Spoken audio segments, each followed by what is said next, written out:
Next on America's Day at the Races, and today's sixth connections thought highly enough of Behind the Couch to skip conditions and enter in stakes company at Saratoga. Today it's back trying to work her way back up the ladder as a heavy favorite. With the seventh taken off the turf, Southern Bridge looms as the main threat as he tries to back up his off-the-turf win to break his maiden this summer at Saratoga. All that and much more coming up on this Wednesday edition of America's Day at the Races, brought to you in part by America's Best Racing. For the love of the race, visit americasbestracing.net today. Final week of action at this fall meet at Belmont Park as we close in on championship weekend for the Breeders' Cup. Hello, everybody. Greg Wolf, good to be with you here on this Wednesday card as we kick off, yes, the final 5 days here of the meet and an Empire 6 jackpot carryover growing towards a mandatory payout day this Sunday afternoon. Here to help me talk through all of it coming up, New York Racing Association handicapper back from a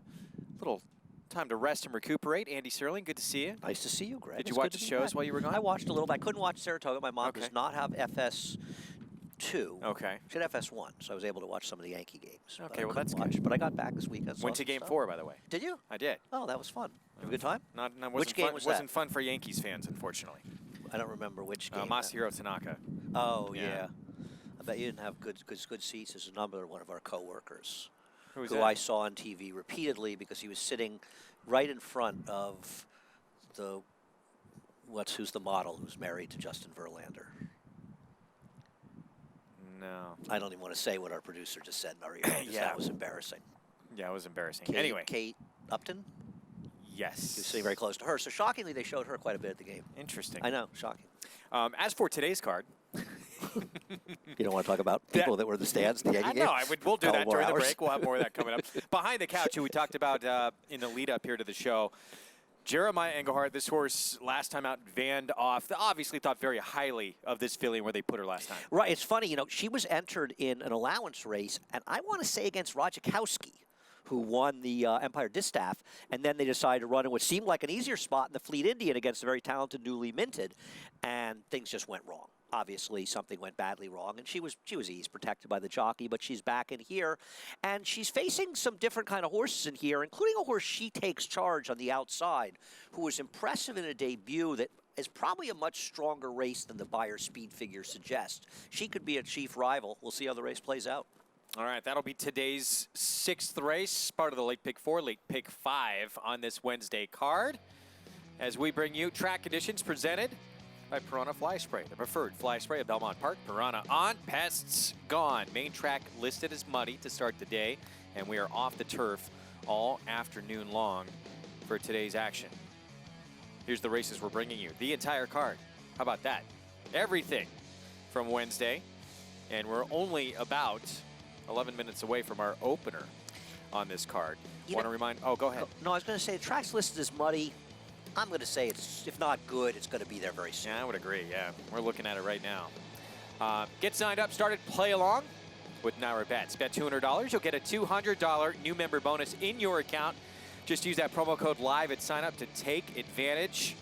Bet any track, anywhere, anytime with NYRABets.com or download the NYRA Bets app. All right, best bet of the afternoon from you comes from where? I'm going to do it right away. I'm just going to get the pain over with early. And, you know, I don't know how the first race is going to be bet. I have a tough time believing that First Forever, who's currently 8-5, is going to remain that price. I like Citizen Matza. Now, the number 3 Citizen Matza. Now, clearly, there are question marks. She did not run well in her last race going long on the turf. She is more of a sprinter type, and we are heading the winter, and she's one that can run on the turf but also run in the dirt, and they're clearly giving up on her, and they're dropping her in for 14, where she is a heavy favorite to be claimed.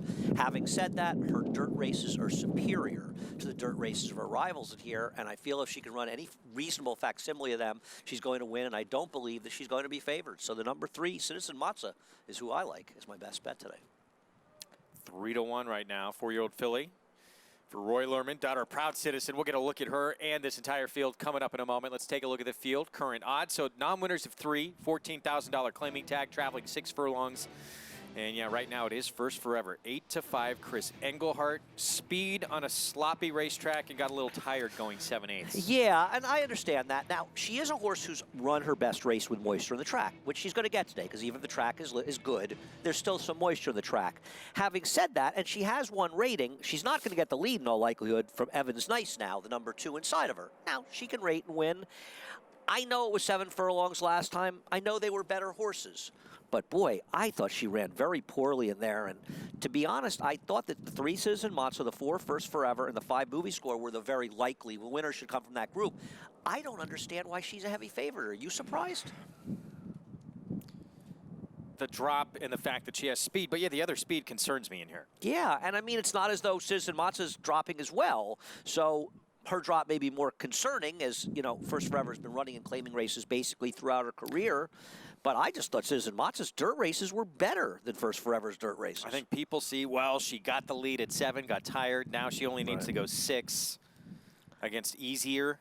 Fair. But yeah, 3-2, no way. Yeah, I think it's going to. The other thing is that, do you really think that Movie Score off the claim for Rob Atras is going to be 7-2? Isn't she going to be by 2-1 by post time? Yeah, I would think so.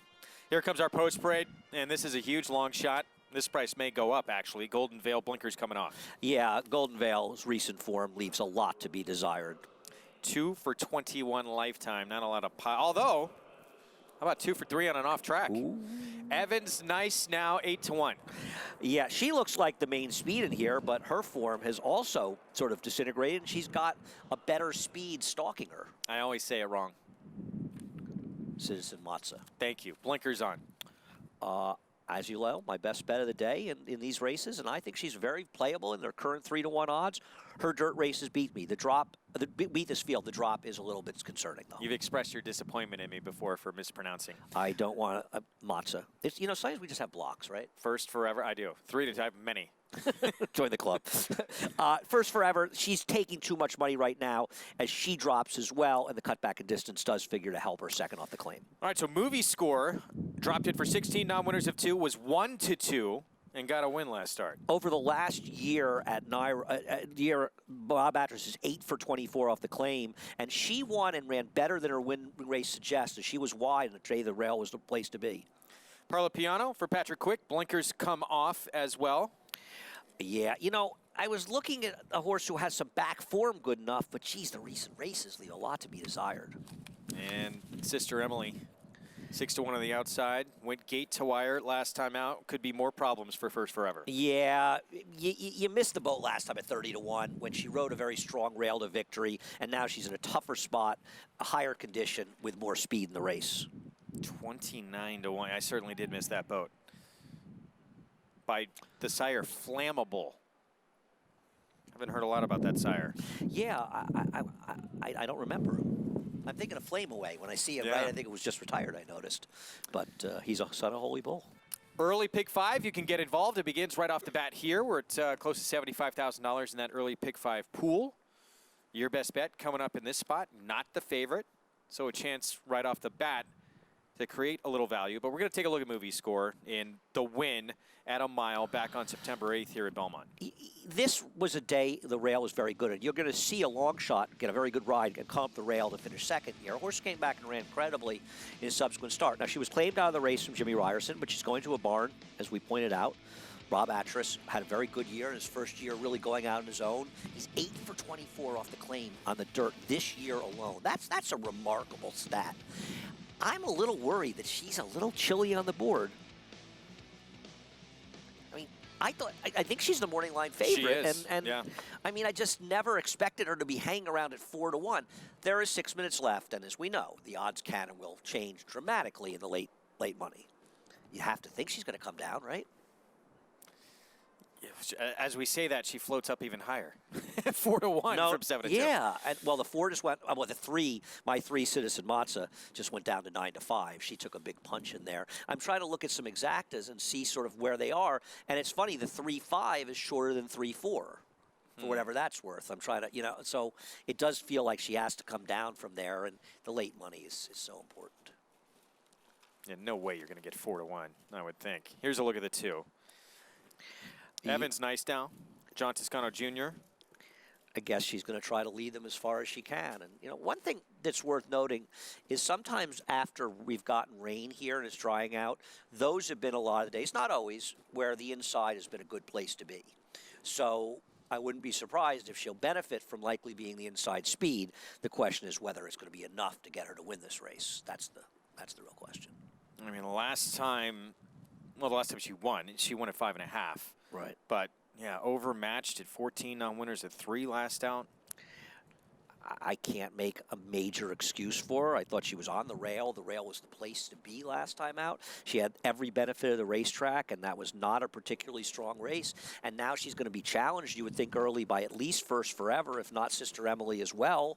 And First Forever is just probably a better horse, so it's going to make things tough for her. What do you think, for people playing this multi-race sequence, what do you think of Loaded Joe in race 2? He's a heavy favorite. I'm looking at doubles.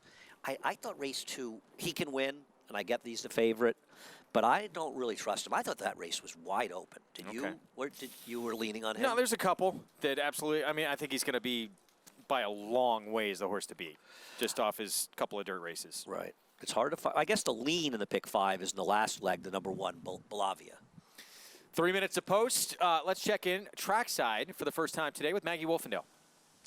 And as far as the track is concerned, I would definitely have to agree with what Andy said earlier. It is listed as muddy, but there really isn't much water visibly in it, I should say. It is harrowed, it's open. It seemed as though they had a good seal on it going back to yesterday when we did get the rain. So it's not that heavy either. So I think we should see an upgrade very shortly as far as this track condition is concerned. And yeah, take heed of what Andy had said about that inside possibly being good. But let's check out some of the horses, the main 3 contenders in here. Taking a look at Citizen Matza, who is the drop down. She does add blinkers, just a very, very short cut, just a really small cheater cut on her. Now, she looks fine, but I have to say she has looked better in the past, namely this spring and summer going back. Just her coat's a bit longer, her weights and her muscle mass isn't quite as good as what I've seen from her in previous outings, but then again, she is training up in Saratoga, and let's face it, it's definitely a bit colder. I'm sure Andy can expound upon that. It's a little colder up there, especially during the nights and mornings than what it would be down here. As number 4 is First Forever. I like the cut back to the 6 for her as she is sharp and she's carrying just great flesh overall. A horse that sometimes does have the propensity to get a little bit on the nervous side, but she's maintained a level head this time around, so that's always a good sign for her. But the horse probably I'd have to give the nod to most as far as physical appearances is number 5, Movie Score. Honestly, I'm a little surprised she was able to get the win going a mile. Last time she may have probably just been a lot better than the field because she is built much more like a sprinter. I mean, she is stocky, she is compact, she's stout, she's dappled head to toe. I just love everything I'm seeing from her as she'll make her first start for the Rob Atras barn. And I mean, if she stays at 7-2, wow, I'd be all in on that, Greg. And you were mentioning the pedigree on the outside, runner number 7, Sister Emily. Flammable, I'm not sure about, but I know that Airdrie Apache, the dam sire, was actually a white thoroughbred, even though she's not white, Greg. Oh, interesting there. So a little news there on Flammable. In the pedigree lines of Sister Emily. Thanks, Maggie. 8-1, right at her morning line. Gate to wire to get through that non-winners at 2 lifetime condition last time out, and helps at least drawn outside of the other speed. I guess. I mean, it depends. I suppose if the rail's good. I just think that she caught lightning in a bottle last time out, and she's just. If she's 29 to 1 last time, I think she should be higher today. But that's just me. Maybe a lot of people named Emily here today. You know my theory. I thought that was just with Evans. a certain name. It's got to be. Well, Emily's a fairly common, you know. Yeah. Who was that? But who did that theory initiate with? Well, it's just there was a horse that ran here, Dave. Okay. There was a horse named Dave. That was a really nice surf horse, and I believe trained by John Hurtler. And we got a baseman, Dave, who's still running. Yeah. No, common names. Yeah. They take money. Especially early. You know, it used to happen much more when New York City OTB was a big part of the pool, and a lot of that New York City OTB money was the first flash, and then you'd really see it in that kind of stuff. This money's not moved on First Forever. Yeah. 3-2. We'll see if She's quick enough to get to the front here. Does have the speed of the 2 to deal with. Even Sister Emily showed some pace outside. Board says she's going to win. Wow, overwhelmingly, yeah, 8-5 favorite. Movie score the 5, by the way, down to 5-2 in here, trying to go back-to-back and win off the claim for Rob Atras. There is Andy Serling's best bet of the entire day. If this horse does not win, this day is a wash. It's over for me. I'm going to be crying. Are you going to walk off the set? I'm going to cry on the air. We have tissue available. Citizen Matza. We often need it. For Roy Lerman. Turf the dirt, cut back in distance. Here we go. Let's send it upstairs to get this Wednesday card kicked off with the voice of New York Racing. Here's Larry Colmus. The favorite First Forever is in. Here's Movie Score. Taking stall 5, and the last 2 to load are Parla Piano and Sister Emily. Sister Emily coming up, and they're all in line.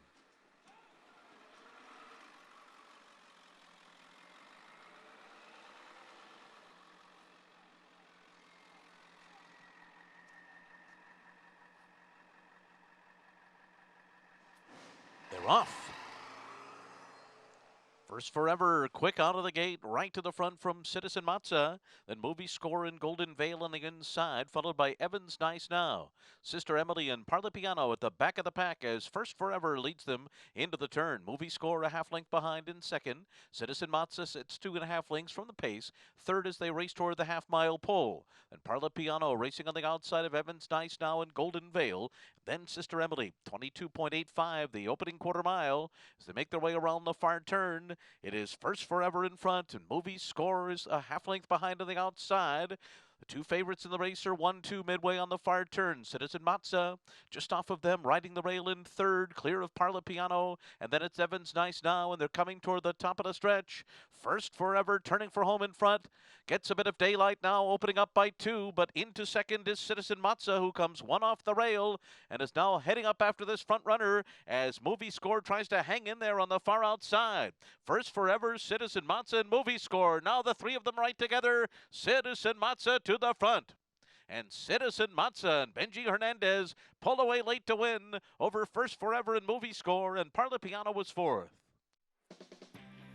What a way to start off the afternoon. Best bet from Andy Serling. Citizen Matza gets the job done. Roy Lerman blinkers on. And, well, 5-2 in the end. You hurt your price. Matza for everybody. How about that? I mean, you know, honestly, Benji Hernandez gave this horse an absolutely perfect ride because he sat in that good spot in the inside the whole way. He was patient. He actually had confidence that Movie Score was going to drift. He didn't sort of angle out in the turn and go wide and lose that ground. He stayed inside coolly. I mean, the truth is, if you watched this race and you didn't know that it was a bug rider, you'd say this was a very professional ride by a journeyman, right? He waited, he sat, and as soon as the 5 drifted, he got through, and you just can't give a better ride.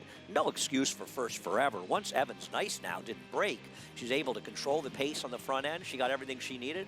She was simply second best. Yeah, no speed from the outside runner as well. This horse just kept grinding away and gets the job done to get your favorite and pace setter First Forever for the win. So well done, Andy Serling. What a call, 5-2, nice job. Now we want you to keep it going. I'm tan, rested, and ready. Or not. Benji Hernandez, what a ride on Citizen Matza. Prices from the opener will set up the pick 4 when we come back on America's Day at the Races.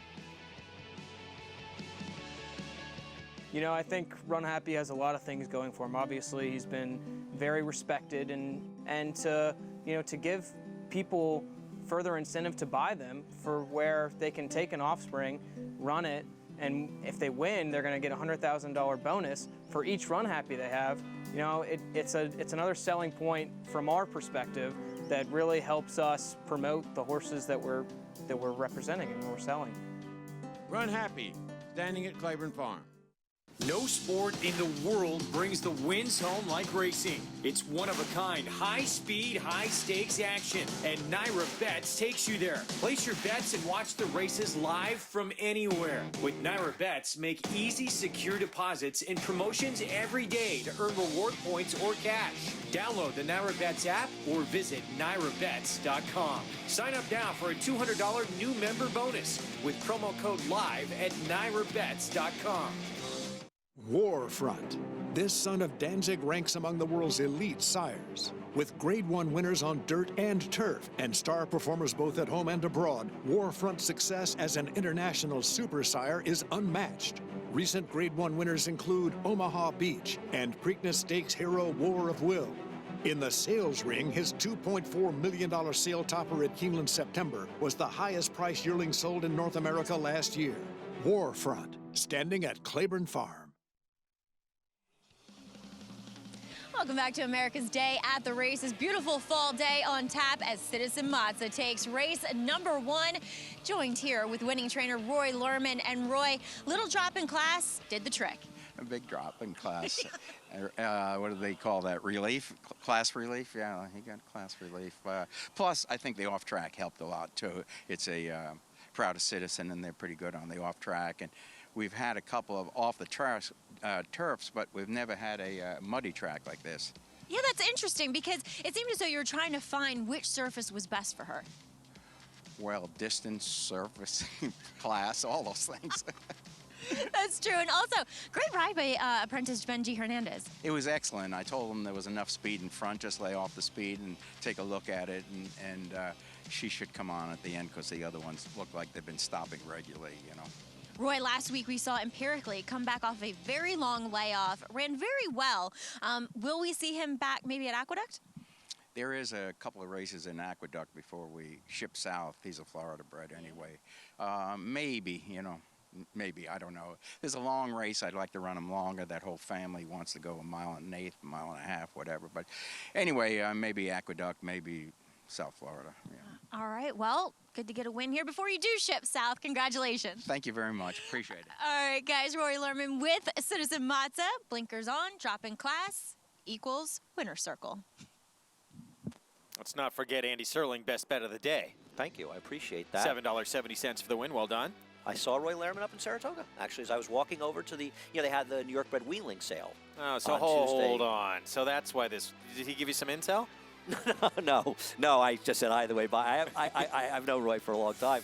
I do have a funny story about a horse that I made a score on. But no, I just walked by him. He lives very close to the sales arena. I don't know if you ever seen any wheeling sales, but they're tiny. Really? It's actually really fun. I've never been to one. Because I've seen the yearlings, and I've just never really been around weanlings, and they're just so small. And so a couple practical jokes sell very well. Oh, nice. Second race, quickly saw those odds. 20 maiden claiming event, 6.5 furlongs, loaded Joe. Could be very tough in this spot. You think this race a little more wide open? We'll get into it more, though, coming up in a moment. We're getting closer and closer to the Breeders' Cup. This horse will not be part of the Breeders' Cup, but he is not giving up on a 3-year-old championship. Maximum Security disqualified, and that historic DQ in the Kentucky Derby coming back this weekend, and we will have it live for you as you take a look at our weekend stakes schedule in the Bold Ruler, using this as a stepping stone to the Grade 1 Cigar Mile. No, I'm thrilled to see him back, and I have no idea if it's going to be a bigger field or who's going to join him other than one horse we'll talk about. But there's some good horses that are nominated in this race. It potentially not going to be an easy spot for a horse who's been close to flawless in his races. This is a look at the win in the Haskell. This made him unquestionably, at the time, the leader of the division.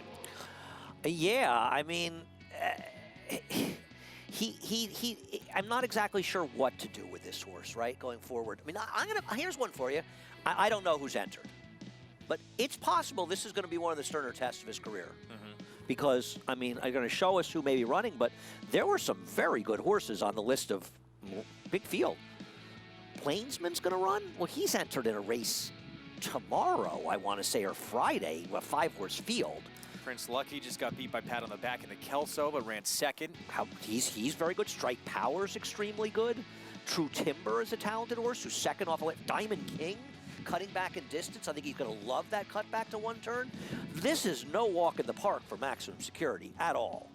And again, this would be a stepping stone moving on to the Grade 1 Cigar Mile for him, but this is one of the runners he is likely going to be taking on in Killybegs captain. And I'm going to tell you, This is a horse that's not getting the credit, and John Terranova, his trainer, the credit that they both deserve for the tremendous job, because this horse has improved immeasurably this year. He was going long in stakes in Florida, and I want to say, is it Flame Away maybe that beat him in one of those big stakes down at Tampa Bay early in the year? He's beating a solid field in this race. The runner-up is a very talented racehorse, and Killybeck's captain is turning very good. Remember that race when he got badly left behind Promises Fulfilled on Stars and Stripes Day in that John Nehru sprint?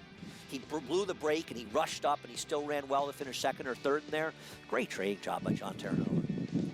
Well, we're going to have it for you. Bold Ruler coming up this weekend. In addition to that race, we're also going to have the the Awad, excuse me. David Donk, of course. Trained. I know who I like in the Pilgrim. I like Structor, in case. Oh, do so you? that you know. Okay, thank you. Yeah, they haven't drawn it yet, but I have a feeling he's going to be very tough in there. 2-year-olds on the turf. Of course, David Donk, he won that race 2014 with Perfect Vision. And that's a win for David Donk that probably was a little bit extra special because Awad for David Donk was a horse from the very beginning that was an overachiever.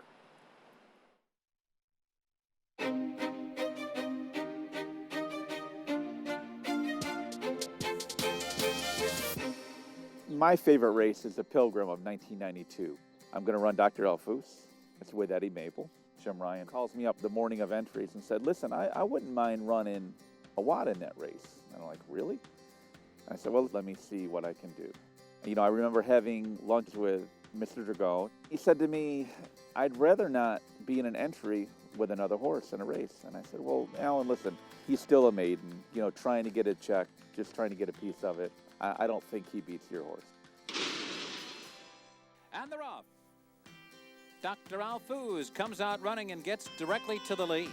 Dr. Elfus is just cruising on the lead here with Eddie. At this point, you know, I think I've got a great shot to win it with Dr. Elfus, but at the same time, Awad's running a big race. Moving toward the top of the stretch, it's still Dr. Alfuz who turns for home. And his mate Awad is right there. They're 1-2 now as the field turns for home. I'm thinking, oh crap, if this horse beats this other horse, I might be in trouble. They're dueling with each other. You know, which one's going to win it? I mean, I'm thinking at this time, like, holy mackerel, I'm going to be 1-2. Dr. Alfuz determined at the rail. Awad resolute on the outside, and Awad prevails by a determined head. Now, I'm supposed to be elated. I'm walking downstairs thinking, I can't believe I just ran 1-2 in a stake, and I might have blown an owner over this. Because Awad was a maiden, nobody came for the race. Jim didn't show up or anyone. That was a turning point in Awad's career, and it went on to be bigger and better things. It was a defining moment in my career, winning the Pilgrim. I think a defining moment for Faye and I, that we could have a stable that could be successful in New York. Hello, you have reached the house that Awad bought. We're not here right now, so if you leave your name and a number and a brief message, we'll get back to you as soon as possible. He did so much for us. He did so much for my career. Those horses don't come around very often.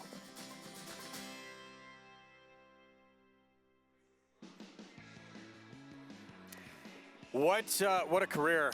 3.1 million plus earned on the turf for Awad.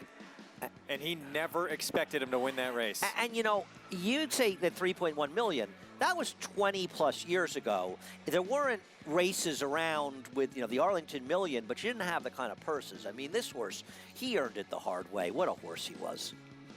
We're going to have the Awad coming up this weekend, as well as the Bold Ruler. We hope you join us on Saturday. It's going to be quite a card. It is. I mean, that Bold Ruler, I'm glad to see, you know, it's looking like a respectively tough field for that, because I remember looking at the horse's name and I thought, wow, if some of the horses in this race show up, it's going to be very tough for Maximum Security. And it's great to have him back, too, to have him racing in this race and then potentially in the Cigar as well. We need to have the stars and the big names stay on track, and it's going to add a lot of excitement to the last weekend at Belmont. Come out and join us. Today's a beautiful day. Oh, it's gorgeous out this afternoon. And look, it even throws a little more intrigue now into the 3-year-old championship. Not another horse who we thought, oh, he's done.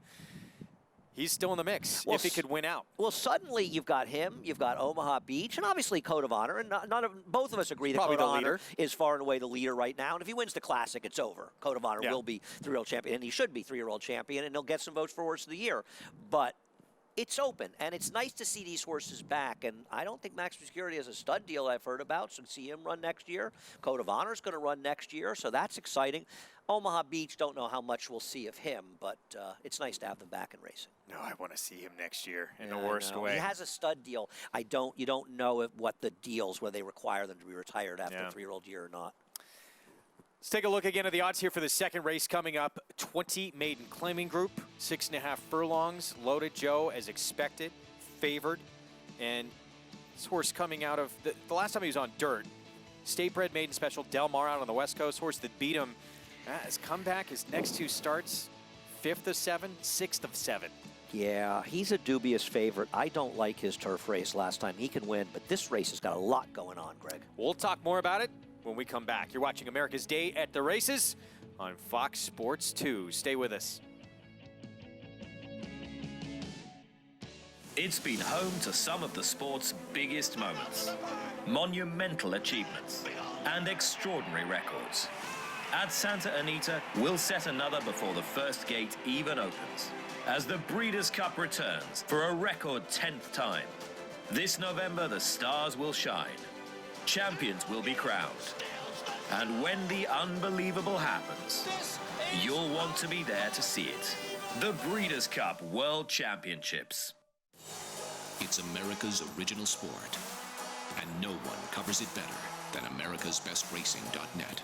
From the sport to the lifestyle, the best races, horses, and destination venues, cocktails, gambling, fashion, and more. americasbestracing.net is a sport for you. Live it, love it, bet it. Whether you have Derby dreams or Midsummer Derby dreams, this is Tom Durkin to tell you a registered New York bred can take you there. Diversify! That New York bred Exact and the Whitney by multimillionaires Diversify and Mind Your Biscuits shows the kind of quality that allowed New York breds to earn more than $93 million on the world stage last year. On-track successes have spurred New York bred sales result. At the March OBS sale, Chestertown sold for $2 million. And this New York bred 2018 yearling brought $1 million at Saratoga. So get with the program at nybreds.com. Racetrack Television Network brings you every race, from every track, on every screen, every day. With monthly packages starting as low as $5, RTN gives you great value and access to more live HD streaming and race replays than anyone. Visit RTN.tv today to sign up and watch on almost any device, including Roku and Amazon Fire. Use promo code TRYRTN for a 5-day free trial.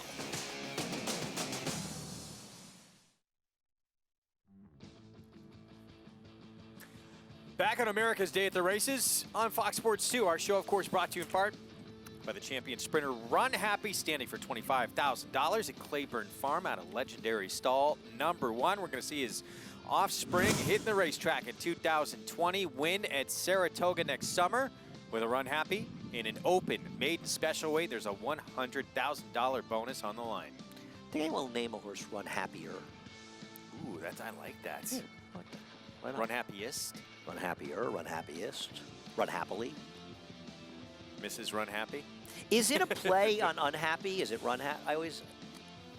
I love the name from the outset. We talked about it a lot. We had, I think, who was it? It might have been Mig was talking about it. But we talk about, that debut race from Run Happy was so sensational. He'd never seen it before, I think. He looked it up on YouTube. If you've not done it, it's so fun to watch. Just green as could be, all over the place, gets up to win the race somehow. I don't think I've ever seen a random maiden. I think it was a cold winter night at Turfway, and people were talking about that race on the internet within hours. I've never seen that much discussion. Like, people were saying, did you see this firster, this crazy firster that won at Turfway Park? Everyone was talking. And even the Lecomte, when they went 2 turns the second time out, was too far, and it was just days later. He actually ran a remarkable race in there, and his King's Bishop, one of the best races I've seen by a 3-year-old in years. Well, the second race here coming up. So our 9-5 favorite, Loaded Joe, but We're going to get more on this group right now. Joining us for the first time this afternoon with a paddock report, here's Acacia Courtney. Hi, Acacia.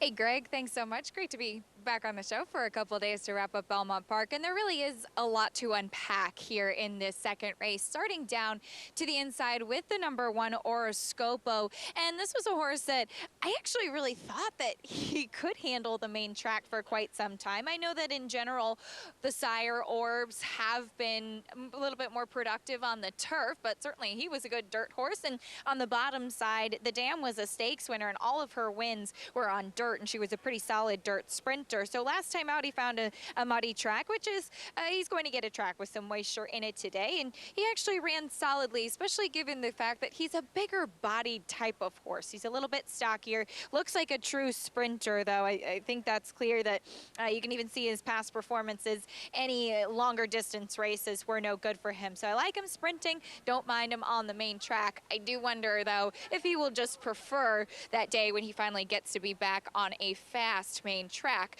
Now the number 4 Loaded Joe, he too switching to the dirt today. He's got quite a bit of speed, and boy, that's pretty evident from him. Very much on his toes. They did saddle him on the walk, and with the pony away from the rest of the field, as he is being a little bit of a handful. Very lightly framed gelding by Papa Clem.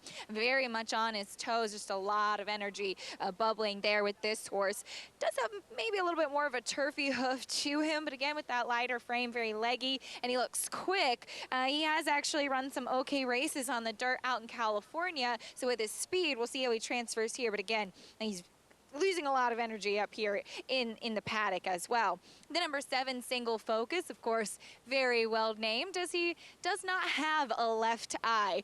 Absolutely no concerns with that. I think we've seen several horses with just one eye that can run perfectly fine, but he does get what perhaps is a needed drop in class today. He's actually been acting like a perfect gentleman here in the paddock the entire time. He's got some good muscle definition behind. He really hasn't run much as of yet, but again, the class drop really should help him quite a bit. Now, just to wrap up here in the paddock, the 8 Dreamin' and Demon turning back in distance. At first looking at this horse, I thought maybe the turn back in distance might aid him, as I did think that his debut race going 7 furlongs was okay, but looking at him here physically, I actually think he wants a little bit more ground than what he's going to get today. He does have some good muscle definition behind the saddle and picks up by Rad Ortiz. He's very fit, and that's the positive here. With this bunch, though, I think there's a lot of layers, and again, just a little bit concerned if he might want some more distance than he's going to get today. So I liked him, but I might wait to see him get a touch more ground as they get the call for riders up here in the second, Greg. All right, Acacia, thank you. Yeah, we're approaching the 9-minute mark to post. Our post parade here coming up, and that 6 horse moving through Larceny, one of many, if you think Loaded Joe's beatable, one of many that seem they have a shot in here. No, I agree. I think there's a lot going on in this race. Loaded Joe clearly could win, but he's run well on the turf before, and he's run well going longer. So 7 furlongs shouldn't have been a problem last time, and he really did not run well in that race. I think he's a little bit dubious. I know he's dropping significantly, but keep in mind, and I'm not trying to knock the Calbreds at all. It's not an East Coast, West Coast thing, but he's running in state-bred maiden specials out there. Well, let me put you this way. You've looked at those races a lot more than I have. How tough are the Calbreds? No, maidens? I agree with you. You know? And, as I mentioned, even the horse that beat him, Satanta, he did nothing in his next 2 starts. He won that state-bred maiden special the last time he was on dirt, so I'm not that impressed with that race. I'm not going to be surprised when he wins. It's not a knock. I just think he's vulnerable. I do like the way he finished in that race, though, much more than the horse who was, right a nose behind him in that race. He was at least fighting to the finish. Okay. But yeah, that last start is troubling. I mean, he's run better races on the turf than he has in the dirt, and certainly at worst equally talented or equitalented, and his last race is not going to win here. This horse right here, Cobble Hill, for Bruce Brown, he faced a horse first time out, maiden special Gulfstream named Archidust. That horse has come back to be a 2-time stakes winner sprinting on turf. He faced a horse at Saratoga who won with an 81 Beyer very impressively. Well, he's a fairly likely winner if he can run that race at Saratoga when he was in Todd Pletcher's barn. The problem is what happened to him in his last 2 starts since he's been claimed. I'll excuse his race 2 back when he was virtually eased, but his last race was pathetic. Here's Horoscopo to kick off our post parade, trained by Tom Bush. Declan Carroll The Apprentice aboard. Yeah, I don't see it. This feels like a tougher spot than the one he was in last time out, but he does get a dry track. We'll see if that helps him. Noah. Even Harkey aboard 22-1. Yeah, he's going to go up from there. Brock the Bank, son of Central Banker. Michelle Nevin claimed this one off of George Weaver. His lone decent effort was on a dry track. Unfortunately, they don't get one. Again, off the layoff, maybe he can prove a start. Apparently, has not been working well. 9-5 favorite. We will see next. That is Loaded Joe. Manny Franco, the meets leading rider for Rob Atras. We've covered him. He's a horse who can win this race, but there are some question marks, and he did not run well in his one race for Rob Atras. Wisecrack. He is the biggest price on the board. He's 33-1 right now for Peter Tornes. Yeah, he's a long shot. He's had 27 chances, and this is a tough field. Larceny, as we get into some of the contenders near 4-1, Luis Saez, Kieran McLaughlin. He started off his career running against some very talented horses, including Endorsed and Looking at Bikinis. His last dirt race not good, and he has not run on the turf since switching barns, or dirt since switching barns. Yeah, Endorsed would go on to be second in the Curlin. He was fourth in the Travers this summer. Single focus, Dylan Davis, Barkley Tag. Start number 4 has not yet hit the board. I took a shot with this horse on top. He ran mile races against better in his 2 starts, and at least he showed some life his last time in the dirt. He's not a turf horse. He gets back in the dirt, taking a big drop, and he's a big price. Now, a lot of money for the 8 in here, who is actually going to cut back in distance for Mert Cantormasi, Dreamin' Demon. I got to tell you something. He lost a race he should never have lost last time to a horse Smidge who's not that talented. It was a super long shot, and the numbers turning back in distance for this barn are not strong. He's short price and can win, but I want others. Yeah, he's taken a lot of money. I'm surprised by that. And then Cobble Hill, I like this one a little bit on the outside. 9-1, Junior Alvarado, Bruce Brown. You're right, though. Those last 2 starts are troubling. Yeah, you want to say his race 2 back against Free Enterprise, he was basically eased. Okay, he had no shots. Those are stakes quality horses. Last time out in the turf, he's run well enough in the turf, and it just feels like Todd Pletcher got him in off that race at Saratoga. He got him to claiming race. He got somebody to claim, and there's a reason they dropped him because his form has fallen apart. But he's a big price, and he's dropping substantially. I can see him as being usable at that price. And keep in mind, too, he came back off an 8-month layoff. There probably was an issue there, and maybe he's just not the same horse. When he showed some ability, did show some ability, too. But he got that one, he got that one race out of him, and he's fallen apart. But listen, as I said, I think both of the horses that are taking the most money, the 4 and 8, both they could win, they could run 1-2, but they're vulnerable. They're not exceptional over this field, which makes horses like the 6, 7, and 9, I think, interesting alternatives. And don't you feel the better race from Dreamin' and Demon was the sprint? Well, it was a sloppy sealed track at Saratoga. That was that last race of the meet. I don't know. It's such a tough chase to judge. Well, here's the race where they stretched him out to a mile and a 16th. And early on in this race, I mean, he dropped back to dead last early on. But he didn't leave the rail until the stretch, and the rail was the best place to be. Now, Smidge never left the rail, and that's maybe why he beat him. But he still got a great trip in there, and I think people are seeing the switch from Luis Reyes to Irad Ortiz. And obviously, Luis not a high percentage rider, but Irad couldn't have given him a better ride than Luis gave him last time out. What was his excuse? Maybe less distance will be helpful to him. And Smidge, to be fair, ran second in a mediocre off the turf race the other day. But when you're taking a short price on this horse, take a look at Smidge's PPs before you dive in. I guess you could make the argument, too, at least in this group, he's the more lightly raced of anybody in this field, so there's room for improvement. No, I agree. And I think, listen, that's a similar way that I felt about the 7. Single Focus, we can talk about for a minute, who I picked on top. Single Focus has only run twice in the dirt. The first time out, he was down the inside, but that race was wired in a very fast race behind some good horses. And at least as opposed to his debut, he was on the pace, and he's got some speed in those races. And I thought his second start, if you didn't have that turf race, I'm not sure he'd be as big a price as he is. And I think cutting back in distance and getting class relief makes number 7, Single Focus, an interesting player. 13-1. Dylan Davis will be aboard. Son of Warriors Reward as you take a look here at the 3. Brock the Bank, 10-1. Just claimed by Michelle Nevin. And the first out effort, if somehow he could repeat that, be in the mix, right? It's his only dry track race, unfortunately. It still is muddy. It's muddy to good, but there's moisture in it, and that's the point. And he's not getting that dry track. And David Aragona, who works Daily Race for him, did the Talking Horses show with me today, and he pointed out the workouts This horse apparently got an F in his workout, and David said he's never seen that before. That's a failing grade.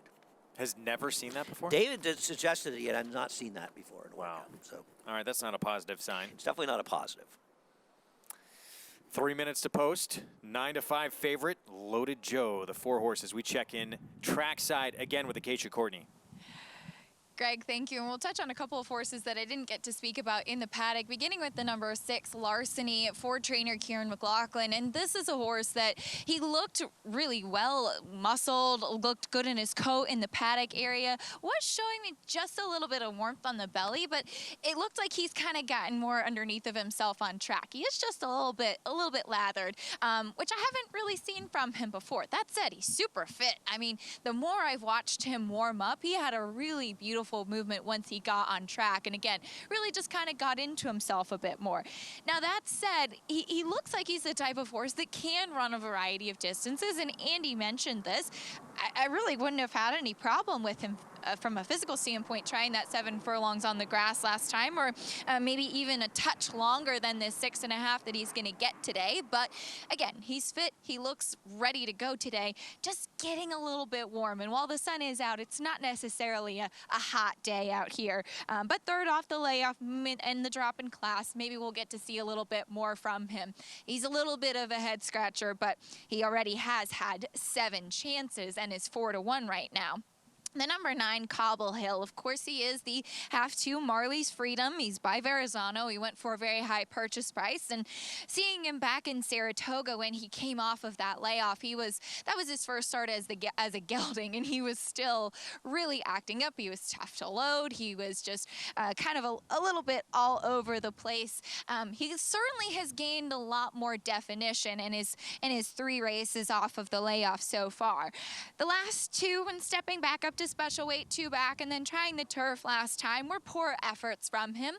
He seems like kind of a little bit of a keen and eager type of horse on the track. Maybe this is just the right spot for him. Maybe he just hasn't lived up to those early hopes. He's getting a big warm-up from Junior Alvarado. He's continuing to circle him. He went quickly away from the pony, getting a warm-up in him. He's the type of horse that just needs to keep moving, needs to settle. I feel like he's maybe if he stands too still or doesn't keep doing a lot of action before the race, his mind will kind of get a little bit off track. And finally, to touch on the number 4, your favorite, Loaded Joe. I mentioned he was very keyed up and really on his toes in the paddock. They kept him with the pony for a while. He's still looking all over the place, but he has calmed down a bit on track and conserving a little bit more of that energy. At 8-5, I think there's a lot more to unpack and maybe some other viable options in this race, Greg. All right, Acacia, thanks. 9-5. Loaded Joe. Look, I might be wrong here. I just think Loaded Joe gets to the front. Okay, I guess it depends how aggressive Luis Reyes is on Brock Bank, and even the 7 single focus with Dylan. He might. Listen, I'm not gonna be shocked when he wins, and he's 9-5. He's not 6-5. I just thought there was enough interesting stuff going on here, and I wanted to fool around with some prices. No. Pick 4 starts here. 52,000 plus in the pool. Good luck. Now favoritism shifts to Dreamin' Demon at the last moment here. 8-5 on the 8 with Irad Ortiz Jr. And there he is for a dangerous owner. He's always one you need to look at when he has one in, Robert Amendola. Let's send it upstairs to the voice of New York Racing to kick off our early pick 4. Here's Larry Colmus. And they're all in line.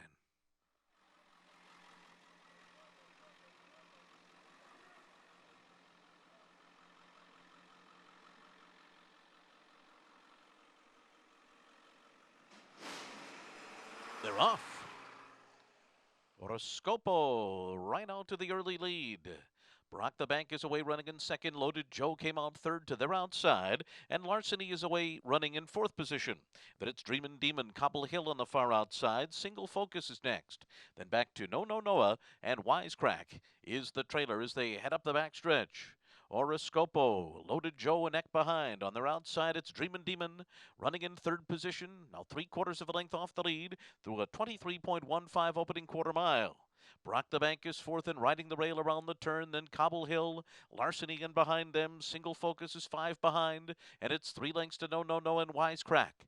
Loaded Joe on the outside of Horoscopo. The two of them are going to turn for home together, and Brock the Bank is swung to the outside of them. Third as they make their way toward the top of the stretch.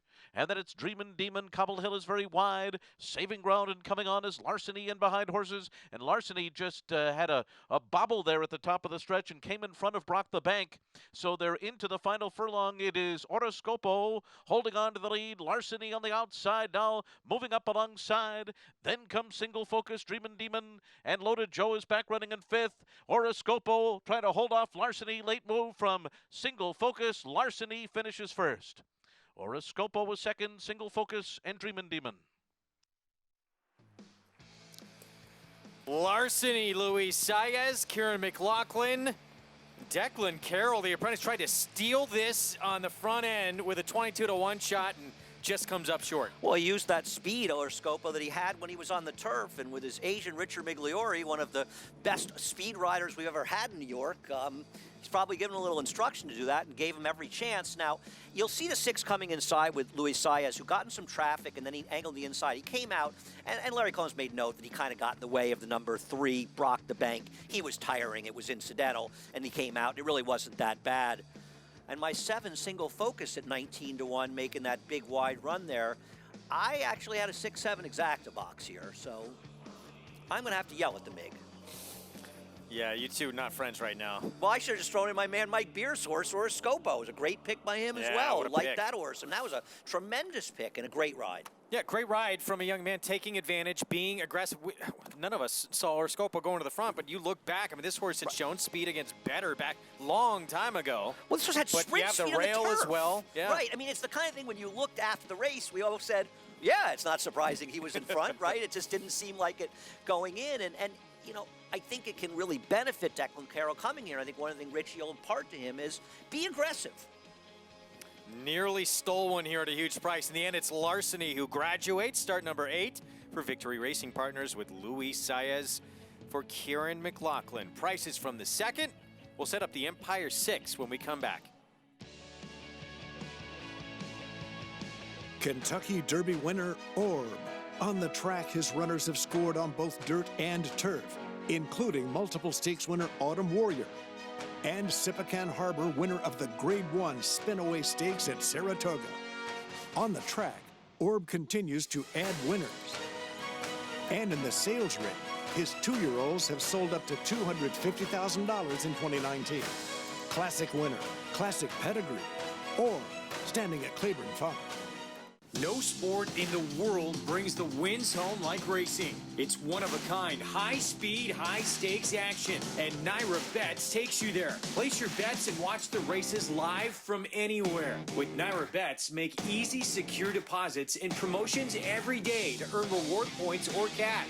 Download the Naira Bets app or visit NairaBets.com. Sign up now for a $200 new member bonus with promo code LIVE at NairaBets.com. What I like best about Run Happy Desire, he showed so much brilliance to win the Grade 1s that he won, different racetracks, and he was competing against the best horses that made it look easy. When I first heard about the bonus, I thought it was good for everybody, buyer or seller, gets everybody on the same page, that there's a lot of enthusiasm with the horse already, and I think that just helps add to it. I think these Run Happies, the public already wants to like him. That's a great thing, and I think that's put a little icing on the cake for the whole deal. Run Happy, standing at Claiborne Farm. Back on America's Day at the Races, Larceny crosses the wire first. Now, this race not yet official. What's going on here, Andy? I think the stewards are looking at this, but there's been no claim of foul, and there shouldn't be a disqualification. But you'll note Luis Saez, eventual winner, is coming off the rail in the blue, and he comes out pretty sharply, and he gets into the path of the tiring number 3, Brock the Bank. And it looks a little worse on that head-on. If you watch the pan, you'll see the 3 at that point was done. He was tiring.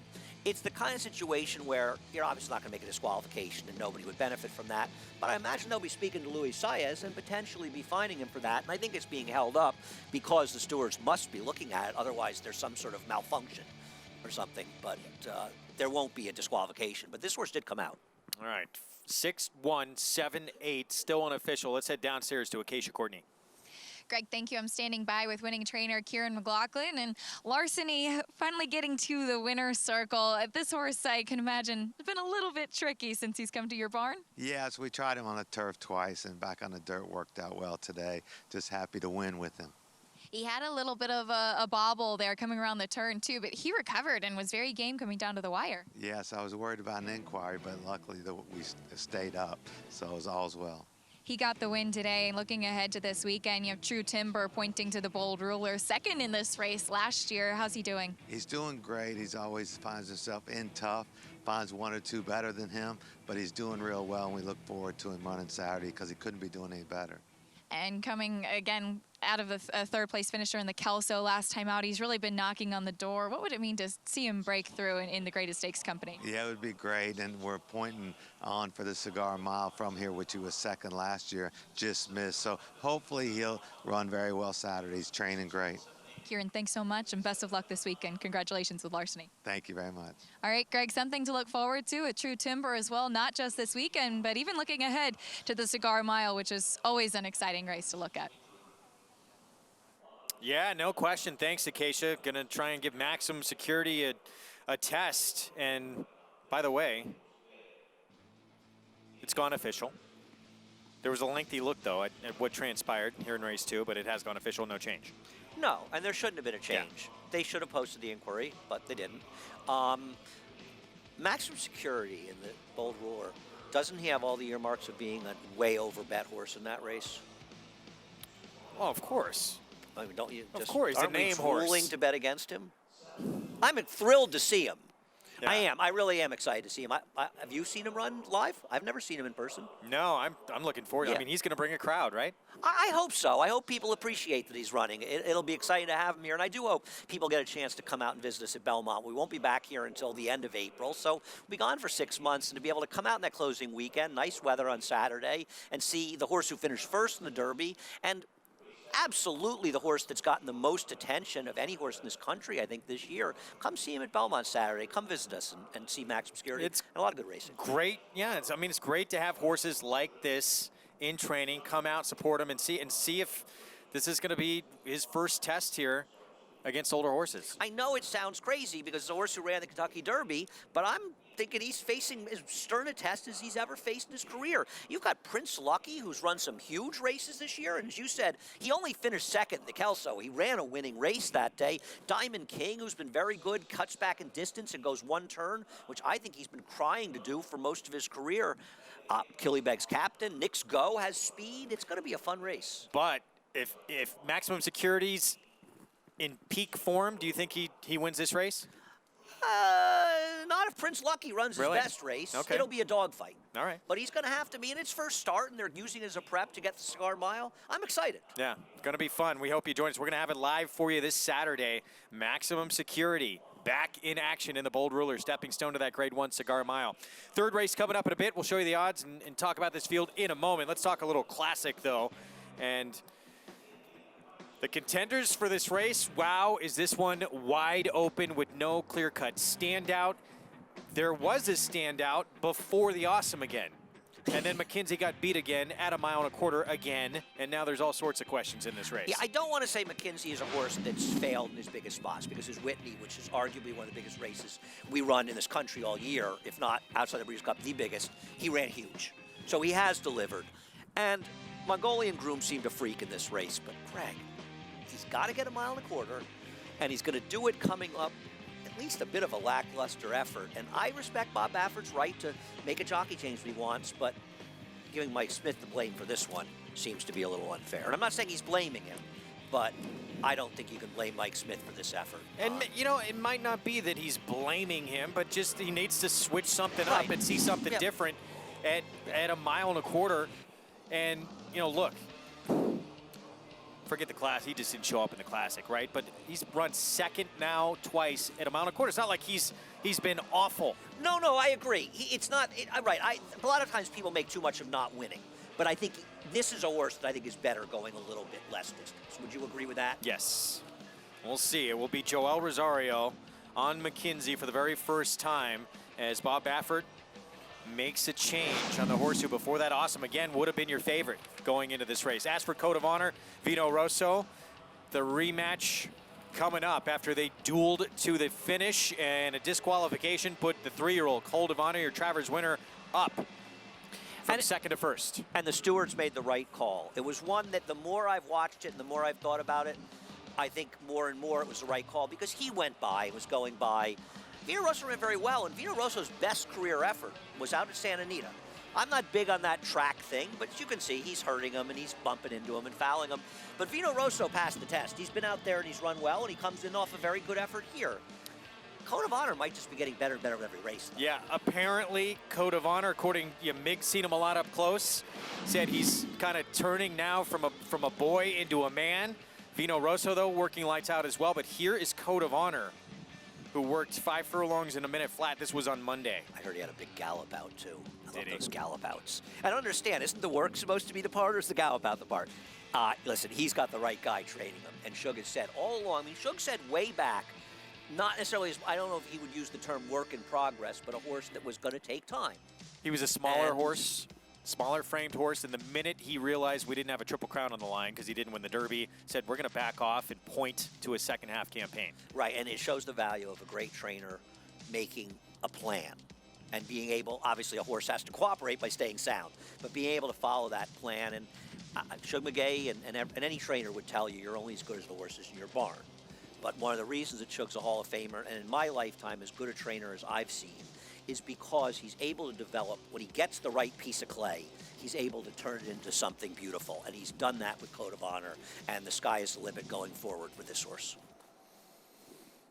We'll see. You know, after that race, and he threw it down against Vino Rosso. We weren't sure if he was going to go into the Classic. So a positive sign. He wouldn't be going there if this horse was not 100% fit and ready to go. Right, I agree. He's not married to going to the Breeders' Cup by any stretch, nor the connections. And it's not, he didn't have a bad trip in the Jockey Club, but he didn't have the race handed to him. Yeah. It's like a blazing pace that fell apart. He's just a good horse that seems to run under all circumstances. So big change with McKenzie getting a new rider, and that rider who used to be on board, he's getting a mount as well. With more on the horse he'll be riding, let's go downstairs to Acacia Courtney.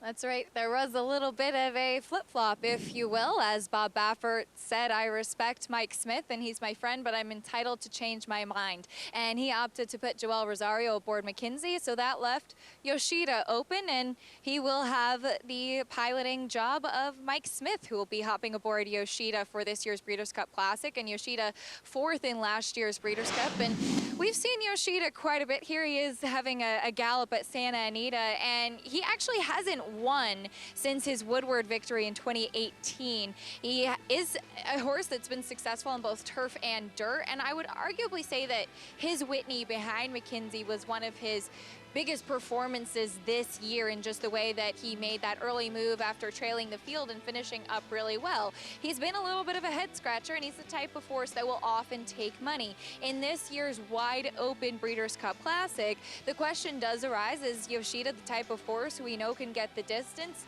Could he grab a share? Could he even win it?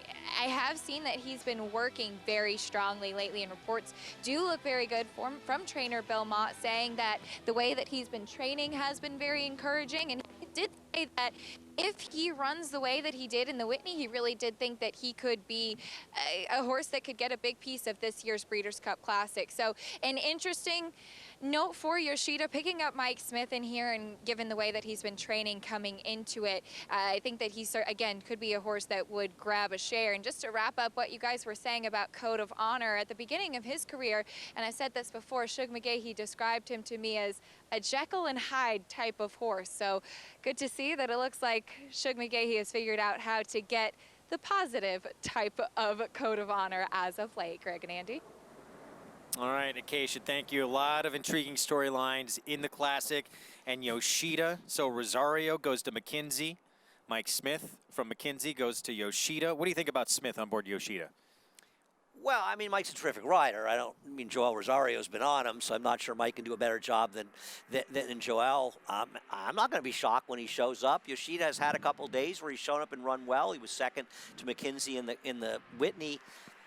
I don't know. Bill Mott won this race with Drosselmeyer, so I shouldn't be surprised if he wins with anybody. Do you feel like this year's Classic almost anybody can win it, or you think there's just a few? I haven't looked at the PPs, so I don't want to give any definitive opinions. I'm certainly not married to saying that anybody is definitively the horse to beat in this race. It's not one of the stronger class we've seen, but sometimes that offers a good betting opportunity. At the end of the day, you want to see good performance, a good horse in the Breeders' Cup. We'd also like to make a few dollars, so if we can find a winning bet, I'm not going to cry if it's not one of the best Classics we've ever run. Yeah, it could result in fireworks. Vol Pony. If you bet our Kong, 42 to 1. If you bet our Kong at 100 and something to 1, you didn't cry that it was a forgettable Breeders' Cup Classic. Not if you had him. Right, Yeah, or certainly Vol not. Third race at Belmont. It starts as Empire 6 coming up. It's a $12,000 claiming race, 1 turn, mile and a 16th. Peters Project. Jeffrey Englehart, your current favorite. Well, all the Peters are betting the horse. Once again, the Serling theory comes into play. All the Shalakos didn't get a chance. Yeah, they're annoyed. And you know what? Their middle names are Peters. They're going, boy, he doesn't appear to be close. The 9's a heavy favorite. Huh? The pick 3, the 9's a heavy favorite. Based on what? It's not favorite doubles. The 9 should be 50 to 1 here. Wow. He ran Friday. I don't know if ran was the word I'd use. Yeah, didn't do a whole lot of running. We'll talk more about this field when we come back. Get set for the start of the Empire 6 on this Wednesday card at Belmont. With the exception of Frankel, Air Force Blue is Timeform's highest-rated juvenile in nearly 20 years. He was a 3-time Grade 1 winning champion juvenile. Air Force Blue. Air Force Blue. A really good horse. His first weanlings have sold for up to $210,000. In the back, $210,000. Ralph, thank you. He's Warfront's best juvenile from a family of champions. A force on the track, a force in the ring. Air Force Blue.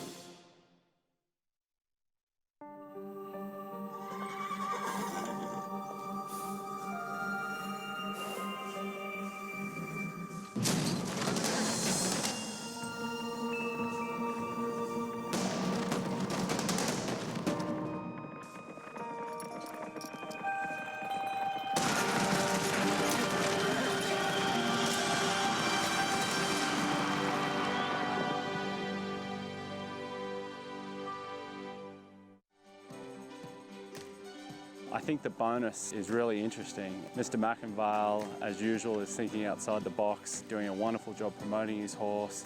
Buyers will really appreciate having an opportunity like that to come back and run their horses at these top tracks and earn that bonus.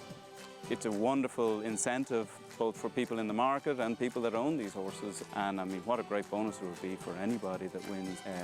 I think it's wonderful. Run happy, standing at Claiborne Farm. We're gonna go traveling.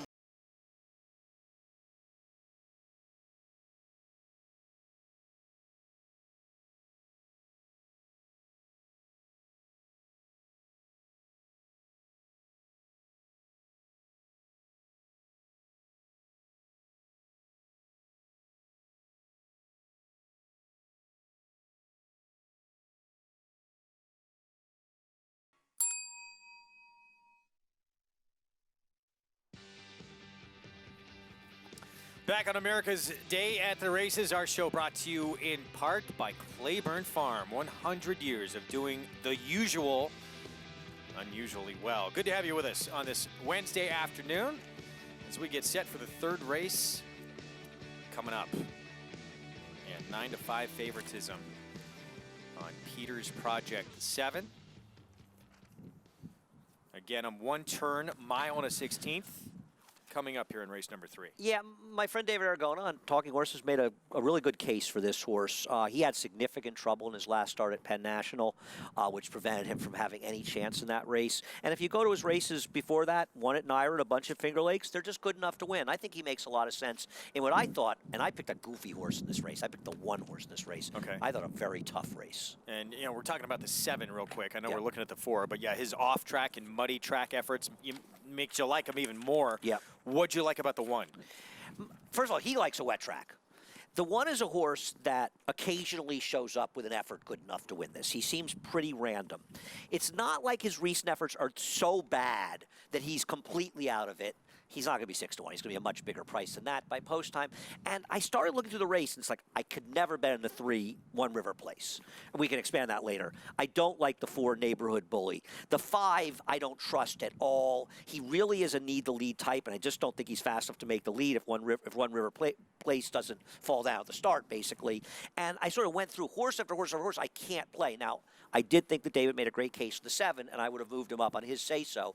But I just found this race, it was more about who I didn't want to bet at short prices than who I wanted to bet. So why not take a flyer with a horse at a bit of a price? Well, Peter's Project, the 7, 9 to 2 morning line. Now, look, we did have a couple of scratches in here, moderately contenders. But he's taking a lot of money at 9 to 5 right now. Let's head downstairs, get a paddock report from Acacia. Greg, thank you. We'll go from the inside out as the horses are on the walking ring here in the paddock, starting with the number 3, One River Place, off the layoff for Rudy Rodriguez. I will say he does look like a horse that will appreciate the added distance that he's getting in here today. And he does have some natural speed, too, that we've seen when he's going a bit of a longer distance. Now, he does look pretty fit. He's dappled out. I really don't have a problem with him, but I do agree that can we trust him off the layoff as well? He has run some good races on a wet track. He's had 2 seconds, a win, and a third. Again, he's taking that drop in class. He's coming in off of a 6-month layoff. He very well might be the horse to beat, so I am a bit surprised to see the 7 at such a short price right now. Physically, no qualms with him here. Again, not having run in about 6 months. The horse that we'll go to next at number 5, Armament. He too will appreciate added distance. He looks like the type that can just run all day long. A mile and a 16th might actually be a little bit short for him. I agree with Andy that he's probably a need the lead type, and there could be some other speed up there with him. And I do see pedigree and physical why he was running on the turf for a part of his career. He does have four bandages on. First off the claim for Chris Engelhart, just a bigger body type of horse, so he's very well turned out today here in the paddock. And finally, the 7, Peter's Project, your favorite, very light-framed 9-year-old here who's done some solid running, and he probably could sit a good trip. Does look like, and you might be able to even see it on the screen, looks like he has a bit of string halt behind, where we've heard that conversation a little bit. It's almost like a marionette, a neurological thing that you'll see a lot more when they're walking, and as horses move and start to gallop or canter on the track, things kind of fluid out a little bit, and it doesn't affect them when they're running. So as far as how he looks in here, given that lighter frame, smaller feet, looks like a wet track will be absolutely no problem for him. Greg? All right, thanks. Acacia still favored 2 to 1. Again, was 9 to 2 morning line, 18-time winner that dwarfs everyone else in this field in terms of victories. The 3. What were you pointing to? I'm sorry, you're talking about the number 3 horse. I'm a little distracted. No, I was talking about the 7. Oh, I'm sorry, the 7. Yes, no question about it. I mean, he's a remarkable horse, isn't he? I mean, he has a great record of being consistent, and he makes a lot of sense. It's one of these things that I put him forth when David was talking about him on Talking Horses. I felt like a dope, like I just totally missed it, what he was saying. And I have no argument that I think in a lot of ways he may be the horse to beat here. And he'll probably be higher than 2 to 1 by post time. Still, I'm still going to bet a few dollars in the 1. 9-year-old who's still going strong, and he probably moves up on this track, right? Yeah, he's certainly not hurt by it. I'll tell you that. So that's a positive, and you got to love the old pros in the game, right? No question. So he'll be fun to watch. 9-year-old trying to pick up the 19th win of his career. Here comes our post parade. We'll kick off with the 1, River of Dreams, Leah Giramati, 7-year-old son of Pioneer of the Nile. Far and away, the best races sort of run a wet track. In fact, the only time the horse hit the board, it may have been circumstantial, were on wet tracks. And time to time, he runs races good enough to give him a shot. I took a shot at a price, and I'm going to box him with the 7. Rudy Rodriguez sends out One River Place. Luis Saez aboard, trying to win 3 in a row. Rudy Rodriguez does not have good numbers off of long layoffs. This horse has 2 bar shoes on. He's dropping significantly after not running for over 6 months. He probably can't lose with the 2 bar shoes. I could never bet him in a million years. 10 to 1 on Neighborhood Bully, AC Avila, Hector Diaz Jr., and brings pace to this party. A very underrated Bob Dylan song, Neighborhood Bully. He does bring pace to it. He'll likely be stalking the number 3. We'll see. He's not out of it. Who was your Neighborhood Bully? Everybody picked on me. No, I mean, it was the name of the guy. No, it's a song by Bob Dylan. No, I know, but do you remember the guy in your neighborhood? I remember the guy in my Oh, neighborhood. really? No. Crashed my birthday party, started smashing Really? my face on the cement because he didn't get invited. Let's go see him. But it was fun. I still had a fun time. We became friends later. Armament went Not by really. off the claim for Chris Engelhardt. Here's Too Hot to Even Speak. Yeah, I don't like Armament in this spot. I think he's very vulnerable. Too Hot to Even Speak looks like he's way overmatched. Go on Peters, shorter. 7-5 on Peters Project. I got to root for this horse. The Peters are pouring in the building. They're coming from all over to Peters Project. It does Strutting make his sense. stuff but too, isn't he? Yeah, he looks good. And, we'll see. 7-5 on the old veteran here. And then Sir Ballantyne, 6-1 on this 5-year-old by Stay Thirsty. He makes a decent appearance. He's 9-5 in the pick 3 and an aberrationally low pick 3, and he's 6-1 in doubles. I think he should be 60-1. He ran here on Friday. I think he wants less distance. I don't think he gets enough pace. It's very weird. I like the warm-up. He's all yours. 5-1 right now for Napal Chatterpaul. As we take a look at One River Place. So, yeah, you gave a lot of negatives for this horse. One River Place. Long layoff is one of them. Sent out by Rudy Rodriguez. Again, he's trying to win 3 in a row. Yeah, and he's trying to do it off of a 6+ month layoff. And he just seems like a horse that you look at him and you think, what makes you think he wants more distance? He's got a mile race showing in the slop, arguably against tougher horses where he completely packed it in. He was 12-1. And now he's coming off this long layoff. He's dropping significantly in class. He's got 2 bar shoes on. There's nothing about him you're supposed to trust. Maybe he just means he'll get in the front. He'll just wire the field. But I'm not betting him. Hung on for dear life in the slop for non-winners of 3 in that race we just showed you. He's supposed to be in 1-5 in that race. He's supposed to be in front, and it doesn't feel like Speed's a disadvantage. Speeds have done well in the first couple of races. I just think there's too many reasons to bet against him at a short price. He's not getting bet that strongly either, but that's not surprising, right? It's all about Peters Projects. Well, he should be close to, especially being fresh off the bench. The 3's going to be awfully close to the pace, don't you think?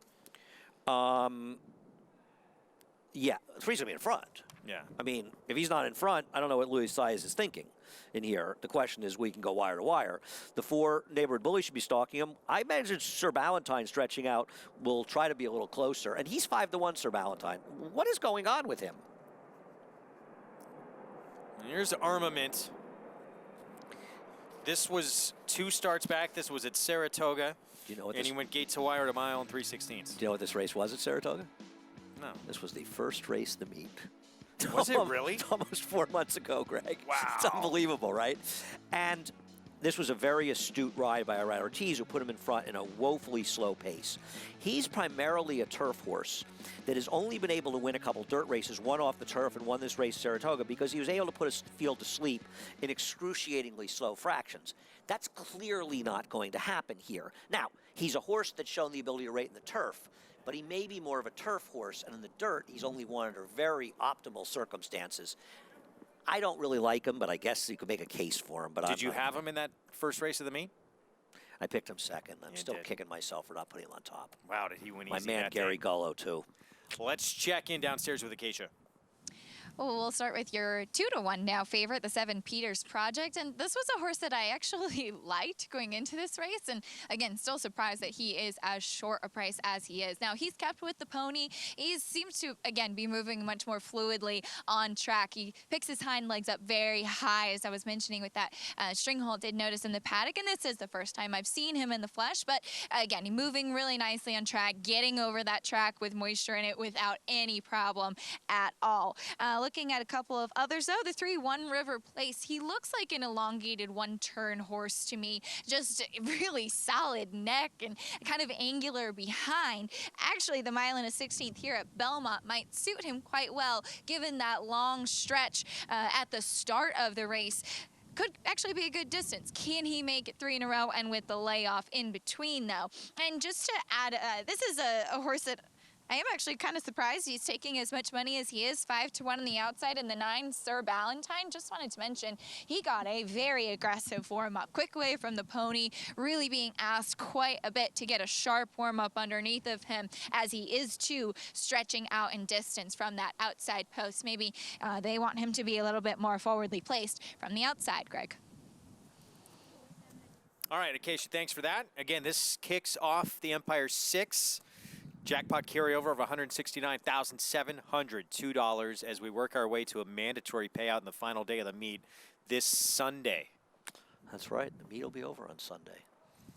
The funny thing about the Belmont Fall meeting is you come in from Saratoga and you're so dazed after being up there that it's almost like the first month goes by so quickly that you don't even notice you're here. And next thing you know, we're done, and that'll be it. You'll be heading back to California. I will, but I'm coming back for the Cigar Mile. All right. So I'll see you at Aqueduct in December. I want to see some Clipper games. I want to get out there. And see. Yeah, you got to come out. Come out to California. I'm going to come out. All right, I hope so. I do. I'm excited. It's going to be an exciting year for LA with basketball. Opening night was pretty fun. That was a terrific game last night. I watched that game too. Clips look like they're going to be real tough. Wait till Paul George gets back, and the Lakers will get their act together. But yeah, I think they may be a little overrated. Possibly. Well, I think as much as I love LeBron, he's getting older. Yeah, they got to conserve him for when they need him. Yep. 5-2 on the 9-year-old. They got to conserve this one too, although he's been in sharp form. 18-time winner from 56 starts, Peters Project, and he's dropping down the last time. Well, he got beat at this level at Saratoga. He did, but he ran a race that's good enough to make him one of the major players in this race. It is a little troublesome that a horse who was 4 for 7 as an 8-year-old is just 1 for 12 this year. Now, to be fair, he's only been a short price in 2 to 3 of those races. So it's not like you're looking through and saying, oh, he's losing a boatload of races. He's supposed to be winning. You look at the starts this year, he's been double-digit odds in a bunch of them. He had some trouble last time. He's logical, and you know, a lot of it also hinges on where you are with the number 3 horse, One River Place. I'm negative. Doesn't mean he's not going to win this race. There are a lot of reasons he could win it, but I think if you're against the number 3, One River Place, then Peters Project in a lot of ways does become the horse to beat. Coming in fresh, the 3, coming out of a 5.5 furlong sprint where he was right near a 21 and change opening quarter. It's how easy. Look, it's how easy he gets to do it on the front end, right? Yeah, and that's absolutely a question. And the 2 bar shoes are odd, right? You don't see that often anymore. Now, to be fair, bar shoes have changed a lot. There was a time going back 25, 30 years ago that bar shoes were almost always throwouts. They meant foot problems. And it's a shoe. It's basically your effective shoe. It has a bar going across, and it's to protect the foot. But shoes have changed dramatically. You see horses win with aluminum pads. They're much lighter than they used to be. They're much better, and people will use them protectively. There's obviously nothing wrong with One River Place, or he wouldn't be racing today. But they're obviously protecting the foot. But to see him running off the layoff with 2 bar shoes, the only thing I would say is it Rudy Rodriguez saying, I'm trying to deter people from claiming the horse? Maybe. Maybe. Playing some games. You know, is it possible that's one of the reasons he's doing it? I'm just throwing it out there. I don't have any information, but just saying it seems like a possibility, right? Could be. I mean, I'm just trying to sort of determine why would just... You know, maybe, wants to get a race in him and then make sure he can... That second start back might be the better one where he gets a win, gets that purse money, and then gets taken. Yeah, and the thing is, he could run him for $25,000 and protect him and use the waiver rule. But he's not. He's running him for $12,500. I think it's you have to run him for at least the lowest price he's run for his last race. I don't believe he's eligible for the claiming waiver rule. Okay. But he could have run him in a tougher spot. So... But it's a claiming game. People are crafty, and they try to make moves. I'm going to take a negative approach, but obviously the public is taking a positive approach. One River Place, the 3. There he is. He's going to be out in front, trying to see how far Luis Saez can nurture that speed on the front end. But the old 9-year-old, the 7 Peters Project, will be making a run at him. Let's send it upstairs. Start of the Empire 6. Here's the voice of horse racing's Triple Crown. With the call, Larry Colmus. Waiting for Peters Project and Sir Ballantyne now. Peters Project stepping up. Sir Ballantyne up to the outside stall will complete the line. They're all in line.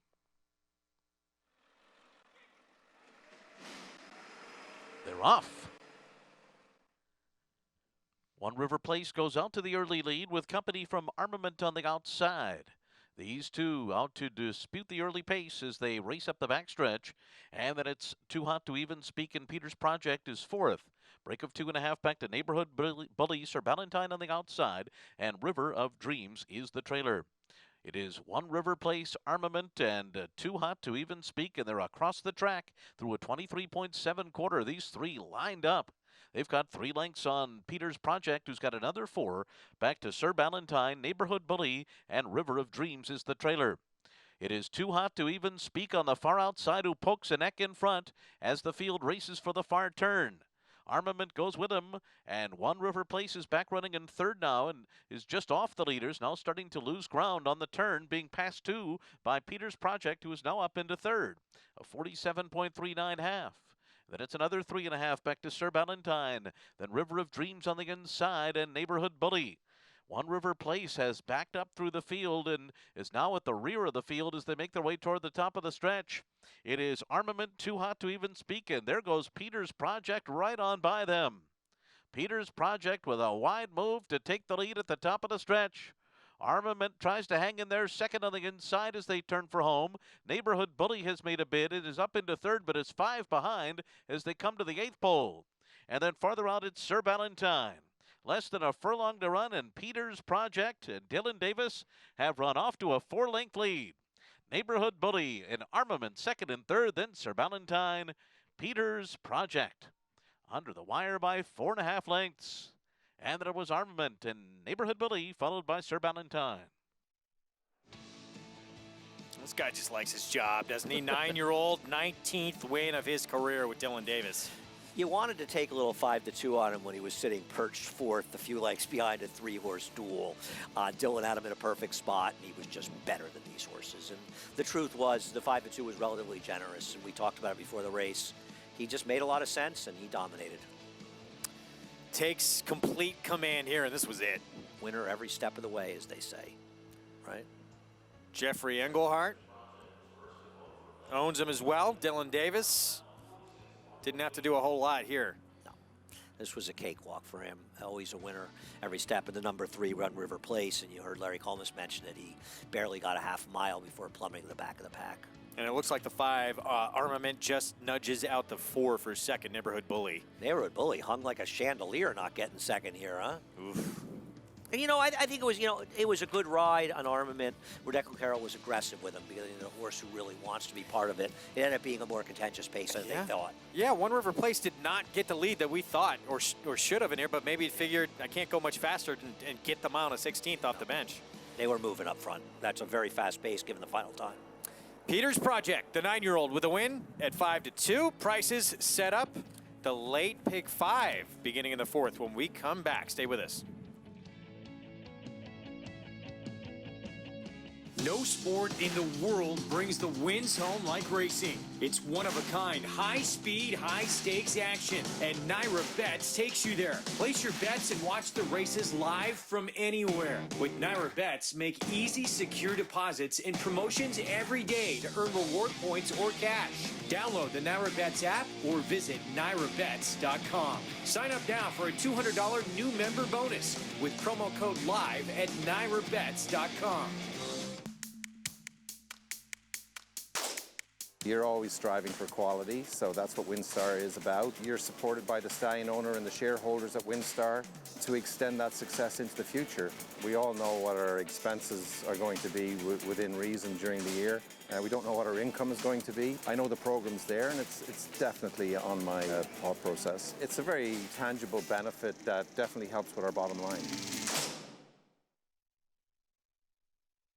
Piranha, the leader in fly control and wipe and spray products, now has premium equine grooming products. Introducing Aloe Pro Shampoo, an organic concentrate enriched with vitamins A, D, and E, and silk protein. Piranha Detangler, a dry comb-through detangling spray that conditions, moisturizes, keeping tail and mane manageable. And Shine Baby Shine, a water-based coat conditioner that leaves a show ring shine every time. Visit PiranhaEat.com to see our full line of equine products, and for a limited time, use promo code NAIRA to receive a 10% discount on your order. Piranha on, pests gone.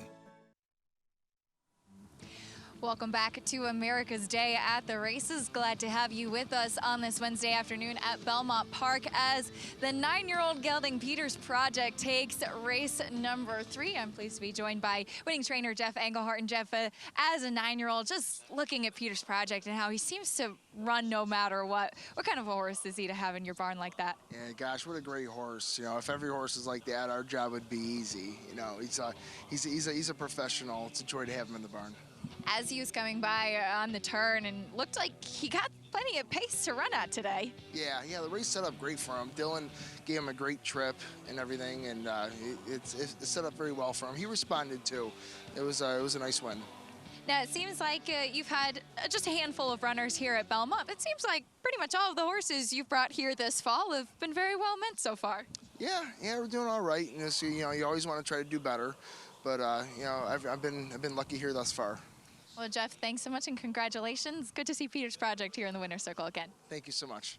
Definitely a cool horse to watch, Greg. And as you heard Jeff say, if they were all like that, boy, we'd have a treat.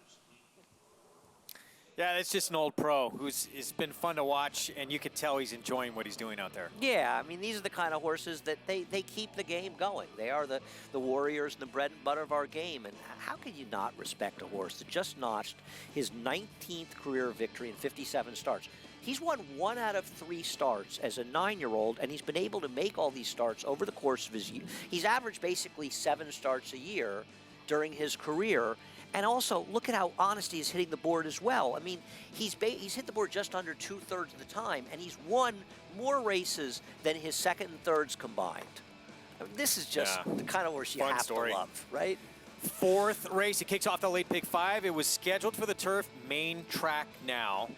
And a New York bred maiden special weight, Grudge. 4 to 5, trained by John Service, speed, and backed up on the turf in the debut. Yeah, I picked him on top, and I'm certainly not going to tell anybody they should make a big bet on him at a short price.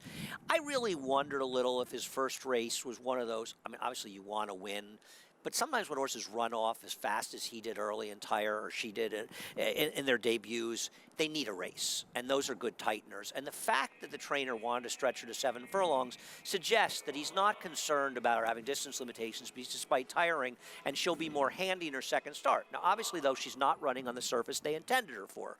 And even though the trainer is out of town and shipped in because she's a New York bred more than the turf. She's got enough pedigree to suggest she can handle the dirt. I'm optimistic she's going to wire this field, but I can understand why some have some reservations that she's more of a turf horse. All right, we're going to talk filly and mare sprint. And there's a big 2. There's not going to be a big 3. No Guarana we heard about in this race, but Come Dancing, who's been sensational all year long for trainer Carlos Martin. Saw her make her final prep right here. Belmont, the grade 2, Gallant Bloom. Won pretty convincingly, although she still had some issues in the race. She did. She didn't break. She broke a little better than she had been breaking, but the breaking from the gate is an issue, and you'll see her lugging in. Obviously, they felt there are no problems with her, and judging from the workout she had the other day, she's doing as well as she's ever done because she had an absolutely brilliant workout, and I am rooting for this horse. I've known Carlos Martin for almost my whole life and his life. And you don't see guys like Carlos get chances in big races like that. And he's also owned by, he's a home horse. You know, he's the what do you call it, the house horse, as his owner, Mark Holliday, is on the board at NYRA and a good guy. And you like to see these kind of people have chances in big races. This was on the Belmont training track. 6 furlongs in 1:10 flat. 56 and a piece to 5 furlongs, I believe. Was it? Yes, I believe. I think that's one of the fastest workouts I've seen since Foolish Pleasure's workout before the match race, where he worked 56. So she's doing good. She seems to be doing, in racing parlance, good. Here is Carlos Martin on that work. I thought the work was pretty good. I mean, we want to get a strong work similar to the ballerina 2 weeks before the big event. It's her last dance, and hopefully she'll go out a champion. So we wanted to make sure we put the screws on a little tight. I told Javier I was looking to go somewhere between 59 a minute, 113, 112. He let her roll a little bit the last quarter, and she got away from him a little faster than maybe in a perfect world you would want to see, but she just cooled out so perfectly, and he was over the moon. And the main thing is she's sound and moving well, and looks like she's really thriving. To have her happy and sound is the only approach you can do as a horse trainer. That's all you can control. It's a dream for anybody to be at the pinnacle of the sport, the championship day of racing, or the 2 championship days. You know, it's like anybody dreams of in any sport. That's the highest level that we're competing with and the Breeders' Cup would come dancing. So it's a special moment, no problem, no doubt about that. Well, not just is he going to be there, he's going to be there with maybe the one to beat in the race. No, it's going to be interesting between her and the 3-year-old Covfefe, because these are both very talented horses. Now, Covfefe, her final prep in the Dogwood. Wow, did she impress at 7/8 as well. She was 8-length score. She was 1-5 in the race, but she looks prime and ready to roll. Correct me if I'm wrong, is the second place finisher in this race, isn't she the one that won a Won the very tough Raven Raven run this weekend? So for those of us who looked at the big figure and said, do I want to trust in that figure? Oh yeah, after what Bells the One did, and this is, Come Dancing has that brilliant race to start her year out. After that, she's been very good, but she has that one brilliant race. Covfefe now has 2 races that showed some brilliance. She's good. Matched her career high Beyer speed figure in that race with a 107. Beyers, you take a look at her work.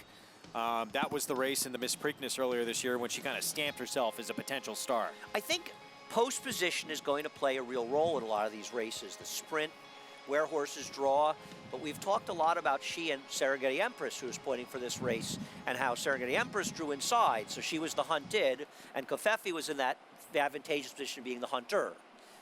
What if Serengeti Empress draws outside of her and Covfefe's inside of her? So I think the draw is going to be... Well, this is second choice for Serengeti. Oh, it is? Yeah. She's going to try the distaff where but Tom we'll see. thinks she may be the lone speed. Yeah. Well, I don't know if that's going to be the case. We'll see. Not just Come Dancing and Covfefe. Who else contenders in this Breeders' Cup Filly and Mare Sprint? Let's go to Maggie Wolfendale.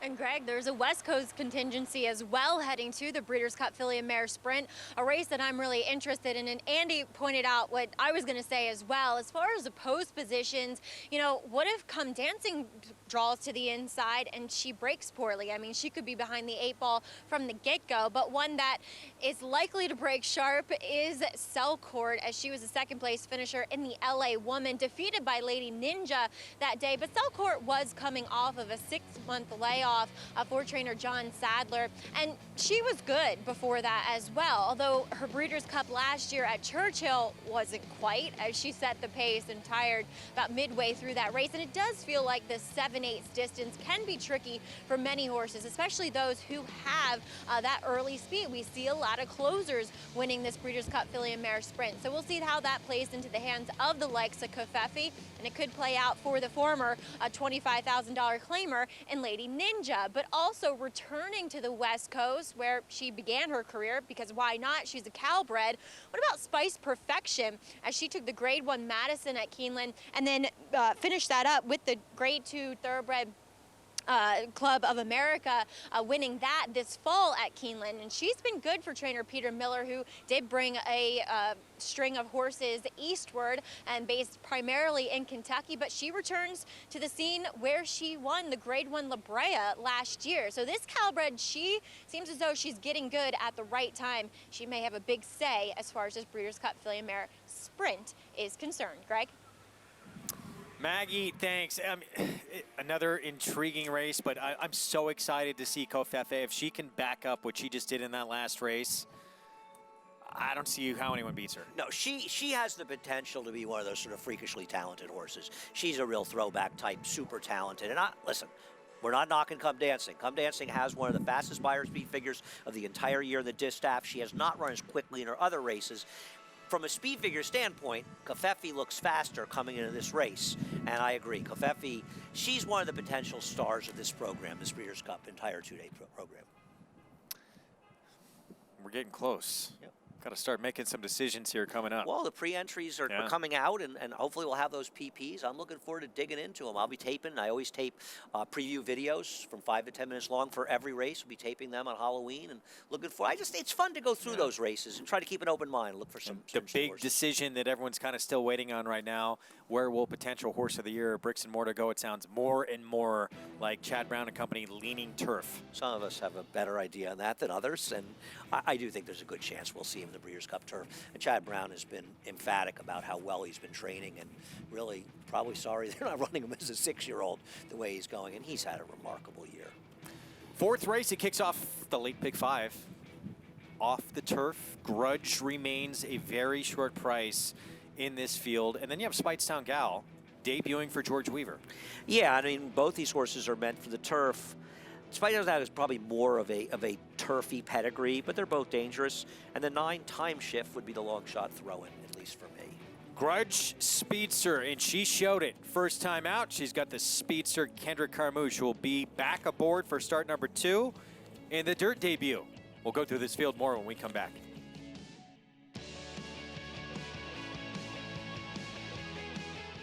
Warfront. This son of Danzig ranks among the world's elite sires. With Grade 1 winners on dirt and turf and star performers both at home and abroad, Warfront's success as an international super sire is unmatched. Recent Grade 1 winners include Omaha Beach and Preakness Stakes hero War of Will. In the sales ring, his $2.4 million sale topper at Keeneland September was the highest price yearling sold in North America last year. Warfront, standing at Claiborne Farm. It's been home to some of the sport's biggest moments, monumental achievements, and extraordinary records. At Santa Anita, we'll set another before the first gate even opens, as the Breeders' Cup returns for a record 10th time. This November, the stars will shine. Champions will be crowned. And when the unbelievable happens, you'll want to be there to see it. The Breeders' Cup World Championships.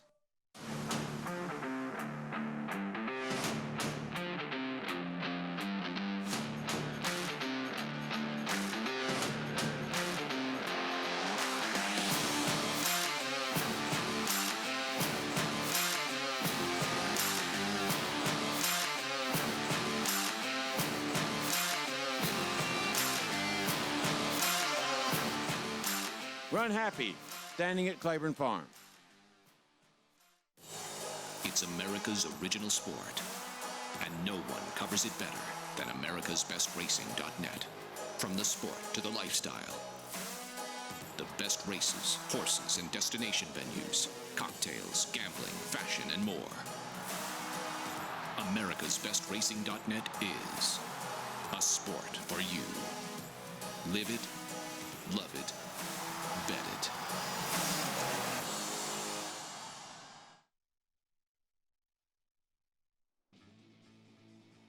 Back on America's Day at the Races, brought to you in part by America's Best Racing. For the love of the race, visit americasbestracing.net. Today, we're getting set for the start of the Late Pick 5 coming up, and that is the one everyone's likely got to catch and beat in here. That's a 6-5 favorite. Grudge, Daughter of Palace Malice for John Service, start number 2 after debuting at 6 furlongs on the turf here. Yeah, you have to imagine she's going to be out in front of this field. We'll see if she can get the 7 furlongs, and we'll see if she can do it in the dirt. I mean, they're all real question marks, but the competition may or may not be particularly tough. Let's head downstairs and get more from Maggie. And we'll check in with the first-time starter here in this group, and that is Speightstown Gal, as she comes in to make her debut for trainer George Weaver. Now, she sold for $150,000 at the Fasig-Tipton March sale, so down at Gulfstream Park, where they did the Breeze show. And watching her in that 10-2 Breeze, she definitely moved more like a turf horse. She had a lot of suspension up front, a lot of bounce to her front end, and that's usually more indicative of a horse who does want the turf. She does have a bit more of a turf frame, foot, so on and so forth to her, but I don't think she's totally up against it here, debuting on the main track. What I'm a little concerned about is the overall fitness levels. Well, she does look fairly fit. She just could look more defined and stronger overall, which is going to come with the race. I don't think necessarily breezing is going to get one like her that fit. So I think a race will benefit her greatly. Maybe that's what they're doing here. I do think much more the intended surface. So too, she's pretty calm here in the paddock. So the 7 furlongs in retrospect is probably an ideal distance to begin with, because she doesn't strike me as one that's going to be that quick out of the gates as if they were going 6. So next we'll move on to number 9, coming off a bit of a layoff. That's Time Shift for trainer Phil Serpy, and did not run that well on debut, but that was going back several months, and she's filled out. She's gotten stronger overall to me. She's actually grown a little bit in the interim as well. So I don't mind what I'm seeing here, and I didn't mind actually going back through my notes what I saw first time. So if you're willing to forgive her for that try against 8 other foes that day, then she's only facing 4 here, and she looks fantastic. So I would be willing to give her another shot, because I think of these horses, she's the one that feels as though, looking at her, she should be able to handle the moisture in the track, as the track is still labeled as muddy and harrowed. And then John Service will send out Grudge in here, and I totally agree with what Andy was saying, more of a turf horse. She's got a real flat foot to her, very kind of shelly type of foot as well. So she's definitely more of a turf runner. But the thing I think she holds over this field, maybe besides the 2 long shots who have run 3 times, 4 times apiece, she looks really, really fit. And she looks strong, and she's sharp. She's kind of marching around the paddock. So she's ready for this start here, as she looks to display that same kind of speed that she had first time out, going 6 on the turf. It's just a question of, will she handle it on the main track? Greg? All right, Maggie, thanks for that. See the late pick 5 pool. It all begins right here. We got 2 on the board, both at 6 to 5. Yeah, I'm a little surprised. I'm looking at doubles, and believe it or not, in the doubles, the number 3 horse, Speightstown Gal, is the favorite. And that's a bit surprising. It's not as though the pedigree screams that she can only run on the turf, but it's a pedigree that's much more tilted towards turf. Doesn't mean she can't win. We'll see. I'm surprised. I thought the 10 would be favored here with the experience and the known speed. I did too. And you have the bullet work as well at Monmouth, the 3 furlong move. So you know with that, this one's going to be firing early. They're going, and she has the benefit from drawing outside, so she's sort of in that controlling position if somebody else shows some kind of brilliant speed in here. But, gee, she's pretty quick. There she is. Kendra Carmouche back aboard for start number 2 in here. Now, the big question is going to be, she got real tired going 6 furlongs first time out. She did, but, you know, I think one of the best kind of prep races, whether a first-time starter or a horse off a layoff, is to have the horse show extreme speed. Because you're really going to get something out of that race as opposed to a horse that's just sort of strolling around the racetrack. She showed that speed, and don't forget, she was a big price in there. It's not as though she was a short price, and showed that speed, and she tired the end. But the fact that Connections thought to run her at 7 the next time suggests to me that they weren't concerned that she's just a runner of speed type. They obviously weren't looking for less. They were looking for more distance. Here comes our post spread. We start with the first timer, Speightstown Gal, daughter of Cairo Prince for George Weaver. Listen, she could obviously win. She goes out for good connections, but you're going to take a favorite that was entered for the turf first time, that has more of a turf pedigree. That to me seems a little dubious. Bella Invasion, 9-1, Randy Prasad. I guess if nobody handles it and the race falls apart, she could pick up pieces at the end. Key Pit, Luis Reyes, Tom Albertrani. Start number 4. She came alive with some speed last time on the turf. We'll see if she transfers that newfound speed to the dirt and is at least a factor early. There's Time Shift, 7-1, Luis Saez. I think if you're looking for a long shot, she's the one you probably want to take in here. She comes out of a race that may be a little better than the figures suggest, and she did have an excuse for the start. She's clearly better than that, and she picks up Luis Saez. And Grudge, the one to catch on the front end. Second time out, John Service. Yeah, the question is dirt. If she handles the dirt, I think she's much the one to beat. I'm surprised that she's not favored. Here's the 6 we skipped over. Key Pit, we did talk about. Daughter of Congrats for Tom Albertrani. Well, once again, we'll see if she can use that speed if she had last time out, or if that was only on the turf. Approaching the 5-minute mark to post, start of the late pick 5. Even money on a first-time starter, the 3, Speightstown Gal. There she is, daughter of Cairo Prince. We'll be back with the first leg of the pick 5 next.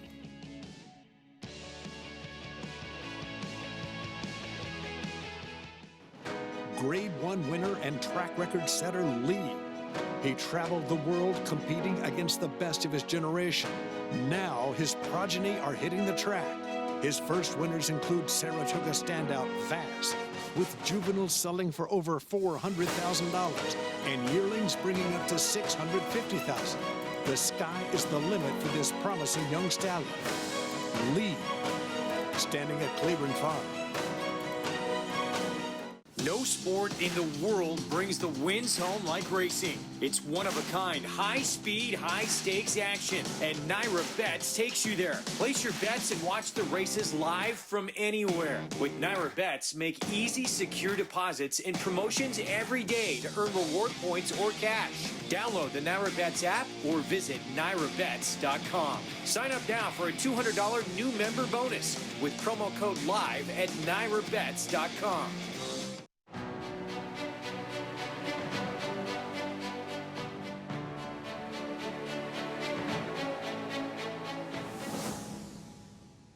Run Happy is simply super.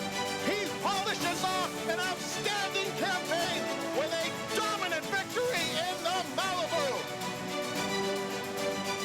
No medication, no problem. Run Happy, standing at Claiborne Farm.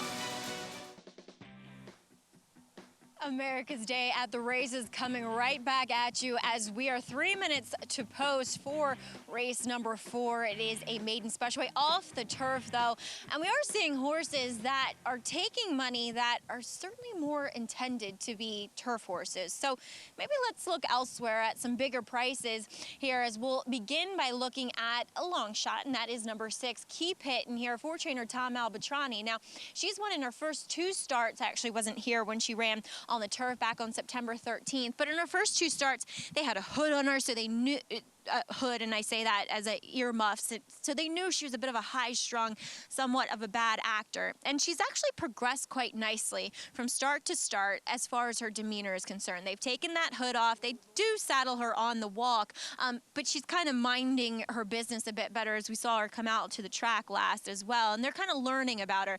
And you couldn't ask a horse to look any more fit than what she does. Just a great coat to her as well. So I don't, as Andy said, I don't know if she's going to have the same speed on the dirt as she did on the turf first time out. The one thing I can say is that it's a little harder to have that quick of turf speed, so maybe it's something she's developed. But on the flip side of that, the dirt breaks away from horses a bit more. So when they try to, run away from the gate, they have that surface that slips away from them. It could mitigate that speed that she showed on the turf. Now, moving on to number 9, Time Shift. She's the only one, as far as warm-ups were concerned, got a brisk warm-up from Luis Saez. And the fact that she had trouble at the start, she was down on the rail, and 5.5 furlongs here at Belmont, the turn does come up quite quickly. So if you don't break well from that inside position, it's tough because you have the turn coming up and horses dropping over on you. So you can forgive her for that. And I wouldn't be surprised if she is a little bit quicker, a little bit more mature, at least out of the stalls. And 2, because she had that aggressive warm-up, I love the way she moved over this surface. So I'd be definitely willing to give her another shot here, Greg and Andy. All right, you agreed with that, and you think this one certainly deserves a look, right? Yeah, I mean, it's not like the 3 and 10 are standing on some sort of solid ground, right? The 3, they're just assuming she can run. Maybe she can, maybe she can't. She was entered for turf. The 10 horse, she's going to probably have speed. Maybe she can't get the distance, and maybe she doesn't like dirt. So you've got 2 questions. The 9 may have no ability whatsoever, but the 9 is clearly going to be better than the debut. The question is how much better, and she's a more interesting alternative than the other 2 horses with experience. Took no money first time out, but plenty of excuses. And now a field that probably don't have to be all that much of a runner to get your picture taken. Right. She's my backup, the 9, as the Wise Guy horse. I used her a little bit in my Can I pick ask, 5 play. what are you doing in the last? I used the 4 and 6 as A's, and the other 2, the 11, 12, as C's. Okay. I got a bunch. I played a whole ton of different tickets. I have a $48 compound play in here. Yeah, I think anyone can win the last. It's a 4-horse field.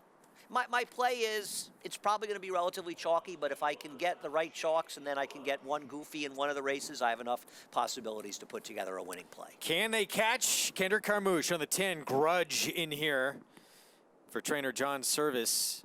6-5, not your favorite. The 3-horse, first-time starter, Speightstown Gal, is 4-5 on the board. There's Kendrick. Gonna try and take them all the way to the wire. Let's go upstairs to Larry Colmus for the call. They're all in line.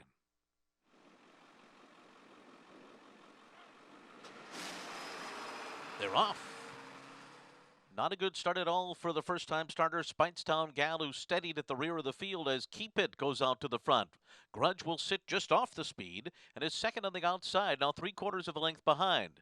They're followed by Time Shift and Bella Invasion, and now Irad Ortiz has taken Speightstown Gal to the far outside after that start and is 4 lengths from front-running Keep It, who completes an opening quarter mile and 24.61 seconds. And now Kendra Carmouche says, let's go to Grudge. And Grudge takes over as they race for the far turn.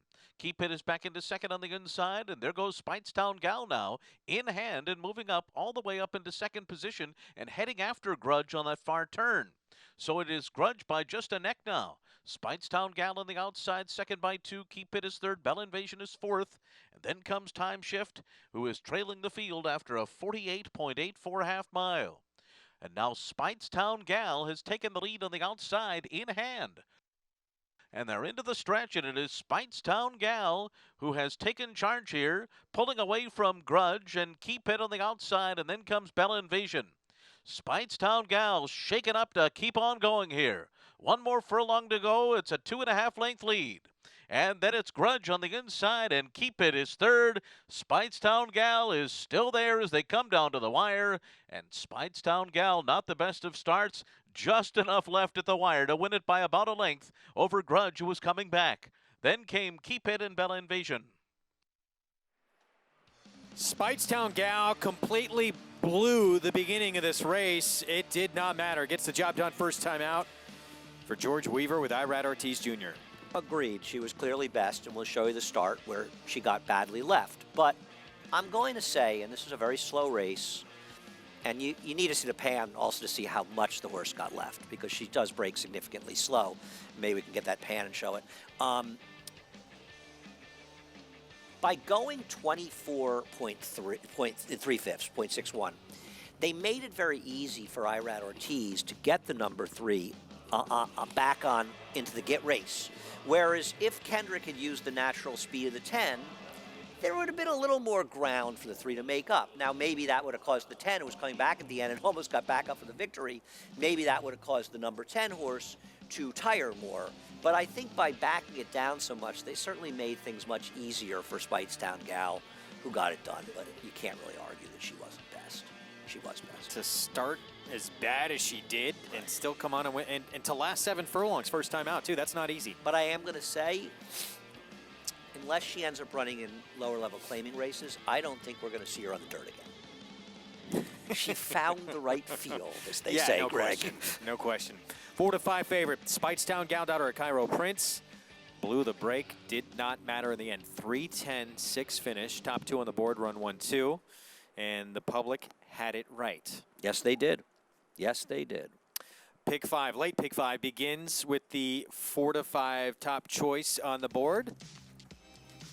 Speightstown Gal. I'm going to step aside. So am I. Are you? I'm done. Okay, for the day. I am. All right, well, you enjoy the rest of your day. Acacia Courtney, Paul LaDuca stepping in for the two of us. Right after a short timeout, they'll set up the late pick 4 in race 5. After a short timeout, stay tuned.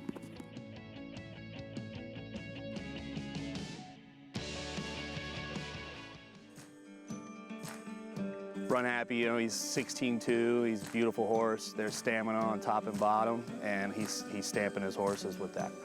I think they look big and fast, and like horses that'll go on and run a distance as well as short.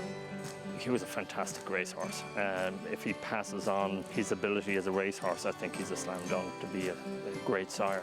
Very athletic looking and beautiful bodied horse as well. Run Happy, standing at Claiborne Farm.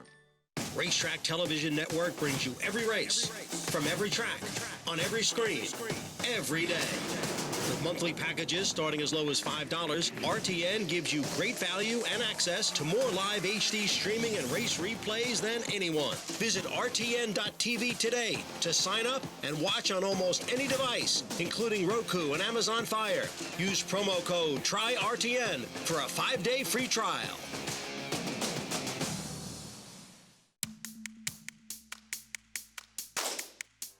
The WIN program, I think, is fantastic for breeders. It's a really, really nice way that WinStar has given back to the breeder and supported the breeder who's also supported them. If you had the option to breed to another stallion at another farm or go to the horse over at WinStar that has this win program attached to it, the deciding factor is easy. You're going to get more bang for your buck over there at WinStar. That time at Oaklawn when a home run made for a big night. Bet on your favorite teams at Oaklawn's new race and sports book. Oaklawn, a new level of action, a new level of excitement. The thermal spring waters our city is named after are known for their legendary healing properties. Their thirst-quenching properties are pretty nice, too. Hot Springs, Arkansas. It's different here. Come see why. Welcome back to America's Day at the Races, brought to you, as always, by Run Happy, who raced medication-free and stands for $25,000 at Claiborne Farm. Great shot of nice little Run Happy logo there as we take a look at what's coming up later on for the rest of the show. As you see, a little bit of a change up here on set. I'm Acacia Courtney, stepping in for Greg Wolf as your host, and joined by Paul LaDuca, and we'll be taking over for a little bit, Paulie. How you doing, Acacia? I'm doing well. How about you? Not a bad day. It was supposed to be actually a little bit cooler, as you could tell. Listen, I'm gonna wear a jacket out no matter what because I was raised in Arizona. This is the bottom line. Okay. But a beautiful day out here at Belmont and a great week of racing. As you see, the 3 gets into the winner's circle here in a nice effort by Speightstown Gal, especially after that beginning. Certainly was. First-time starter gets the job done under Jackie Irad-Ortiz, who's standing by with Maggie Wolfendale. Thanks, Acacia. And catching up with Irad, it was, well, not the best of beginnings, I'd say, for Speightstown Gal Irad, but she proved to be much the best. Yeah, she broke in a little bit. First timer, inside post. It's never that easy. After that, just let her see what she's gonna do, and she just respond right away, and she put me on the race without using, so I just take a hold. It was a little while, take my time, and she was dragging me going to the half a mile, so I let him catch up a little bit, and she get close to the horse, was in the lead. Pretty easy, and when I asked him, she responded really well. Then she made the lead, she kind of wait a little bit. I think she's gonna be better on grass. She feel like grass, and I will let her get on the stretch. When she feel the other horse, she give me another gear. So I think she still have some more on the tank. So look really good right now. Yeah, and look for her on the turf probably next time out as well, Irad. As speaking of Breeders' Cup, we were talking about the Classic earlier, and we saw you aboard Vino Rosso for his last breeze, well, last week, I should say. Are you excited about him? What do you think about his chances? I'm very excited about that horse. He's doing really good. Look like he made some, he changed a lot from last race. Now he's working really good. He's acting good. I mean, I don't know what to tell you. I don't know what's going to happen on the race, but I know he's doing really good. And the trainer do a good job. He like him. He see the horse happy on the track. He's doing everything right. So hopefully we have a good race from him. We expect a very, very good race from him. And also, Dennis's Moment, you retained the mount on him after that win in the Iroquois. You're excited about him? He looks to be one of the favorites as well. Yeah, he's doing good. I talked to Dale, and I watched the work the whole day with Tommy, and worked really good. He looked easy. He went a little fast, but he looked pretty easy. He got a huge stride. That kind of horse that cover a lot of ground, so we are happy. We are excited, so let's see. Excited for next weekend, Irad. Best of luck and congratulations here. Thank you. All right, Irad-Ortiz looks to ride several favorites on that Breeders' Cup card as I look to struggle with my hair. Greg? Sorry, Acacia, as you well know. Maggie, I feel you. It's bad down there. It's so nice on the paddock side. Then you come over to the winner's circle and you look a little bit like an untamed lion's mane there in the winner's circle, the struggles that we have. But some good nuggets there from Irad-Ortiz as first-time starter. Speightstown Gal gets the job done, Paul, and Irad saying she might like turf in the future, so keep an eye out for that. Yeah, definitely. With the bottom side and the top side, a filly by Cairo Prince out of Speightstown there, Speightstown Lady. Irad aboard, debuted with Lasix, got the job done. The 10 Grudge, now she's been a horse twice now that's gone to the front end and sort of given it up, but you know what? The end of this race, she sort of came back at the 3, so maybe look at her next time off the pace for John Service and Kendrick Carmouche. There you see the $169,000 jackpot carryover. That will be a mandatory payout at the end of this week. Doesn't look like it's going to be mandatory paid out today, but Peter's Project at $790. I think we'll pay a little bit bigger, but Speightstown Gal, first-time starter that did get bet. Yeah, ended up going off as your favorite. As we take a look at what's coming up next, we would turn a page and we have another maiden special weight coming up. We stick with the 2-year-olds. This one, a intended dirt race, 6 furlongs on the main track for the 2-year-old maidens. And when we come back from break, we'll be talking a little bit about some things coming up this weekend. We heard Irad Ortiz talking a bit about the upcoming Breeders' Cup. Well, right here at Belmont Park, we see the return of the horse that crossed the wire first in the Kentucky Derby, and that was Maximum Security. Did not get to see him in the Travers or the Pennsylvania Derby, but he'll return here at Belmont this Saturday. Stay with us. It's America's original sport, and no one covers it better than americasbestracing.net. From the sport to the lifestyle, the best races, horses, and destination venues, cocktails, gambling, fashion, and more. americasbestracing.net is a sport for you. Live it, love it, bet it.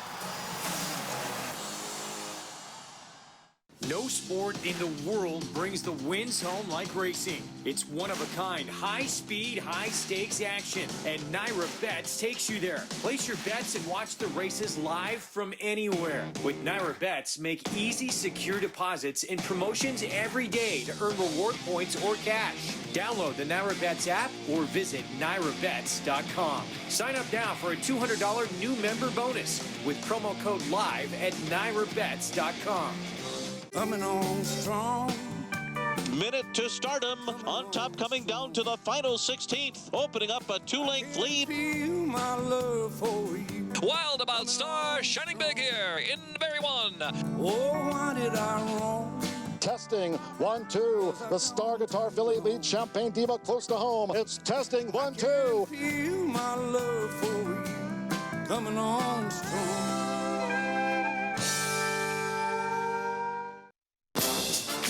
12 categories covering the best of the sport and lifestyle, all decided by the fans. It's the America's Best Racing Fan Choice Awards. Coming this November, the Fan Choice Awards. Pretty exciting opportunity for those. We've always had in the last few years the Secretariat Vox Populi Horse of the Year award, but now, Paul, you get a chance to vote for your favorites in all the other categories, too. Yeah, and the voting takes place, you see down there in the left corner, the November 6th through the 20th, and a lot of good categories as well.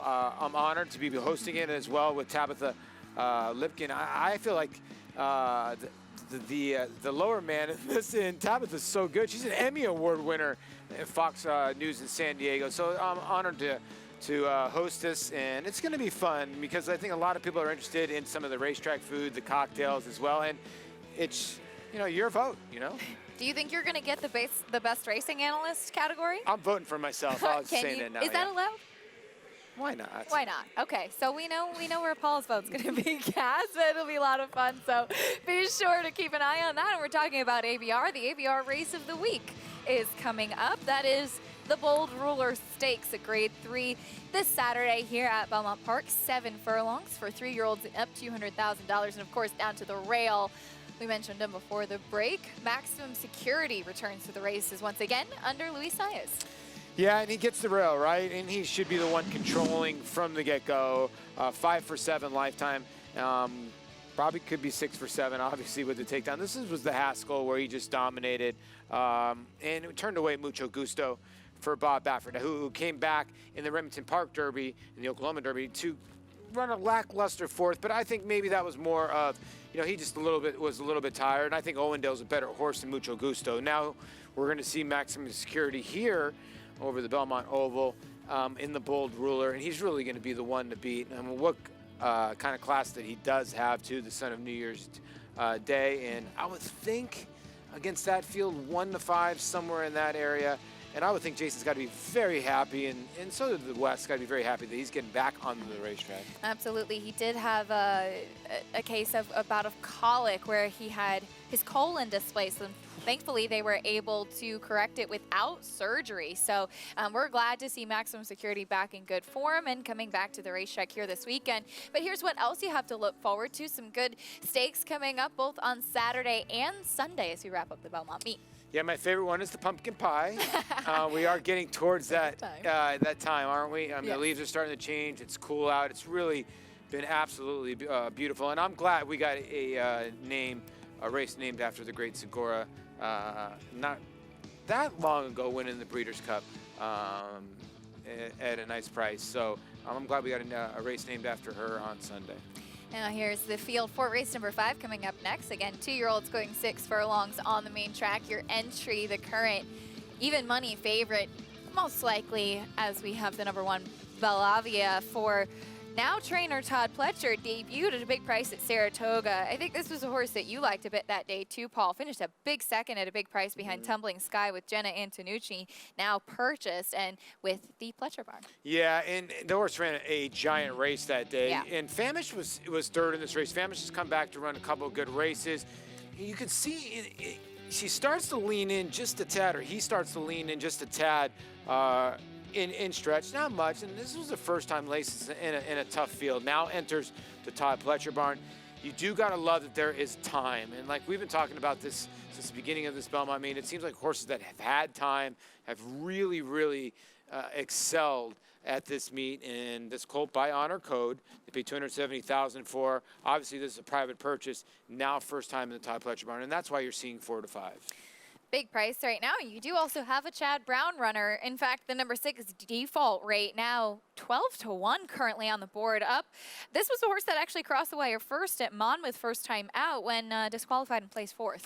Yeah, and listen, your own discretion, whatever you want to think. This is a great son of Carpe Diem of a red bullet mare. Very, very interesting pedigree. Now, this is where the takedown happens right here. Horse leaned in, obviously, right there. And you could see Hector Diaz started to correct it immediately left-handed. Now, the horse in 4th was probably going to run 4th. Should the horse been taken down? Probably. When you watch the head-on, he does impede the horse in 4th. And you can't really, gauge whether the horse in 4th was going to run 3rd or not because he just stopped riding the horse. Now, Hector got taken down here 2 weeks ago, or a week and a half ago here at Belmont. So he needs to straighten things out a little bit. Now, Irad Ortiz Jr. Aboard this gray. And I don't know why this horse is 12 to 1. All right, some interesting prices on the board. Currently 4 to 5 on your entry, and I think a lot of storylines in here. So let's get some help. Let's head down to the paddock with Maggie Wolfendale and get her take on these 2-year-olds. Maggie? Acacia, you're absolutely right. This is a fascinating race and a lot of different ways you can go and who will prevail, as we'll check in with number 1, that is Bellavia, who ran very well first time out for previous connections, and then they sold him, I believe, for a little over $400,000, I want to say, something around that number, to Current Connections. And I did not think that first time out he looked fit at all. And he did run without LASIK, so that probably had a good deal to do with the fact that he just looked heavy. But now in Todd's barn and getting, wow, we have some bad actors. A lot of action going on down here. He's not one of them, though. He's been very professional. Talking about Bellavia, he's just a lot more tucked up, and he's a good-looking horse. He looks like a true dirt sprinter, and that's kind of the feel that we got from him first time out. So I like this horse. I can't really blame anybody for taking the price that he is right now, but there are some interesting options in here, and we'll take a look at his entry mate. That's actually the 1A Farmington Road as well for Todd Pletcher, a son of Quality Road. There was a little bit more distance and a little bit more turf in this pedigree, at least on the bottom side. Quality Road can kind of produce anything. I don't mind him, but he also feels like a horse that is going to develop and get better with time, with age, because he's still a little up behind, just physically looks a bit backwards. Not to say he can't win today and run well. I'm just saying that I don't know if a 2-year-old season's really going to be his gig, as he's been very professional, unlike several of the other ones in here. As we'll take a look at number 6, Default Rate, and he is a big price on the board. As Acacia mentioned, he's actually a horse that has crossed the wire first and taken down for interfering with the 4th place horse there at Monmouth. But it's not a very good field he emerges out of. It was a slow figure that he gained, and I wasn't thrilled with him on paper, but looking at him here in the paddock, I like what I see. He's actually a big, mature-looking 2-year-old. There's a lot of substance, a lot of conditioning to him. He looks like an out-and-out dirt sprinter, so I like the fact that Chad comes right back in a 6-furlong sprint. I like him more than what I did on paper and what the board would suggest here in the paddock. I think he actually might be okay. As we'll move on to the horse that I think is possibly the other one in here, the other horse to beat, and that's number 7, 16 Tons for Brad Cox. Ran very well first time out, I think, behind Spycraft, who, talking with connections, are very high on him, so possibly graded stakes next in his future as we move on to Aqueduct with the National and the Remsen coming up. But 16 Tons, he looks much the same as he did first time out. He's a solid animal. He looks fantastic for Brad Cox. We'll see what he does here at second asking. And then Bill Mott, he'll send out 2 in here, and his 2 were a little bit of the bad actors, but the breeze is blowing, and sometimes that gets horses quite wound up. Breeze, as he is acting up pretty badly. He didn't do this until the tack actually got on him. I like him as a physical. I don't like this behavior that he's suddenly decided to display. Really athletic, really actually well-defined too, and fit for a Bill Mott firster. I love the way he's put together. Mentally though, as everyone can see now, he might need to start. So we'll see. I'll keep my eye on him occasionally, how he behaves out on the racetrack. Maggie, thank you. And yeah, Paul, she mentioned some big nuggets there as we look to see Jose Ortiz about to get a leg up on Moon Over Miami, who was acting up quite a bit. And Maggie mentioned the wind, and that is an important aspect too, as he is really acting up a lot. Sometimes horses really do react to their environment, the wind being one of those, but this is a lot. Yeah. He's going to have a fun ride today. Yeah, he is. And Jose can maybe, you see his feeder out of the stirrups trying to calm him down. Moons, with an S over Miami, is a great dish at Denny's, if you're a Denny's person. So maybe this is a horse that's named after somebody that is a Denny's lover. But reportedly, this horse has been working well in the morning. And hopefully he can calm down a little bit on the racetrack and save some of that energy. You really don't want to see that. Liam's Fire, the 10, taking a little money too. You know, Johnny V does not ride much for Gary Contessa. 4 times in 2018, 2019, and they're 1 for 4 together, 1 for 3 at this meet. But when you look at the entry, you're starting to wonder. I know that the 1 ran a giant race first time out, Bella Via, and now first time purchased. And you look at secret rules, you look at default rate, and you look at 16 tons, you figure all those colts will improve. We're all forgetting about the first time starter, the 1A, Farmington Road. Maybe that horse is just solidifying the entry that horse can run a little bit too, you know? Yeah, you do have a firster also from the Todd Pletcher barn. Maggie saying maybe a horse that just needs a little bit of time, maybe not one to put all your eggs in one basket in as far as a 2-year-old. Unfortunately, you're stuck getting him also at 4 to 5 due to the fact that we have an entry in here. And do note they brought the pony over, so Moon Over Miami has a friend heading out, so that might help calm him down a little bit as we begin our post parade with the 1. Bella Via, now with Todd Pletcher. Oh, man, it looks the part, right? 4 to 5, and Son of Honor Code that they paid $270,000 for, now a private purchase, first time in the Todd Pletcher barn and first time with Lasix. Here's a first-time starter, the 3 Life on Top for Jimmy Jerkins and Centennial Farms. Another Carpe Diem. We've seen a couple in here. This one out of a King Mambo mare, and Dylan Davis looking for another one on the card. Already a win today as we go next to the 1A, the other part of the entry, Farmington Road, also with Todd Pletcher. Luis Saez has the call on this one. This one for La Penta and Eclipse Thoroughbreds here. And, you know, a Langfear mare here, and a horse that might like turf a little bit, but I wouldn't be surprised if he can run a little bit. The 2 Manolito, well, we saw Larceny win earlier on the card. Here is his half-brother. Well, the word is out on Manolito because this is real money. We're at 9 minutes to post. This horse is 30 to 1 on the morning line. Sometimes you'll see this with like 19 minutes to post, but at 9 minutes to post, I know the horse is going to drift up a little bit, but supposedly this thing can run in the morning. Second-time starter, the number 5, Secret Rules, one of 2 in here for Bill Mott.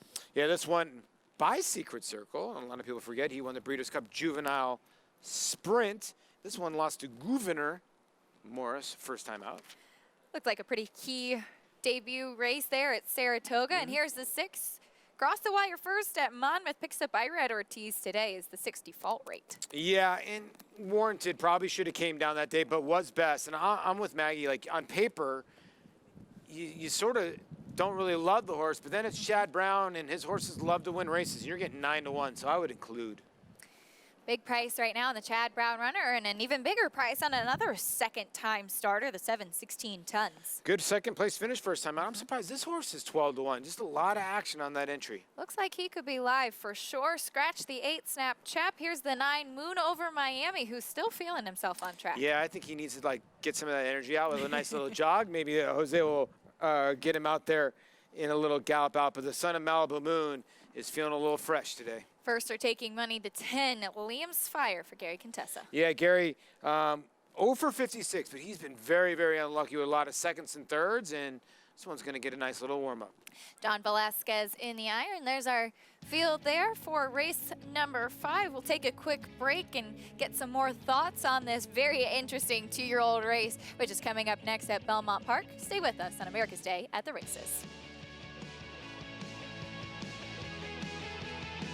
It's been home to some of the sport's biggest moments, monumental achievements, and extraordinary records.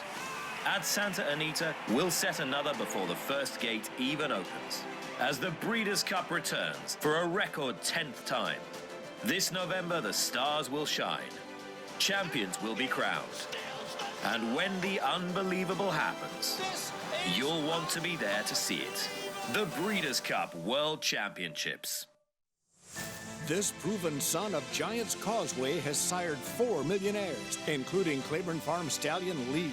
Recent top runners include Cutting Humor, winner of the Grade 3 Sunland Park Derby, plus 3-time graded stakes winner Sharp Samurai, and international star Shamal Nibras.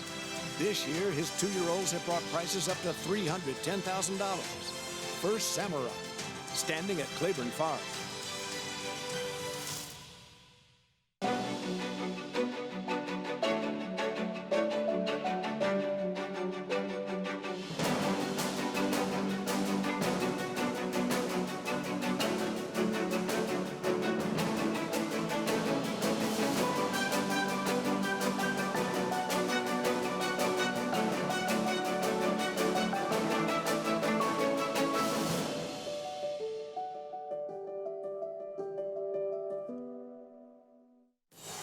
It's America's original sport, and no one covers it better than americasbestracing.net.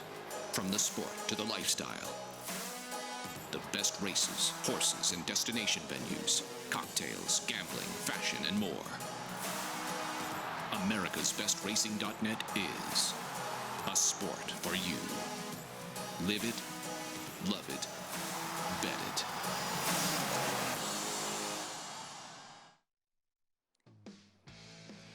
We're back on America's Day at the Races, brought to you by Claiborne Farm. 100 years of doing the usual unusually well. Beautiful shot of some Claiborne blankets there on the backside as we get set for a great 2-year-old race coming up here at beautiful Belmont Park. We've got, I think, a very interesting field, even though you have even money on the entry. So we'll head down once again trackside to Maggie Wolfendale for some more thoughts. Maggie?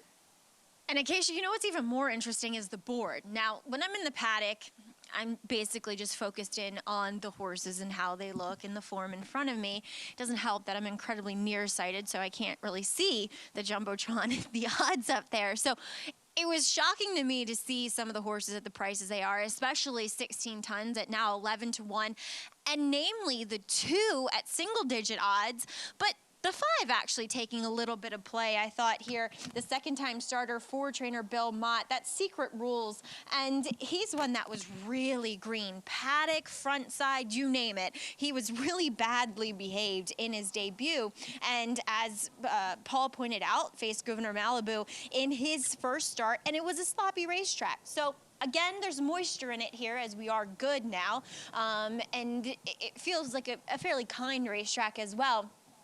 But Secret Rules has behaved much better. He's probably a fitter individual, so I think we'll see what could be a better performance from him, despite finishing third, beaten 10 1/4 lengths. Now, number 2, Manolito, who's taking a lot of money. We do see, you know, some bullet works there, but they're over at Aqueduct, so there's not many horses breezing over there. There's not many horses there right now either way. He's a big horse because he's by Broken Val. Broken Val tends to throw those heavier boned kind of massive animals. And 2, while there's no winners in the first generation, or I should say no winners, Larceny won today, so he's the first winner in the first generation. The second dam was actually a multiple stakes winner going long on the dirt.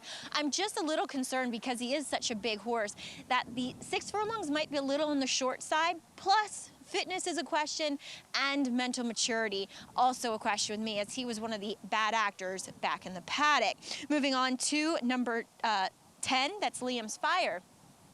This horse isn't bad. I don't want to kick a man when he's down, but over 56 with Gary Contessa, it's a little tough to take, but I like this horse. I liked his sales work at the OBS June sale. He worked 10-1. Really, really nice mover, and that was evident in his warm-up too with Johnny V aboard. He's a little soft around the edges, but he's a solid horse, and he's by Byron, whose horses have actually gotten off to a pretty good start with his 2-year-olds. And again, not much in that first generation, but the second dam, a multiple stakes winner in dirt sprints, and this guy looks like a dirt sprinter, so he's the intriguing one. And as you guys pointed out, Johnny Velasquez climbing aboard for this barn, we don't often see. I think this horse has a lot of potential. I'll see how he runs here today. I wouldn't necessarily consider him a win candidate, though, Acacia. Thanks, Maggie. As we take a look at the board, Maggie pointed out some horses really either taking a lot of money or not taking a lot of money, and surprisingly so. One of them being the 7 16 tons, who I know, Paul, both you and I had quite a bit of interest in. Yeah, it's confusing that this horse taking any money at all. At an 11-1 debut, 12-1 today, and I'm wondering if he's just not a good workhorse in the morning. His figure came up okay, but they keep on pouring the money in on the entry. 1-2 now, and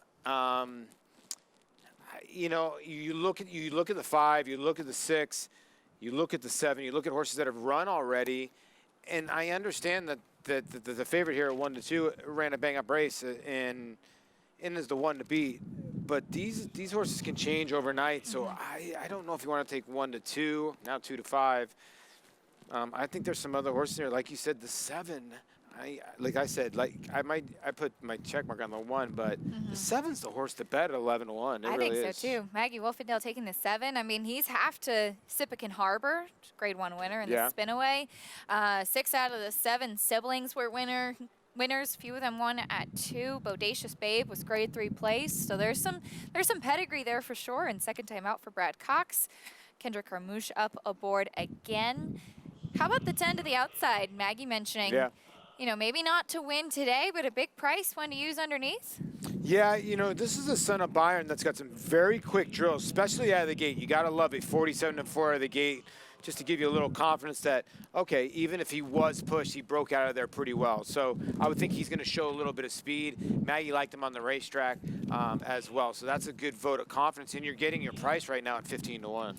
Certainly are some big prices a little bit all over the board. As Bill Mott does have 2 in here as well. A couple of bad actors. Hopefully Jose Ortiz and Moon Over Miami have gotten things settled down a little bit now as we start to load in, or continue to load in here for this 5th race. There's a first-time starter we haven't really talked much about. The 3 Life on Top, Jimmy Jerkins. A little bit slow here at Belmont Park this fall as well. Yeah, just, you know, he's just having one of those little ruts right now, and he'll get through it. He's such a good conditioner. One of the best for sure. Maybe one. Give his horses a little bit more time to get some experience under their belt as well, as far as 2-year-olds go. And there goes Moon Over Miami right into the gate, and a couple more in here as we head up to the voice of New York Racing, Larry Colmus, for the call of race number 5. Last one to load here will be Farmington Road.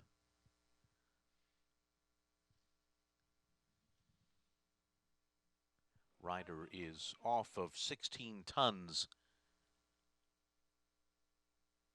in the starting gate. Looks like Default Rates rider is off as well. And they have backed out 16 tons.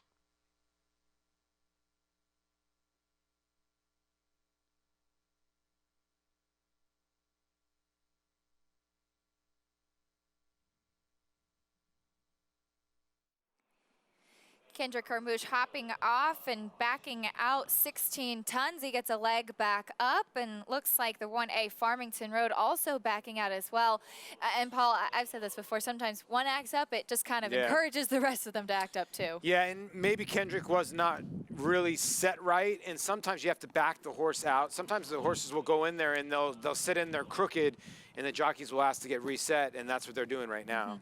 Now 16 tons balking a little bit before going into the gate. These are 2-year-olds, they're inexperienced, they're maybe getting a little bit keyed up, a little unsure of themselves, and at a case like this too, do want to watch out as he is getting just a little bit warm. And there he goes in, our excellent gate crew taking care of that, and we'll head back up to Larry for the call. Now they're all in line. They're off. Default Rate comes out running on the lead, and joined by Manolito on the inside, Life on Top close up as well. Then it's Secret Rules going up on the outside, with Bellavia toward the rail and Liam's Fire on the far outside. They're being followed by 16 tons and Moon Over Miami, who's now going by horses quickly. Farmington Road is the trailer as they sort themselves out around the far turn, and Manolito leads the way. Went 23.19 for the quarter. Liam's Fire is second on the outside. Behind the leaders, Default Rate is third, then Bellavia fourth along the rail. They're being followed by Secret Rules and Moon Over Miami, who's wide. Life on Top is down toward the inside, 4 lengths from the front, and it's a good way back to a dropping back 16 tons and Farmington Road.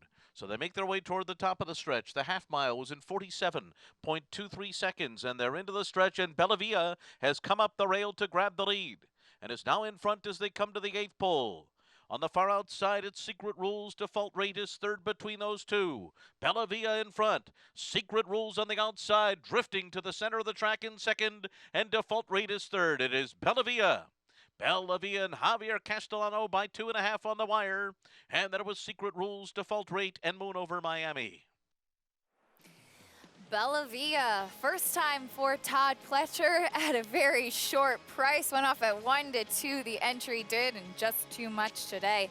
Gets the job done under Javier Castellano. Yeah, very interesting ride here. I'd like to go to the beginning of this race if we can, because I love Irad Ortiz Jr., but I thought he made a very critical mistake in the beginning of this race, because the one got the rail the whole way around the racetrack, where I think the 6 could have just had the rail and the 1 would have had to go around in. Now, it would have maybe not mattered at all, but Castellano will get this horse home at 1-2 as he just snuck up the rail, and this is why you got to pay attention, because early steam on the 2, and the horse ended up running dead last at about 8-1. That's crazy. Did show some speed early, so was certainly keyed up to get out of the gate pretty quickly as we take a look at the start. And important to note, too, the number 7, 16 tons, who had to be backed out of the gate, he was out of the race early, too. Here's the thing I'm talking about. Look at the 6. Why is Irad keep looking over to the left? Over to the left, over to the left.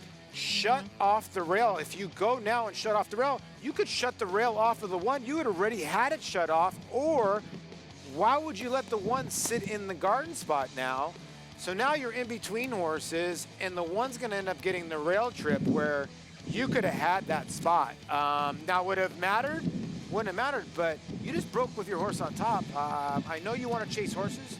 You're a Chad Brown type of horse, and that's what he usually does, but when you get a flyer like that, sometimes you got to make the adjustment and go. Especially when you have a short price favorite that's getting the dream trip and saving all the ground to the inside. It was a big run, too, from the 5, Secret Rules, who was clearly very green in the stretch as well. As we see winning trainer Todd Pletcher coming down to the winner's circle, but maybe one to look out for next time out. 5, Secret Rules. Definitely green, but certainly has some ability. Yeah, definitely has some ability, and I think the 6 does, too. I think it's a horse that maybe for Chad thought is maybe an underachiever, and it's going to be a tough horse to beat next time out.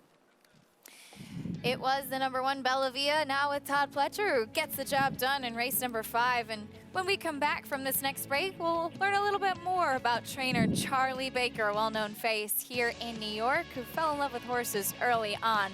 All that and more coming up on America's Day at the Races.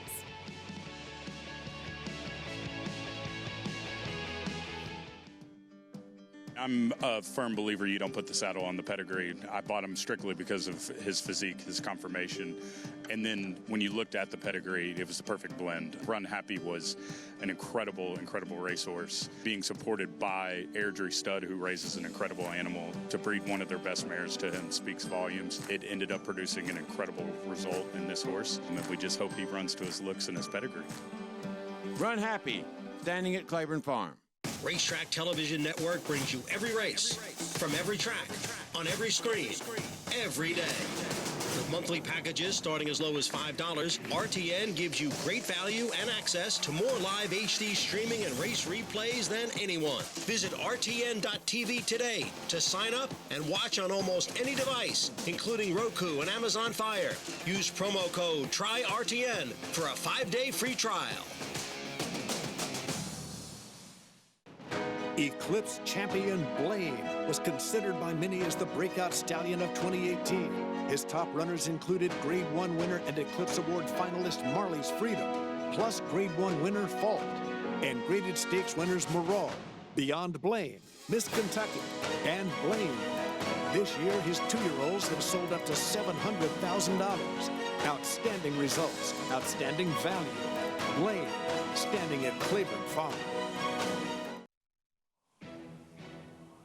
Popular victory here in race number 5 as Bella Via, second time out, first time for trainer Todd Pletcher, who joins me now in the winner's circle, breaks his maiden at second asking. And Todd, a horse that LaPenta and Madaket Stables picked up out of his debut. And is this what you were expecting?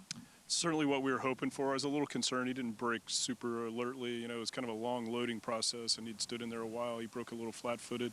I was encouraged by the way he handled that, some kickback, you know, kind of came up a tight opening on the rail, and I thought it was a very professional effort. Todd, physically and kind of a little bit of pedigree too, he looks like a true sprinter. Is that kind of where you keep him, or do you try to get a little more distance? You know, my feeling is, having trained Glacken's Gal, that I've known the horse from the 2-year-old cell, and I kind of got the feeling looking at him that he's a sprinter, but, you know, I think he's got enough class and talent that something like a 1-turn mile could make sense down the road. We'll see. You know, he's at least a good sprinter. We know that for sure. But I was encouraged by the way he finished and galloped out today. So, you know, we'll just play it by ear. Yeah, he definitely seemed like a classy type in the paddock. Everybody else was acting up, and he's just like, whatever. But, Todd, also gearing up for the Breeders' Cup. Sweet Melania is one we haven't really gotten to talk to you much about, but she was really impressive last time out at Keeneland. Had to be getting excited for her as far as the Breeders' Cup Juvenile Turf is concerned for fillies. We're very excited. Loved her last race. It was, you know, it seemed like kind of a breakthrough performance for her, even though she'd run well. Prior to that, that was the most polished race she had put forth, and you know, only 23 days in between races is a concern. That's why we left her at Keeneland, and we're not going to do much with her in between. She'll ship to Santa Anita on Saturday, and hope she can run as well as she did at Keeneland. Now, is the firm turf likely out there going to help her, or it doesn't really matter? I don't think it matters. I certainly don't think it will bother her, but you know, I think there's a touch of give in the ground at Keeneland. It wasn't soft by any means, but you know, so far she's really performed well every time we've run her on the grass. She really has. Well, best of luck with her, and congratulations with Bella Via today. Thank you. All right, Todd Pletcher gearing up his Breeders' Cup runners, as he might have a future star in Bella Via. That was an impressive effort occasion. It was, Maggie, thank you. And glad she brought up Sweet Melania too, Paul. And looking at the Breeders' Cup Juvenile Fillies turf, daughter of American Pharoah, who's really been very, very good on the grass. Yeah, she was dynamite at Keeneland. She really was. You see Bella Via with Javier Castellano gets the job done. On his birthday. I know, on his birthday. Happy birthday, Javier. Yeah. An honor code colt out of a smoked Glacken mare. He was talking about Glacken's Gal. It's probably pretty cool that he trained the mare. Now he's training her little boy, and he can run a little bit, you're right. And there you see the jackpot carryover Empire 6 follow along. It's been a little bit chalky so far, but hopefully we can get you some prices. Maybe this race, 7 and 8, be a little tough. Maybe so. We'll see what's coming up next as we take a look at race number 6 as we turn the page. 6 furlongs, 8-5 currently to the outside on the 7. She takes charge. But before we get to that, we mentioned a little bit earlier, trainer Charlie Baker. He has been a mainstay here on the New York racetracks and Growing up nearby, one fell in love with horse racing from a very early age. And let's take a moment to learn a little bit more about Charlie Baker. Track. I live walking distance from the track, so I grew up around the track. My dad was a trainer there at the track, so I was always at the track.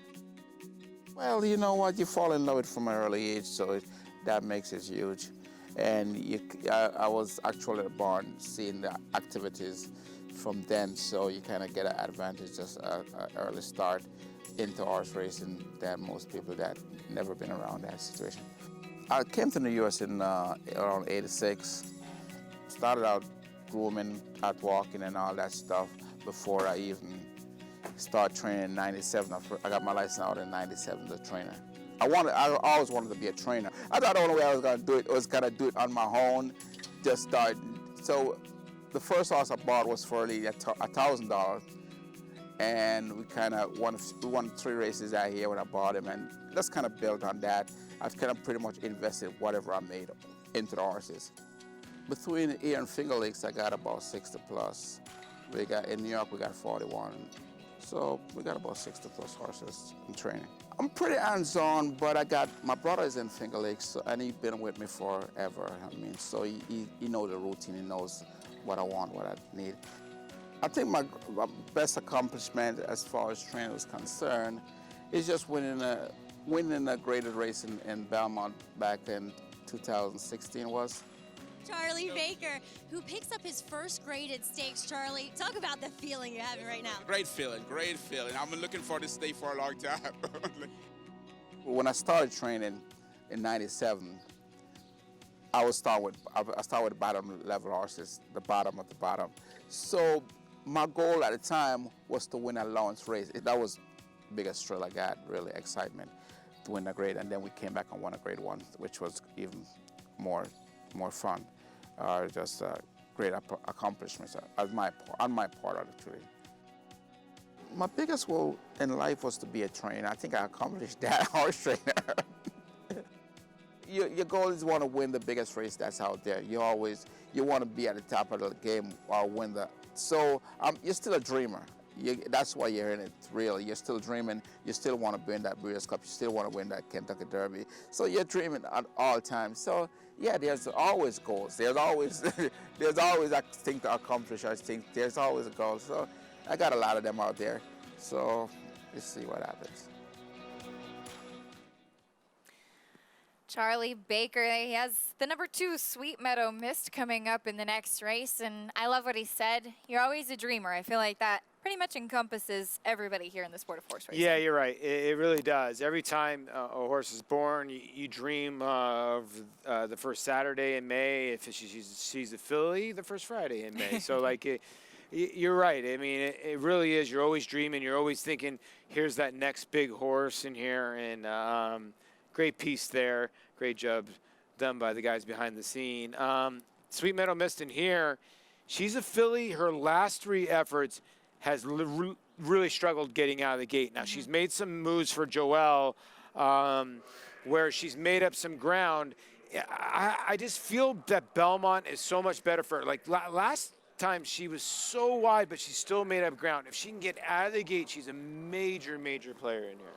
We'll see if she can get out clean. She will have to get around what was actually your 8-5 morning line favorite, the number 1 Behind the Couch. Now, last time out, she was vanned off. She did actually bleed in that race, and turned out she needed a couple of stitches in her hocks after kicking the gate. So good to see that she's been given a freshening. But looking at her race 2 starts back on a muddy track, she was very game that day. No, she was very game that day. And last time, listen, she was just protected by Jose. And the fact that Jose gets back aboard, I think is a very good sign. The worry you have here is she looked like she had that filly to the inside beat, and that horse came back on her. So you're wondering, okay, is she hanging a tiny bit or not? Although she did win on a sloppy racetrack in her second start. So she's a player in here, obviously, as your second choice. And she also gets some less distance today, going the 6 furlong sprinting once again. Maybe that's the key for her. The number 6, I believe, is next, and Moon Heist for Eduardo Jones. Ones that she's been she's been kind of knocking on the door. She's been facing some of these horses before, and she's 12-1, maybe an outside chance. There she is on her toes in the paddock. Yeah, and she's on her toes because that's what she does. She goes to the front end. She's going to show her really, really fast speed, and she showed it off when she broke her maiden here on July 6th, but she just opened a giant lead against a softer field. Now she's been against Bustin' Scones in here and a couple others. Can she get to the front end of this group? That's going to be key for her because she gets brave when she gets to the front end. I would think Orchid Party, the 5. Behind the Couch, if she breaks the 1, is another one. But if the 6 can get to the front end, Moon Heist, no pun intended, she might be able to pull off a heist. Yeah, she certainly could. As we look at that horse that she faced recently, the 3 Bustin' Scones for Gary Contessa. This will be her 3rd start off the layoff. 2 starts back, she ran a very good second, beating just a length here at Belmont, going that 6 furlongs. Yeah, it was a good second with Benji Hernandez aboard. Then she came back and she ran sort of an even race. But in the beginning of this race that we're showing you, she did actually have a sound bump, and she sort of got bumped sideways, and she was about 5th or 6th in the race, but she ended up getting decent position, and then you can see her, she starts rolling on the outside in here. Actually, yeah, on the outside, and she's going to end up losing by about a length. She ends up if I'm not mistaken, she in between horses because she ends up battling. She was on the outside, It was a good race. Another horse where the gait has been her issue, although last time she broke well and settled and sort of just ran around the racetrack, so maybe a cut back a half furlong will help her. And 9-5 currently on the 7. She takes charge off the layoff. Let's check in with Maggie for more on this horse and the whole field in a very interesting race 6. Maggie? Thanks, Acacia. It is. As we'll take a look, though, at the inside runner, the bookends of this field. And Behind the Couch comes off of an effort where she was eased and vanned off, as you brought up the excuses in which she bled, and then also she had kicked the gate that day and needed staples in her hocks. And I'm not surprised because she was a wreck pre-race. She was washy, she was super wound up. I remember Maya had to take her head because she was acting up so badly in the paddock at Saratoga.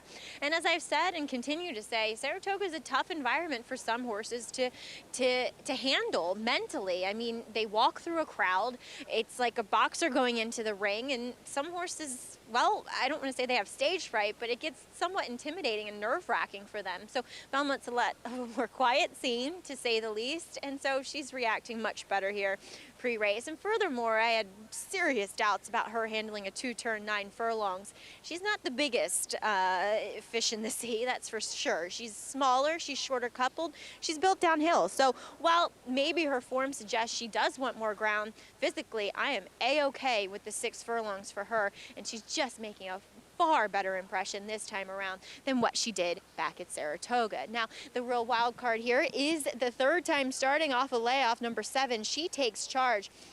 And she has actually been working quite well. Watching some of her recent works over this main track here at Belmont for Dermot Magner, I liked what I've seen, and she's just kind of done everything somewhat in hand and moving really, really well.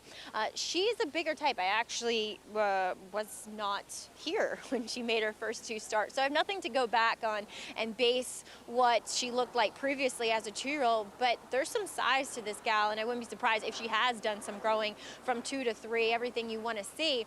And she comes in here fit. She's classy acting. We'll see the 6 furlongs. She's one that, at least physically, actually does look like she wants to go a little bit further than this. But she won going 6.5 first time out. So that's always a good sign for a horse coming off the bench, that they could get the job done early on with no previous experience. Usually it lends itself well for them coming back off the bench. The only problem is that the field she's faced, while you do see a next time out winner in that debut, they've just not turned out to be much. So then again, she might not be facing much here, proverbially talking. It's just a little concerning that possibly she gets a little bit more of a class test this time around, Acacia. Yeah, she certainly does, and hasn't raced since the end of January. So, certainly some questions surrounding a horse that we just don't know much about yet at 9-5, Paul. Yeah, and I do think that she's going to be okay. But you're right. You got to worry about a lot of different things. The layoff, has she grown since then? But I love that she's been a favorite, or at least been played in some of her races. So she's worked well in the morning. There you see Bobby Robato. Giving instructions to Dilly Dilly. The number 4, Quietude, who could be on the engine a little bit early, you think? Has shown some speed in the past. Yeah, shown speed in the past. 0 for 2 on the turf. Tough read because the horse seems like he is a dirt horse, but always comes from way out of it. And the races have been okay. I guess needs some pace. The issue is, where's the pace come from? Sometimes you look at this race, these races, and you're wondering, okay, I like a closer like the 4, or I like somebody like the 2 that can maybe pass horses. But what horses are they going to be passing in here? Is it going to be Sheesh Take Charge? Will she get tired towards the end? Is Moon Heist the 6 going to go out all out? And I think that's the horse that's going to go out, maybe the Speed of Speed. Orchid Party has passed horses before. That's the 5. So one of these inside horses, if they break, and that's maybe why the 1 is 9 to 5 behind the couch, because that horse does have tactical speed, but she's got 1 race since June. You know, she could get tired too. So this is going to be very interesting. This could be a race where it could light up the board. And sometimes you feel like maybe on paper it doesn't look like there's much speed signed on, and then it seems like then everybody goes. Yeah, then everybody goes. You're right. And Sweet Meadow Miss, she doesn't have a lot of speed. She comes from way out of it. That's the 2. The 3 has shown a tiny bit of speed, but not much, either as the 4. So you're looking really at the 1, 6, and 7 here for your horses that are going to try to provide, and the 5 maybe a little bit, that are going to try to provide your pace in here. But there's really no true cut front runner, maybe besides the 6. Moon Heist, she likes to get to the front. We'll see if she can take them gate to wire as favoritism. Both 2 to 1, the bookends of this field. Behind the Couch, you, in all fairness, behind the couch, we're looking at a racetrack. It's good, it's harrowed now, but there is still some moisture in it. The fact that she's run so well on wet tracks in the past, that's got to give a little bit of encouragement as well. Yeah, I would think so. The thing that's going on now, it being harrowed, does it make it more tiring?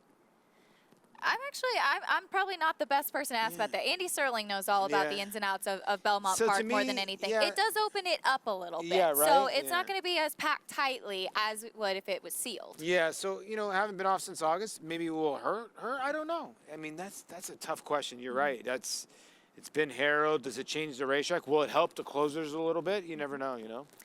Horses heading out. This is a fun race. I like this one coming up. Behind the Couch, your current favorite at 2 to 1. The pace, the question in here. Dermot Magner's been having, we've seen his name in the news quite a bit as well. He's got She Takes Charge to the outside. As we start our post parade, beginning with the 1 Behind the Couch, turning back in distance now for Jeremiah Englehart. Yeah, this one for Blackwood Stables, an awesome again filly. She didn't finish the course last time against Newly Minted. We'll see how she runs today, back against her friends and sprinting.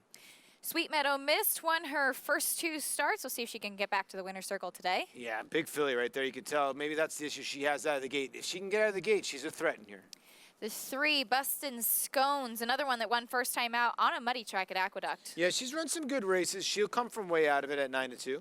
Here's the 4 Quietude. She's 3 for 14, one of the most seasoned horses in the field. Yeah, and she likes to run from way out of it, so maybe a horse you want to use in your supers, maybe. The 5 Orchid Party, she's got a little speed. Yeah, and I'm thinking that that's going to be maybe the plan here with Jose Lezcano, at least be forwardly placed. Maybe the speed of the speed is the 6 Moon Heist. Yeah, especially with Kendrick Carmouche aboard, they're going to go to the front. And here's the 7 She Takes Charge off the layoff. Yeah, this one maybe lays on the outside. And the last time Joel Rosario rode her, she won by 7. When we come back, we'll get you race number 6, and Greg Wolf will be back on the desk. Smiling Tiger's award-winning daughter is headed to the Breeders' Cup. California Horse of the Year, Spiced Perfection, secured her championship spot, taking the Grade 2 TCA Stakes. Spiced Perfection, what a performance! And El Tigre Terrible is Smiling Tiger's latest turf winner at Santa Anita. Book before Breeders' Cup weekend and receive a discounted breeding rate of $6,000 for the 2020 season. That's a $1,500 discount. Call 800-321-6211 and ask for the special Breeders' Cup booking fee. It pays to be Cal-bred. No sport in the world brings the wins home like racing. It's one-of-a-kind, high-speed, high-stakes action, and Naira Bets takes you there. Place your bets and watch the races live from anywhere. With Naira Bets, make easy, secure deposits and promotions every day to earn reward points or cash. Download the Naira Bets app or visit NairaBets.com. Sign up now for a $200 new member bonus with promo code LIVE at NairaBets.com.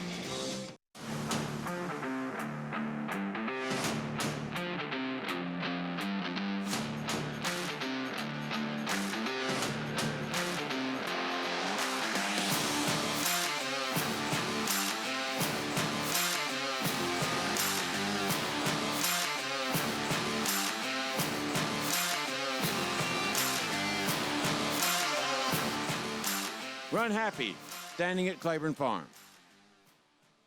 Tom Durkin letting you know New York breds start with an advantage. At the sales, buyers pay up to 7 figures, and there's over $2 million in stakes money limited to New York sired horses in the New York Stallion Stakes Series, like the Park Avenue for 3-year-old fillies. Newly minted wins it for fun. For fun and money. The winner's share generates an additional $55,000 from the New York Breeding Fund. Funny Guy's gonna do it. Funny Guys winning the Times Square division generates the same money. So get with the program at nybreds.com.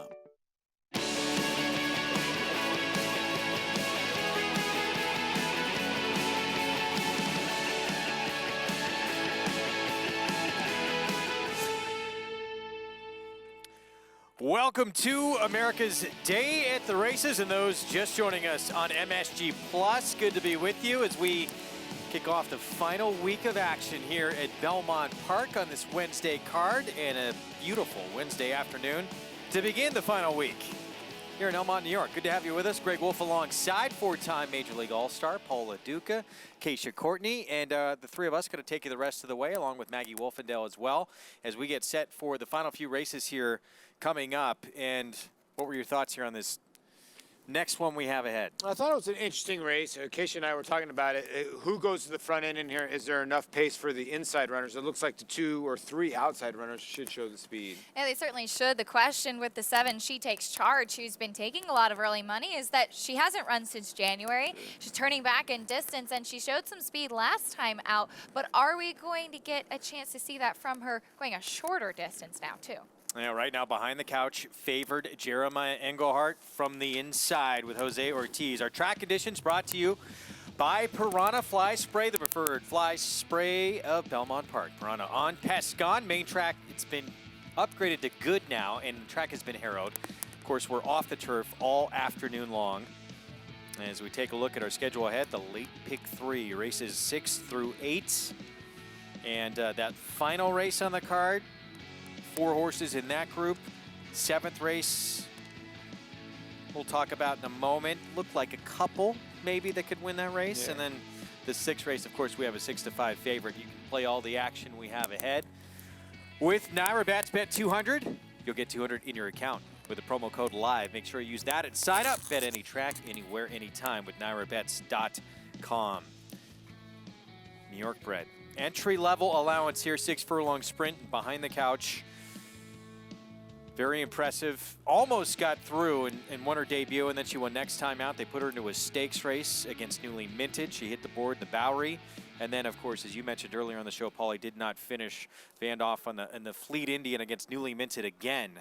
Going to be tough here coming back to this New York bred entry-level allowance condition. Yeah, the interesting part for her is she's had gait issues too. When you look at the 3 inside fillies, they've all had gait issues, and that's what worries me a little bit because they're going to be behind the 8 ball. But behind the couch, at least between the 1, 2, 3, and 4, has the most tactical speed. You just got to draw a line through her Fleet Indian start. Yeah, you certainly do. And for those just joining us, she did actually bleed last time out, and she did kick the starting gate when loading. Maggie mentioning that she was very keyed up and acting a little bit better today, so she actually needed a couple of stitches in her hocks after that. So she did have some legitimate excuses last time out, put a line through it. She's been freshened up. Looks like she's coming back relatively quickly as well and turning back to sprinting, where she seems to be a little bit more effective. Let's check in with Maggie for more.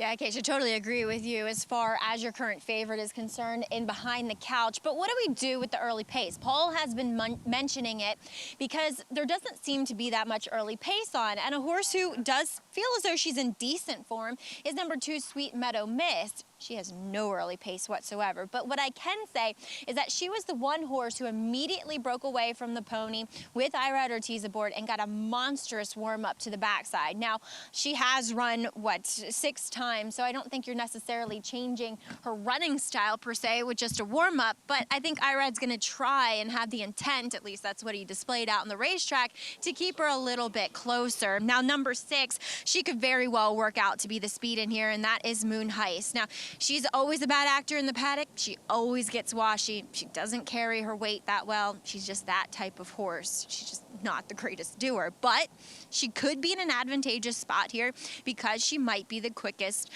horse away from the stalls. We'll see, because she does have Kendrick Carmouche aboard as well. But 7s are wild here as she takes charge. Guys, she was moving so well over the racetrack, so that's what eventually influenced me to take her.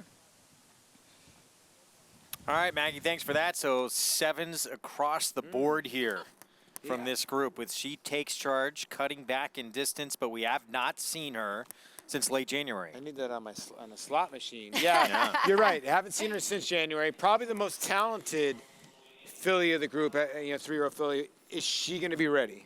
And she won first time out, so Dermot Magner knew how to get her ready to go. So off of the layoff, it looks like she's been training steadily. She hasn't run a bad race yet, and she certainly can run well sprinting, as she won by 7 lengths, going 6.5 furlongs on debut. Late pick 3. It starts right here. There's Moon Heist and potentially the speed of this group with Kendrick Carmouche stepping into the gate, and there She Take Charge. Send it upstairs to the voice of New York Racing to call the 6th here from Belmont. And here's Larry Colmus. Just one left to load here. She Takes Charge. Coming up to the outside stall. Going in. They're all in line.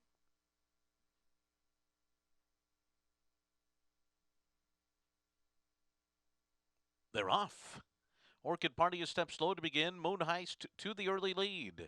Behind the Couch goes with her from the inside. And then it's Bustin' Scones, and She Takes Charge away running in 4th. Sweet Meadow Mist, Quietude, and Orchid Party at the rear of the field, racing for the far turn. Behind the Couch in front. Moon Heist on the outside, a half length behind as they race toward the half-mile pole. She Takes Charge is now 4 lengths off the lead through an opening quarter mile in 23.3. And then it's Bustin' Scones on the inside. Between horses, Quietude. Orchid Party out there 3 wide. Sweet Meadow Mist is last of them all. Around the far turn, behind the Couch in front. Moon Heist is now a length behind. She Takes Charge 3rd and progressing 3 wide. Orchid Party is well out into the track, and saving all the ground here is Quietude as they make their way to the top of the stretch. Then Bustin' Scones and Sweet Meadow Mist, and they're into the stretch, and She Takes Charge has. She Takes Charge, overtakes front running behind the Couch, opens up by 2 at the 8th pole. And then it's Quietude in 3rd, 16th to go, and it's all She Takes Charge. In hand and well in command. Won it for fun by 5. Behind the Couch, 2nd, Quietude, and Bustin' Scones. She was loaded this afternoon. Joel Rosario with a lot more in reserve. She Takes Charge off the bench, wins by many. And loaded, I think, is a good word, because Joel Rosario still had a ton of horse coming down to the wire. Got a great trip in here. The one behind the Couch took over as Moon Heist showed the speed as we thought. The 5 Orchid Party didn't break, so there was no pace pressure from her, but just much the best was She Takes Charge. Yeah, she really was. I was looking at the 2, Sweet Meadow Mist. She made a giant move on the outside. Nothing doing. This filly just ran away. Give it up for Quietude, 48-1. Runs a nice little 3rd, a 111 and change. This track has not played that fast. You can see her ears are up. Very impressive. And Maggie saying downstairs, we heard from her that her reins are actually undone. You see Joel Rosario, that's a little bit tough, as you need one hand on your reins and one hand to go to your whip or goggles or whatever it may be. It's tough to control a horse like that. He did a great job with those reins coming undone. Thank God he didn't have to whip her. As he's going to retie them now. Close. Didn't need to do much actually on her in this. She ran impressive. 7-1-4 finish. powers away from behind the couch, and no one a threat here late. Daughter of Take Charge Indy. Dermot Magner, nice job with his 3-year-old filly to win off the long layoff. Joel Rosario, Newtown Anner Stud. Prices will set up race 7 when we come back. 7-1, 4-3 here in the 6th.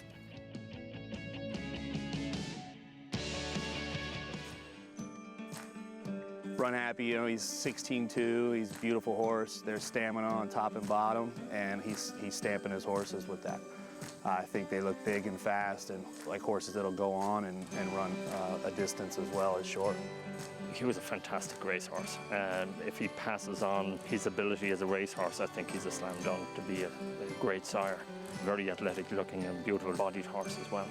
Run Happy, standing at Claiborne Farm. It's America's original sport, and no one covers it better than americasbestracing.net. From the sport to the lifestyle, the best races, horses, and destination venues, cocktails, gambling, fashion, and more. americasbestracing.net is a sport for you. Live it, love it, bet it.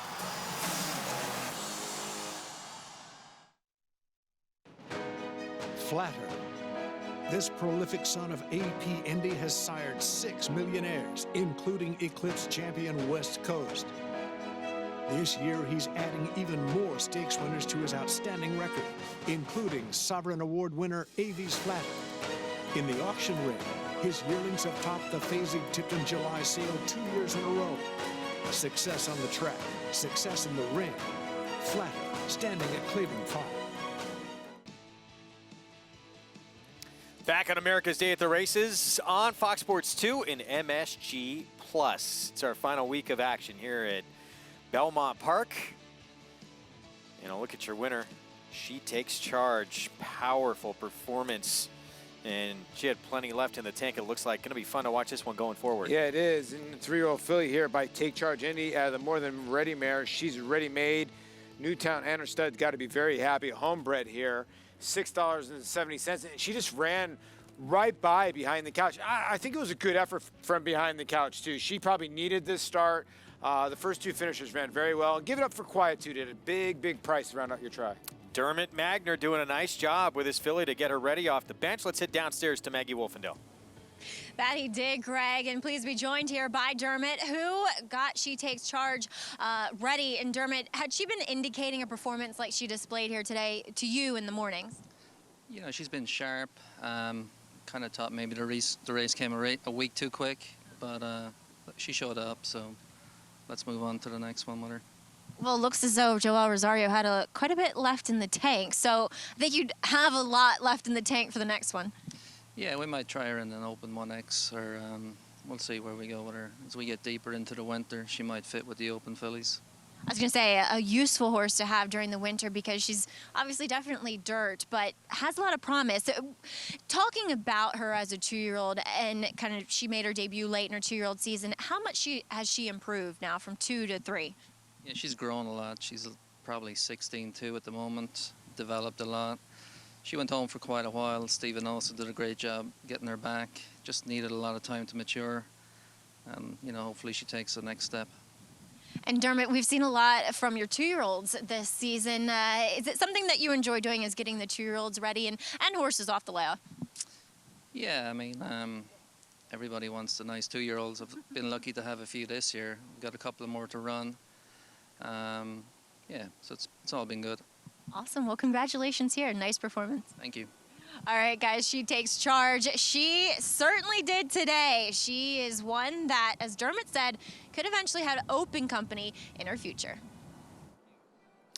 I would think so after that performance, having not run since late January to win that impressively. Yeah, I mean, listen, Dermot's very, very good condition. You can see he's shy as can be on camera. That was a great interview there by Maggie, but he is very good at his craft. And there you see the jackpot follow along. Didn't have to get to much, but you still got 2 races left. You think it'll carry today? I think it will. Working our way to Sunday, mandatory payout on the final day of the meet. We'll see if we get there. Race 7. off the turf, entry-level allowance and financial system. Chad Brown, Klarovich Stables, Javier Castellano. Saw this horse run on a race taken off the turf and won that race to win against 50,000 starter allowance. I know there's just 4 horses in this race, and I think you've got 2 horses to really zero in on here. You've got Southern Bridge, who seemed pretty happy to get on a wet track 2 starts back at Saratoga, and then Financial System, you see Chad Brown keeping this horse in the race, and you see a victory with a race taken off of the turf at Belmont. And sometimes those races are hard to go off of. I will say there's plenty of dirt pedigree in this horse, and certainly a logical player in here. Yeah, I'm sort of with Acacia. This race confused me a little bit, and Financial System's one of those horses where you look at the numbers, they're giant, right, on the turf. Then the one race on dirt, not that good, right? 20 lengths or 20 buyer points lower, but beat Leinster. So I'm starting to wonder, okay, was it an okay race? And it was a starter allowance race. Then you look at Southern Bridge, the 5, the horse that is actually entered for main track only, probably got better credentials on the dirt. So what gives here, you know what I mean?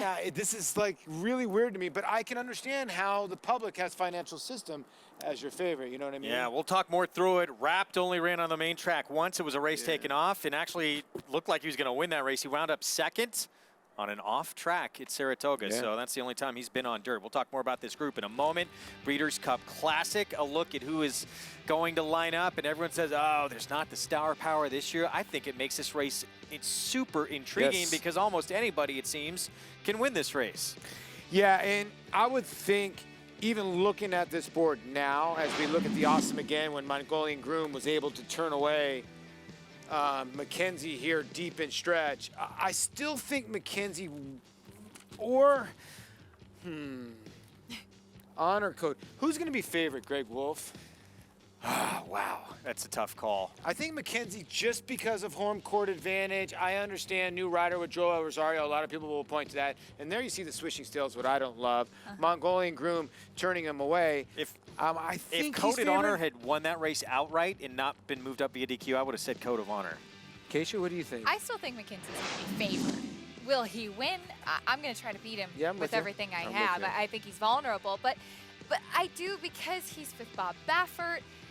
The whole story with picking up Joel Rosario. Don't forget, last winter, Joel Rosario was out at Santa Anita.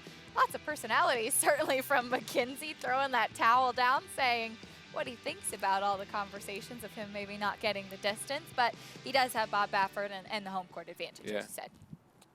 Everybody dismissing the horse to beat him in that race, Mongolian Groom. No one really even giving that horse a second thought at this point. Listen, we talked about this before. We'll show you the Jockey Club. A lot of people dismissing Vino Rosso, who people can say turned away Code of Honor, but also can say, listen, he fouled Code of Honor. Code of Honor was going by, which, listen, I had a big bet, and I was on air that day, Greg. We all were, and he was by him, Code of Honor. But Vino Rosso did show a lot of fight, even with the bumping, to come back, because I think he can run all day. I think both of these horses are 2 major players. Look, Code of Honor put a nose in front. I don't know if he was by him. I don't think Vino Rosso was giving up.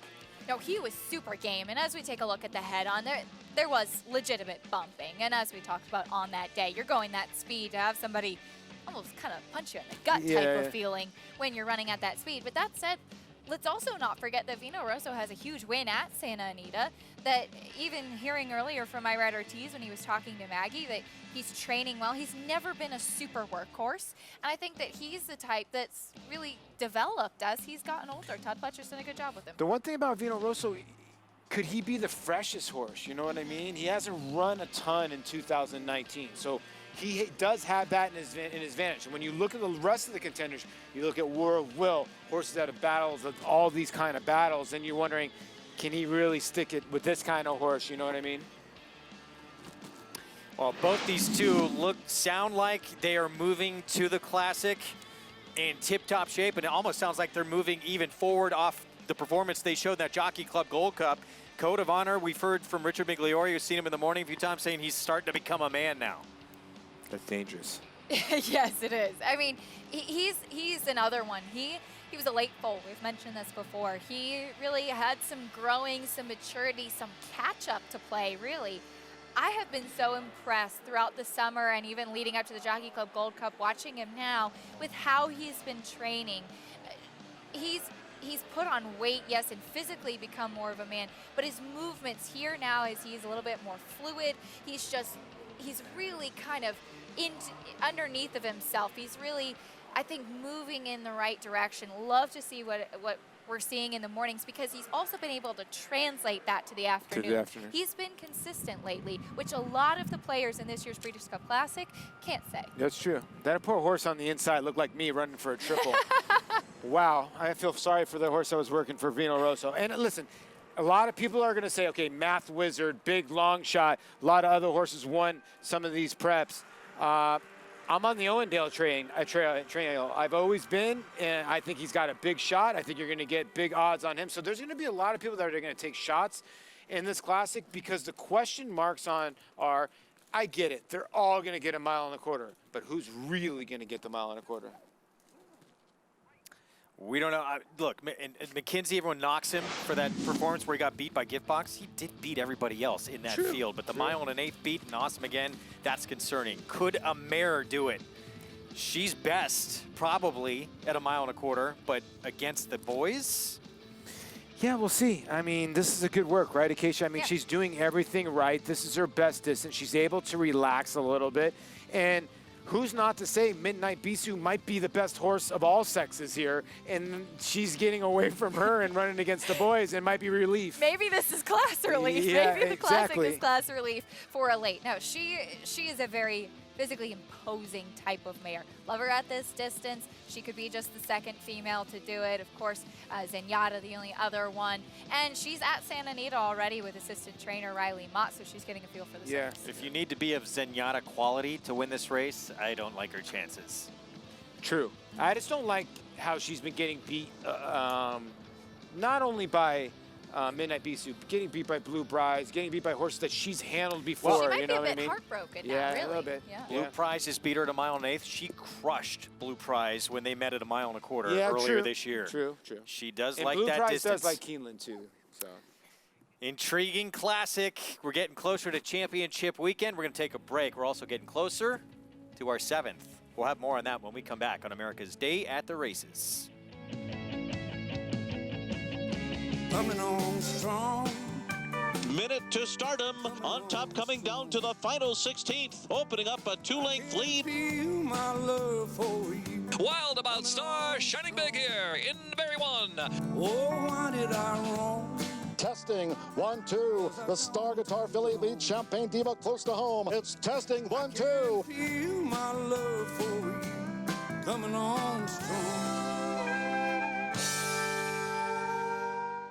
It's been home to some of the sport's biggest moments, monumental achievements, and extraordinary records. At Santa Anita, we'll set another before the first gate even opens, as the Breeders' Cup returns for a record 10th time. This November, the stars will shine. Champions will be crowned. And when the unbelievable happens, you'll want to be there to see it. The Breeders' Cup World Championships. Practical Joke was all business. He won the home. Practical Joke always showed a lot of ability. He showed a lot of heart, a lot of determination. Right from the first breeze, he identified himself as one of the best in his crop. Practical Joke down to the wire, the Champagne. Practical Joke took both the Hopeful and the Champagne Stakes. He's a fast, tough, precocious 2-year-old, trained on, showed even better form at 3. It is Practical Joke in the Allen Jerkins. He's going to be a horse that no commercial breeder can leave off their list.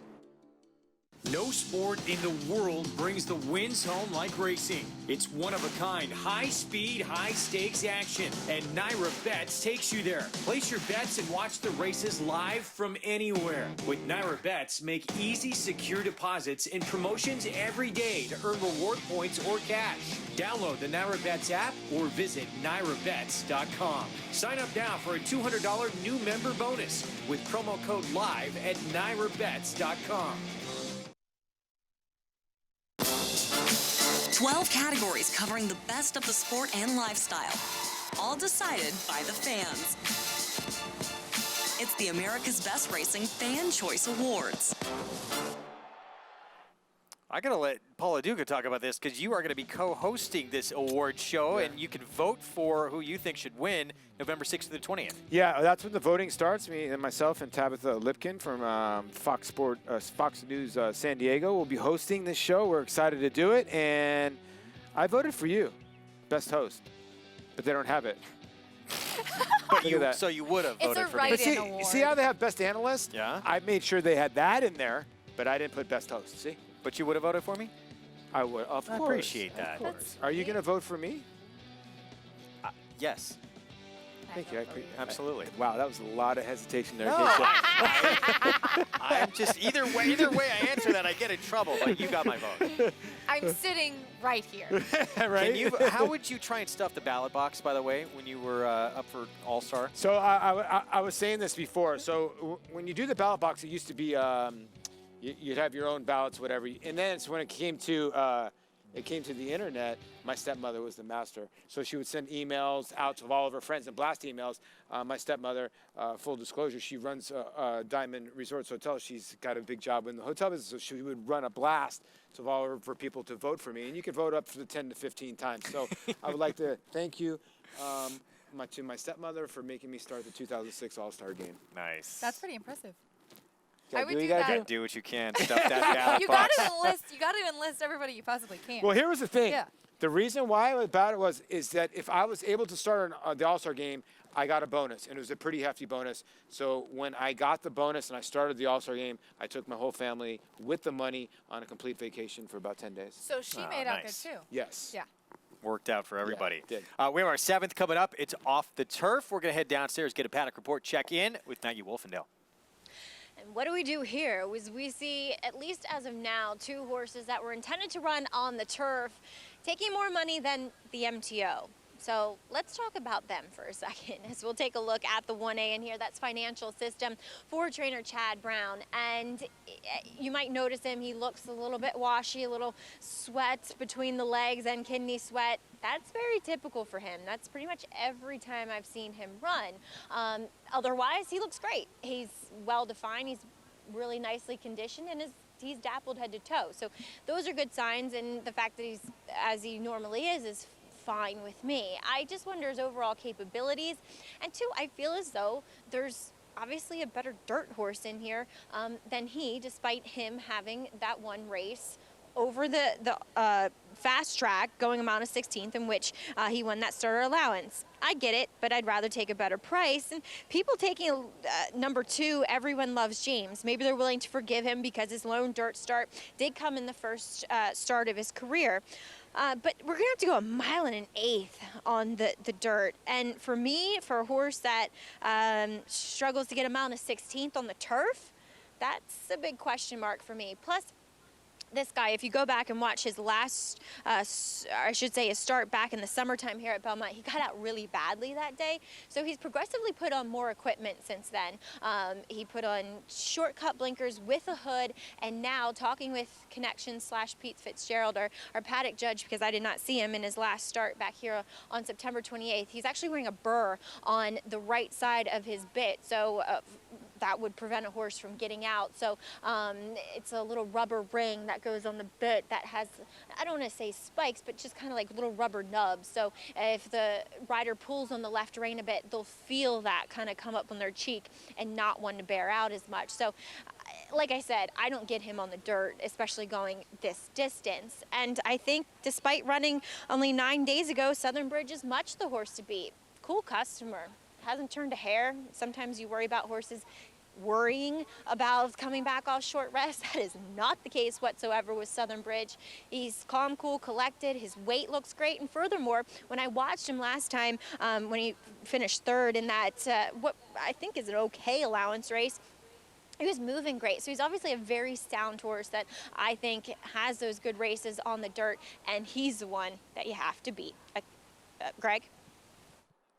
Maggie, thanks. For Southern Bridge, the main track only run of the 5, 9-day turnaround since we last saw him. Is he, I mean, you look at those last 2 starts, his only 2 dirt starts, he was right there in front near the lead. So does he put pressure on this 2, or is he even quicker than the 2? Well, yeah, I think he could be. I mean, I agree with Maggie. I think the race that he comes out of, I mean, Mubar Maj had a nightmare trip in that race and still managed to get the win in pretty impressive fashion as well.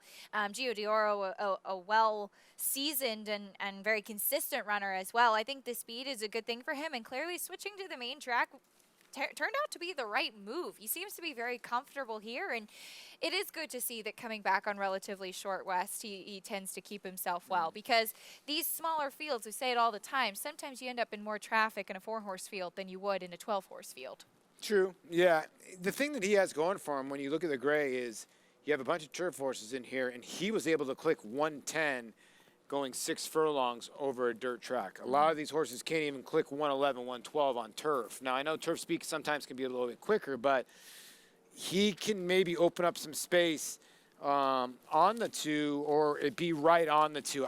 I get that the 2, Everybody Loves James, has a ton of speed.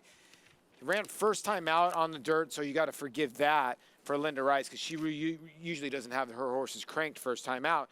He might show speed on the dirt, but he might not show the same speed that he shows on the turf. But he's got the rail. We're talking about the 2, Everyone Loved James. He's got an aggressive, maybe the most aggressive rider here, Luis Saez. So makes you think that if he's got a chance to win this race, isn't it? He's got to go. So do the 2 and 5 go after each other? I could envision a scenario where the 5 would sit just off the flank of the 2. And maybe they're betting the 1A, thinking, we're not worried about the dirt. If he can handle it at all, he'll get the distance, because he's the one that's ran 1.25 miles on turf. Here he is, Financial System, remaining half of the entry. Javier Castellano for Chad Brown. There's some dirt pedigree there. He's off to a stakes winner named Conquest Top Gun, who was a 4-time dirt winner, and he does have a dirt win of his own. Only dirt start for Everyone Loves James. Did not show a whole lot, but that was his debut a long time ago. Yeah, it was April 11th of 2018, and he actually showed a little bit of speed that day, but now he's shown more speed as he's gotten a little older. 8-5 on Southern Bridge. We're going to see in a moment here the main track only runner for Hall of Famer Bill Motz, and a Lemon Drop Kid, who broke his maiden on a sloppy track in a race that was taken off the turf at Saratoga. He was a big price that day.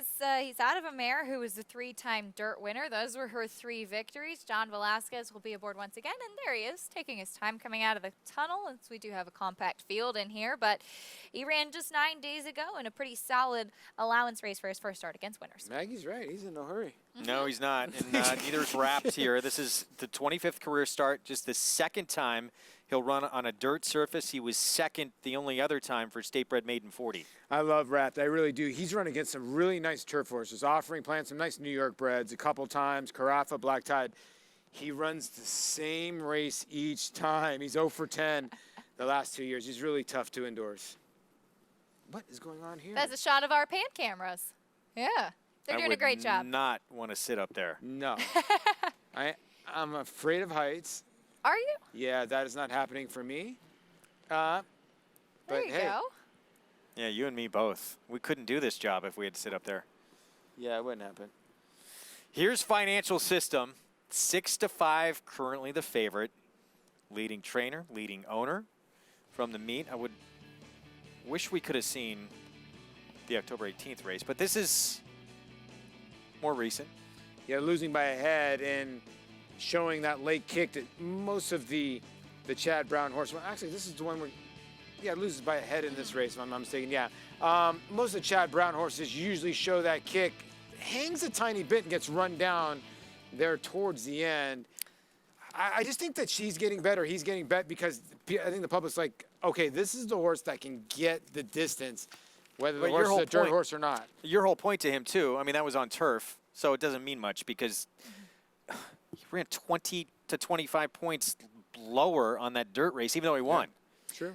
Well, that's the thing with some of these off-the-turf races and this kind of race, unless we see something spectacular happen, it would likely, be a similar scenario. It's a compact field that's now just 4 horses. It was 5 horses that he won against in that October 13th race off the turf. And, sometimes it's just hard. I actually think he ran against some solid horses, beat Lemonist, who came back to win next time out in that race, but that was not in their preferred realm of expertise.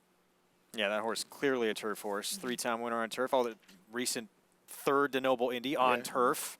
So it's hard to gauge. But we'll see. This horse, too, hard to gauge because the only dirt start he had was his debut, April 2018. You can forgive the debut. Didn't do a whole lot of running in that race. It's been his only dirt start. And you just think with this rider, with this post position, the speed he's shown on turf, it seems like he wants to send. I would think so, yeah. I mean, and Jonathan Shepherd's horses usually have the stamina to go. Now, he's better probably at the 1.1 1/8. Maggie talked about it earlier. Could be a stretch. Now, if he's left alone and able to go soft fractions, because this horse has gone 109, 110, he can go fast on the turf. If he's able to slow it down a little bit and dole out his speed and make Financial System and maybe Wrapped and some of these other horses, you know, sort of suck them in a little bit, he's got a shot. But I just think that these other horses, when it comes to a 4-horse field, they bunch up a little bit more. He might be better off trying to space him out if he does show a ton of speed. Meanwhile, this is the only horse in the field who was entered, main track only. And just with the way he's run on dirt, deserves probably to be the one to beat in this field, but he is not the favorite right now.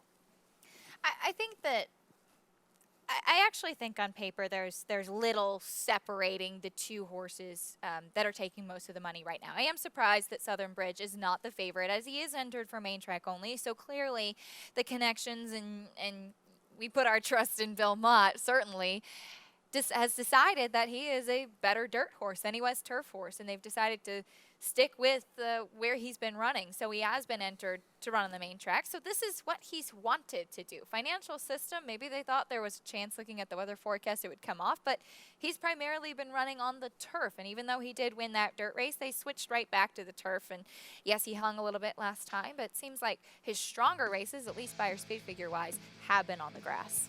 And I think maybe, again, get signed up, started. Naira Bets, $200 new member bonus. Use the promo code LIVE to take advantage of that. Obviously, Chad Brown's always going to take money. It doesn't matter what kind of race it is. And that's why you're getting 6 to 5 in here. His only race on dirt that was taken off, he won. But also, it might set up for him, right? I mean, if you think the 5 and the 2 are going to go at each other, it could set up perfectly for him. It could, yeah, it really could. The other thing is you know, he debuted for Maiden 40, and they gelded him at a younger age, too, a year ago. So he's a horse that, hey, let's try dirt, and they won already on dirt. We can do it again. And if it succeeds, you're right. He could get a good setup here. And I'm sorry I keep saying this, but he's the one horse going 1.1 1/8 that he'll probably be able to get it if he likes this surface at all. Where when you're looking at the 2 and even the 5 Southern Bridge, although the 5 Southern Bridge did wire a field on a sloppy racetrack, but was able to go almost 114 that day. Well, what about the horse we've not talked a ton about? Wrapped, again, whose only dirt start did hit the board. There he is. Second time on the main track. Let's go to Maggie Wolfendale for more. And Greg, let's also talk class. I mean, this is a horse that has been facing either New York Bred Stakes Company or really nice open horses. I mean, Halliday, Two Back, and then, you know, I know Gucci Factor for that matter. So I just feel as though maybe he's also getting a little bit of class relief as well. And look, he looks like a turf horse. I'm not trying to say that he's going to move up on this surface by any means, but he's a horse, though, on the flip side of that, looks as though he can handle kind of any distance. He can handle the 1 1/8. I mean, he's gone out to 1 1/4 on the turf, not necessarily successfully, but that was a weird race with crack speed that day. He moved very, very well out there. We'll see. He is the long shot. He deserves to be, but there's reasons why you could poke holes and say that this horse deserves a look here in this short field. Greg? All right, Maggie, thanks. Yeah, 6 to 1 on Wrapped. It's on a hat trick. Sometimes you see these short fields and you get the big number coming in, and he's the biggest price on the board at 6 to 1 in here. Tactics are going to be interesting in seeing how this race plays out. It really is. He's had some trouble getting out of the gate in his last couple of starts, and with a compact field, he's just not really going to have as much a chance to make up for things if he doesn't get out of the gate well. But Maggie's absolutely right. The horses and the caliber of horses that he's been facing. I mean, last time out, there were a couple of next out winners from that race. Dot Matrix came back to win a stake as well. I think that sometimes you just can't beat class no matter the surface. So it'll be a test for him. He's only been on the main track once. It was a wet track that day, and he did finish second. There is in the immediate female family some dirt winners, so maybe that'll carry him through. Got a bullet dirt drill too, so didn't run terrible over it. Some works earlier in September. I would think Bobby at this time, Bobby Rado, his trainer is like, okay, he's 0 for 10 the last 2 years. Why not? Let's try him on the dirt. Maybe lightning will strike and he'll like it at 5-1. I think you brought up a really interesting point, Paul. With this horse and with talking about the 1A financial system, they're geldings. There's not really much to lose by trying the main track and trying the main track again. You know, you look at Chad's other runner, the likes of Spirit Animal. He's a colt that costs $120,000 and is running graded stakes. There's a little bit more, maybe handling with a little bit more care with a horse like that. Loading up for the 7th. Who will handle this? Well, Johnny V on that horse right there. Southern Bridge. Try and get to the front in here. 5 horse is your now 4-5 favorite. Ran as a they week load ago. up. Yep. Quick turnaround back on October 14th. Wow. We were all sitting here wondering how Moo Armand 9 days got ago, that trip. Wow. Let's send it upstairs. We'll see how it plays out here. Gate open to get the 2 in. Everyone loves James. Let's head upstairs to the voice of New York Racing for the call. Here's Larry Colmus. Everyone loves James. Now in the starting gate, here's Financial System. And that will leave Southern Bridge and Wrapped to be the last 2 to load here. Southern Bridge goes in, and Wrapped will be the last one. They're all in line.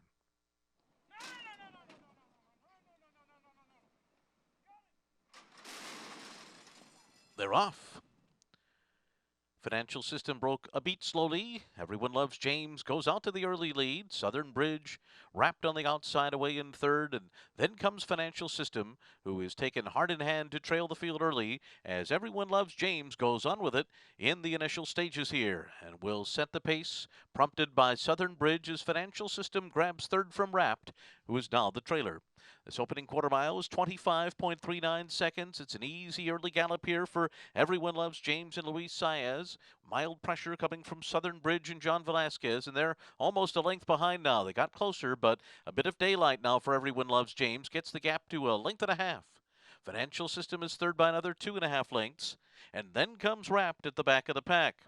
So they continue through this first half mile. It goes up in 49.47 seconds. Pace picks up a bit.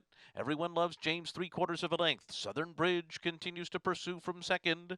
Javier Castellano and Financial System are a strong 3rd on their outside, and they're getting closer with each and every stride. As now Luis Saez goes to a ride on Everyone Loves James. Financial System draws even. Southern Bridge tries to stick with them, and Wrapped is last, 2.5 lengths behind and wide on the turn. Everyone Loves James fending off this competition, but Luis Saez is all over him as they come toward the top of the stretch. 3/4 in 1:14.02, and Everyone Loves James has been under a heavy ride for a while now, but is still in the clear, and suddenly Wrapped has taken 2nd, and here he comes on the outside. Financial System has dropped back to 3rd, and now it is Wrapped who has taken charge. The longest shot in the race, Wrapped in front at the 16th pole, pulling away from Everyone Loves James and Financial System. Wrapped has wrapped it up, won it by 4.5. Everyone Loves James 2nd, Financial System was 3rd. Wrapped gets it done, and this was not even that difficult for him, it didn't seem. Not at all. Dylan Davis did a good job. Well, the other 3 guys sort of going at it a tiny bit, and he sort of just stayed wide, and he literally never looked like a loser. As soon as he went by the 1A, you knew he was home. Yeah, absolutely. And sometimes it's true. You just can't beat the class. He's 5-1, and he's been facing the toughest horses. He's out of a mare that won on dirt. All 3 of his siblings won on dirt. Maybe he's a turf horse, but he had just enough to get by this bunch today. 1:14, 1:39. They didn't narrowly off the track record. Yeah, they didn't stop the clock too but fast there. He's home in a canter, basically. Yeah, this was a jog for him. Yeah. He might be main track onlys now. 6-year-old A first for him, getting a win on the main track. That's why you should always check off all the boxes. We talk about this all the time, and he'd never been over a fast track. Like you said, 6 now, son of hat trick, gets on a fast track, and actually, like Acacia said, buries the field. $77,000 purse here, by the way. Wow. And you only have to beat 3 horses. Bobby Robato, picture time, head to the winner's circle. Well done, wrapped with Dylan Davis aboard. Takes the 7th and does so convincingly. Prices will set up the nightcap when we return on America's Day at the Races.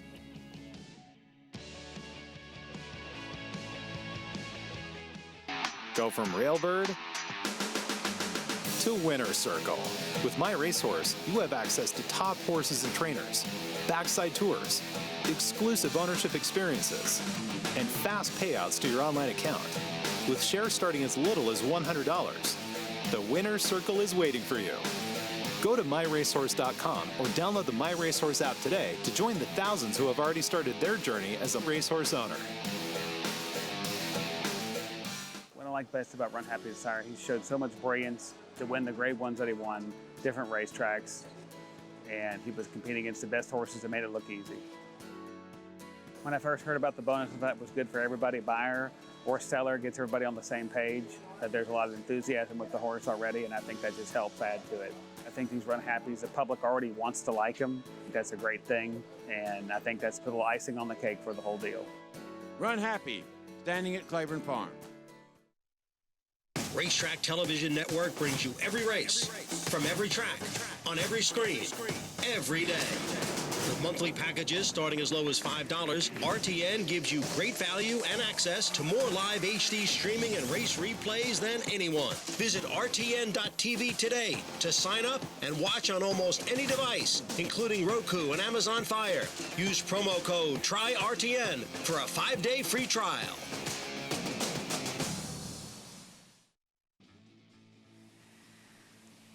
America's Day at the Races continues here as our feature, though, off the turf event went to the longest price in a short field conditioned by Bobby Robato was wrapped.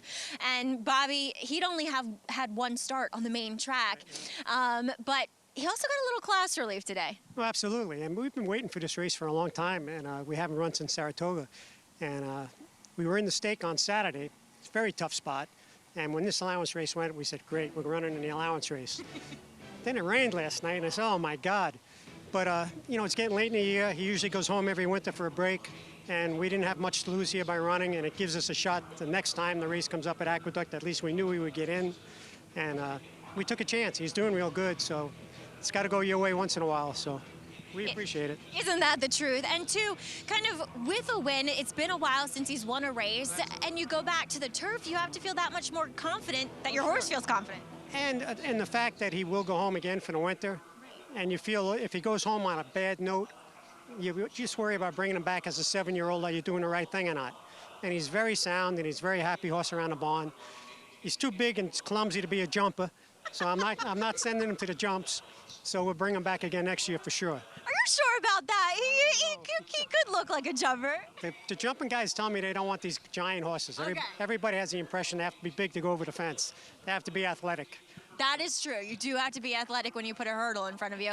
But Bobby also in the previous race, a nice third by long shot Quietude. Yes. She kind of had a little bit of form reversal, to say the least. Absolutely, and she's been doing great. And we were disappointed in a few races that she had this summer. And there was no indication at all in the barn. She's doing great. She had a little bit of a rough trip the last time, but she still got beat off. And Dylan rode it perfect, and it gives us confidence with her for the winter, actually, also at Aqueduct. So always got to be looking forward to the future. Absolutely. Well, Bobby, congratulations here with Wrapped. Thank you, guys. All right, Wrapped, guys. At least he'll have another go at the turf before the end of his season for a little vacation, fingers crossed. Thank you.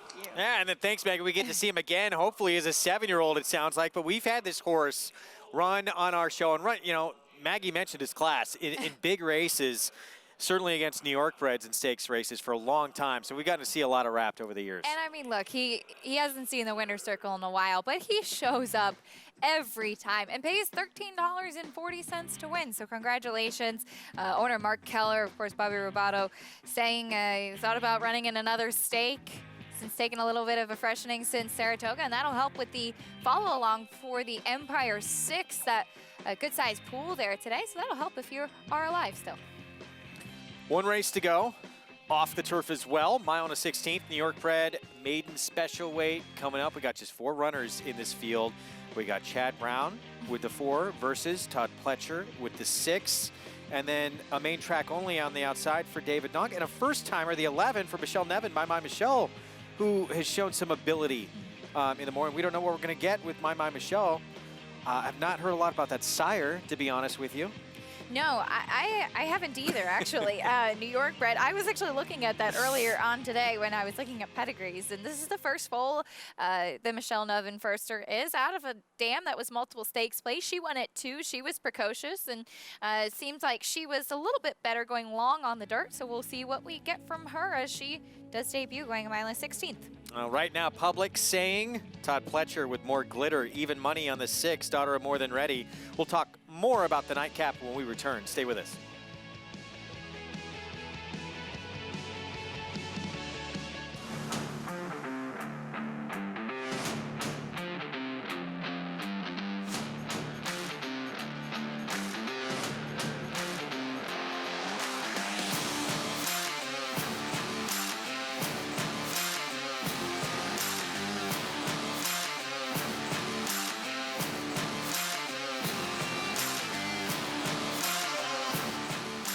Run Happy, standing at Claiborne Farm. No sport in the world brings the wins home like racing. It's one-of-a-kind, high-speed, high-stakes action, and Naira Bets takes you there. Place your bets and watch the races live from anywhere. With Naira Bets, make easy, secure deposits and promotions every day to earn reward points or cash. Download the Naira Bets app or visit NairaBets.com. Sign up now for a $200 new member bonus with promo code LIVE at NairaBets.com. We're gonna go traveling.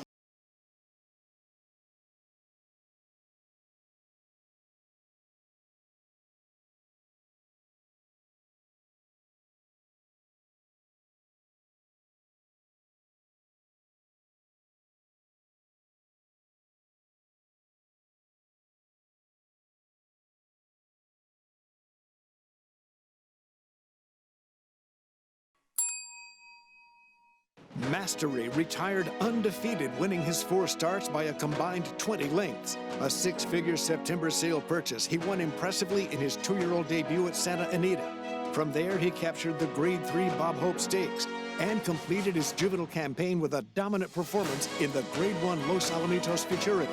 At 3, the top-rated son of Candy Ride sizzled in the San Felipe.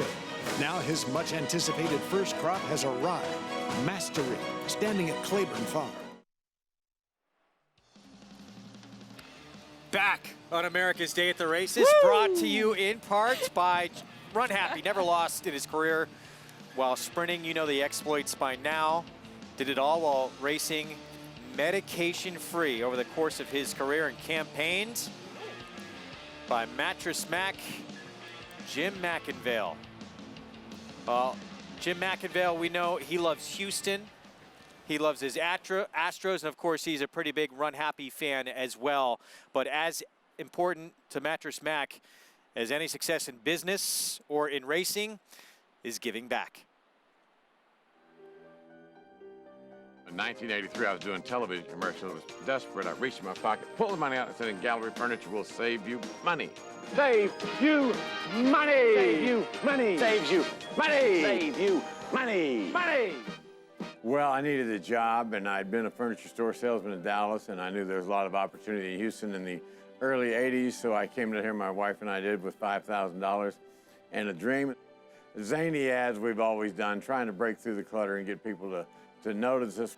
Chuck Norris, real memorable. Everybody loves Chuck. Joe Piscopo, lots of baseball, football players, but the best co-star I ever had was President Bush doing those Bush Clinton tsunami ads, and we raised about $15 million here in Houston for the Bush Clinton tsunami funds. My parents always taught us that the essence of living is giving, and that we all have responsibility for the well-being of the community. So to me, it just comes naturally, and my wife is the same way, and We've been doing the Christmas dinners for many years. We do a 30 house full of furniture giveaway every year, and we encourage people whose friends, neighbors, relatives, people at church, people at school that had a hard time to write us a letter and tell us about their needy situation. So we get thousands of letters. Now it's morphed into emails, of course, but thousands of emails every year about people that need help.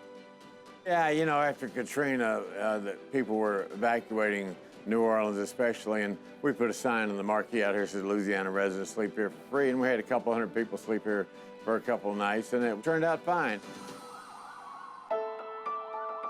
Mattress Mac on the phone a few minutes ago. He is in front of the store right now watching the warehouse burn down. It was Memorial Day 10 years ago now, and the entire warehouse, $20 million worth of furniture, burned up in about an hour and a half. And it was a tough time. People thought we were going to close. But, you know, tough times never last. Tough people do. So with the support of our great employees and the customers, we had a little small store down in the Galleria area. We opened the next morning and kept going, never looked back. Harvey was devastating for Houston and so many Houstonians. 50 to 70 inches of rain, enough water to fuel Niagara Falls for 21 days straight. 500,000 cars in Harris County, this county totaled. And so it was just a body blow to all of us. But the best thing about Harvey was it brought us all together. And for a brief moment in time, we didn't worry about right-wing politics or left-wing politics. All we worried about was taking care of people. So people sleeping everywhere on couches, mattresses, and eating on top of the dining room tables. And out of hardships, again, came some really good things, and we learned how to love one another even more. And it was great for all of us in Houston to band together and get through it together. If I have any celebrity, it's from being more of a person, and hopefully people can count on them when they have a tough time, and that's who I want to be known as a person who doesn't look after only themselves, but my wife looks out for other people, and hopefully I do as well. Well, we know Mattress Mac as Mr. Run Happy basically on this show, but he is such a big heart. He cares about all these people. He cares about his community in Houston, and he's done so much for them when they've needed him the most. Yeah, and the work ethic, I think, is the thing that's undersold through all this. When your whole factory goes down, and like he said, you could pack it up, you can go away. He turned his hat around backwards. I think everybody always has that point in their life, whether it be that or something else, where you have to turn your hat around backwards and go through that and go through the mud, and that's what he did. They opened up the store the next day, back on their feet, and what he's done for the community in Houston has just been unbelievable. And not only his community in Houston, but his racetrack community Yeah. in general. You look back to the terrible fires in California with San Luis Rey Training Center, really practically ruined Yeah. many dorms for a lot of the grooms and workers there, and he donated mattresses to help people that were displaced from their homes and displaced from where they worked, and all about stepping up when people need it most, and that's something we really tip our hats to for Mattress Mac. He was there helping combat veterans again. Just the other day, sent 110 combat veterans to Game 1 of the Astros Nationals World Series, and these are a lot of people who've dealt with PTSD. And for many, it was the first baseball game that they've ever been to. Yeah, pretty cool. And to witness a great game, too. Obviously, the Astros lost Game 1, but they'll be back. But the stuff that he does, and here's the thing. He's been doing this for a long time, and it's just been under the radar. Now that he has Run Happy, it's on the radar. You know what I mean? See if they can bounce back. Yes, they will. Got a long way to go in this series. that's right. We have our nightcap still coming up. We're going to head downstairs, check in for a paddock report with Maggie Wolfendoe. And this one is off the turf. Mama 16th year on the main track for the 2-year-old fillies. We have 2 first-time starters as we'll begin with number 4. That's Price Target.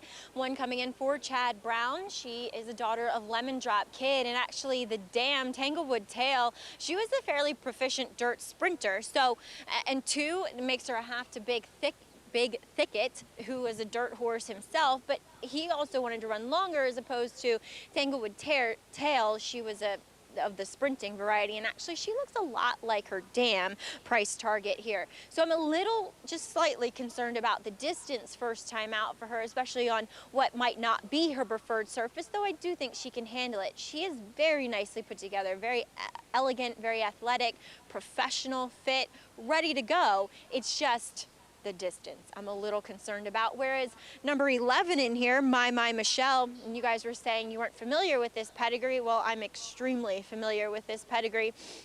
As Stefan Otzi's brother to Shackelford and my Joni. So it's a really, really good pedigree there with Otzi as the dam. He was very much a dirt horse, very much a dirt router. There's really not much turf pedigree, so it's a little concerning that Michelle had this filly enter for the turf first time out, although maybe she just looked at the weather forecast and entered correctly and said, well, if for some reason it does stay on the turf, we'll take a shot here. But it's going to be a much easier field if it comes off. And she looks like a dirt router. And actually the dam Canal 6, well, she was trained by my husband, and we had 3 horses at the time. My Meadowview took a chance on us, sent us 4 babies.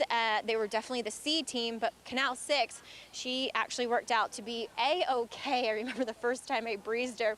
She was jumping and ducking and diving, going to the pole, but she breezed really well, and I came back and I told Tom, I said, well, she can run, but she's a little crazy. And actually, I see that here with her foal.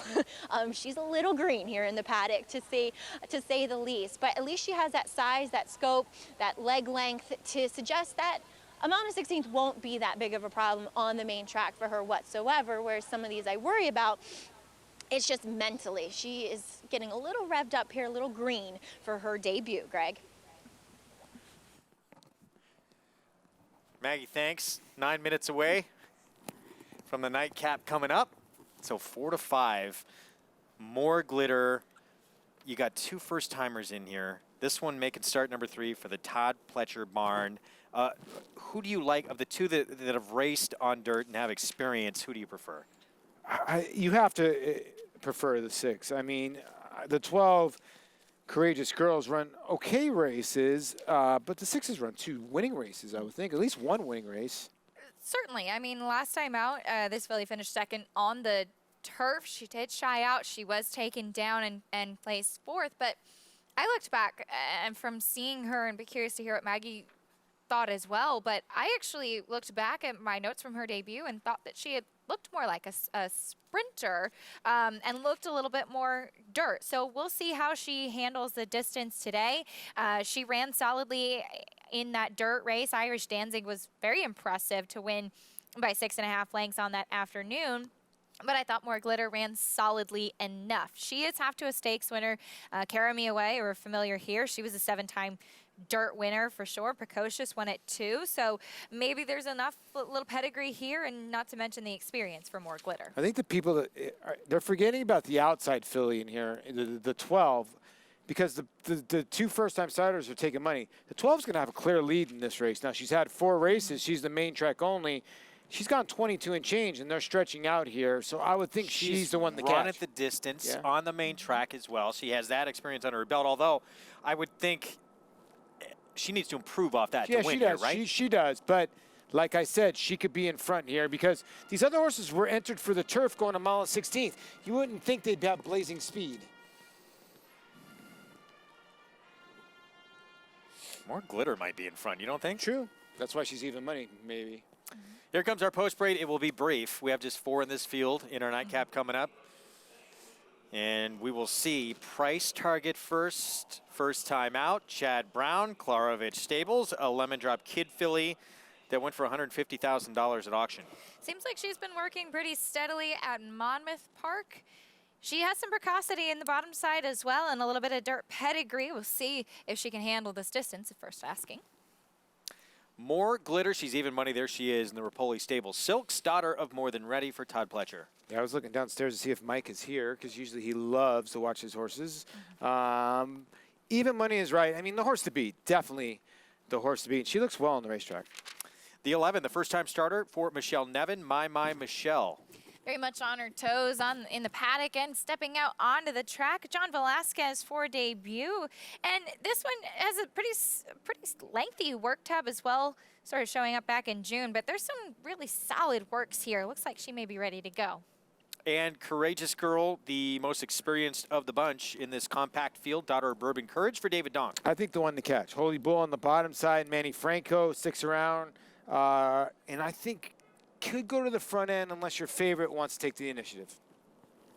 Approaching the 5-minute mark to post, our finale coming up. 4-horse field here in the 8th, taken off the turf, now at a mile and a 16th. You can play all the races we show you each and every day and into the Breeders' Cup and beyond with Naira Bets. Get signed up, started. $200 new member bonus when you use the promo code LIVE at sign up at any track, anywhere, anytime with NairaBets.com. Oh, 6 is getting a nice little warm-up. By the way, one bet right now in the Breeders' Cup. Give it to me. One bet? Ooh. You mean one horse I like or one bet? One horse you're looking forward to the most in the Breeders' Cup. Those are two different things, though. Looking Well, I mean, forward like, to seeing now- and well, wanting to bet. I know his language, like the one he likes to bet, yeah. Depends what's going to happen.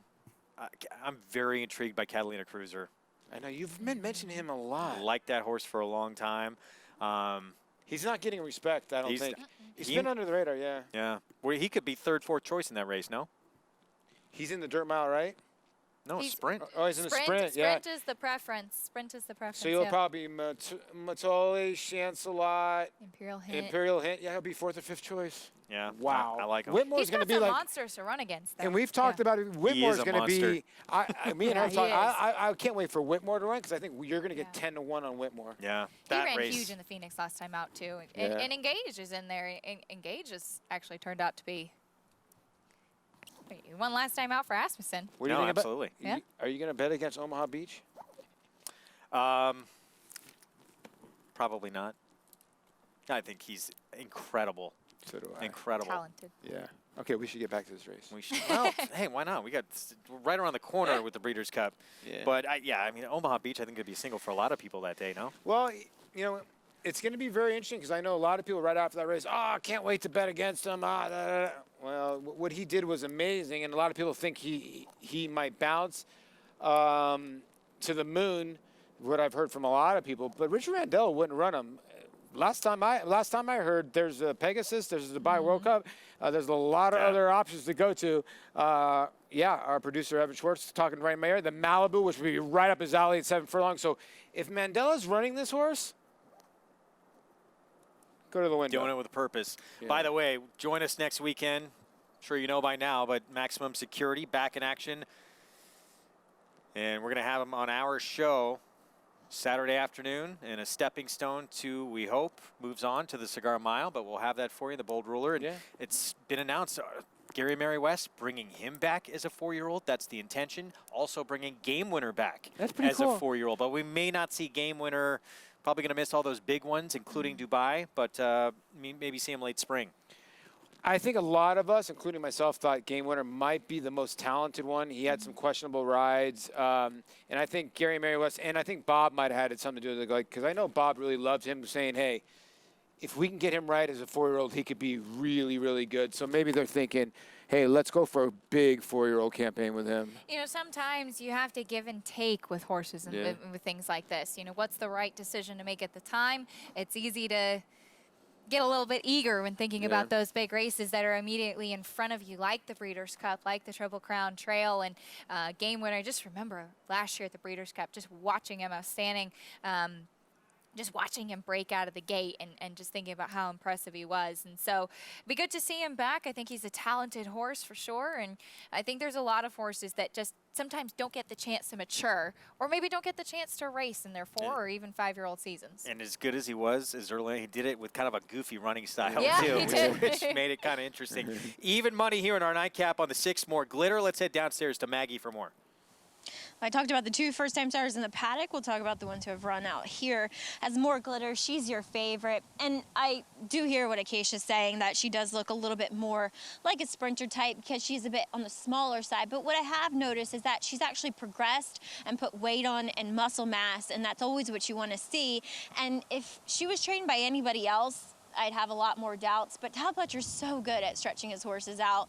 And so I have confidence in her, especially in this depleted field. As number 12, Courageous Girl, look, I thought she'd run a lot better 2 starts back, and she didn't. I mean, she finished second, but she was well beaten by Ice Princess that day in what was only a 5-horse field as well. And maybe she works out to be the speed, but I don't know if that's the case. Obviously, we'll see what more glitter does, but I just wish she ran better in that mile in a 16th race, but it was a sloppy sealed track. Maybe she didn't like it. I thought she would, but she could prefer a little faster going this time around. So we'll see.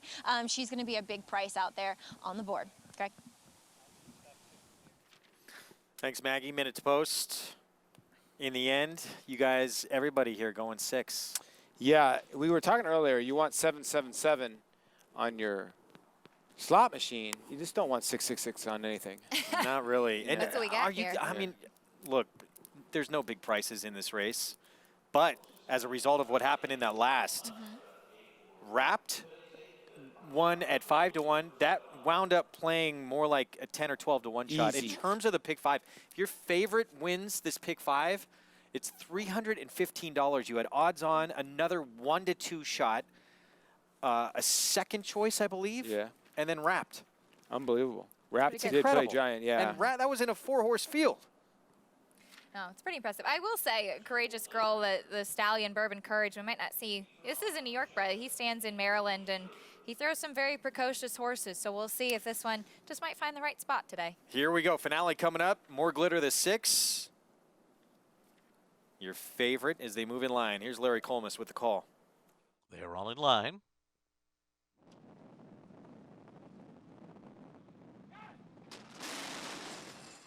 They're off. Price Target missed the break by just a bit. Good start by More Glitter and Courageous Girl on the outside, who's going to go up and grab the lead. Courageous Girl to the front. Opening up the lead by 2. More Glitter is second as they head up the back stretch. And then comes My Michelle on the outside. Price Target is well off the pace here, racing about 7 lengths off the lead as they continue up the back stretch. It is Courageous Girl in front. Now Javier Castellano brings More Glitter to the outside to challenge the front after a 25.31 opening quarter mile.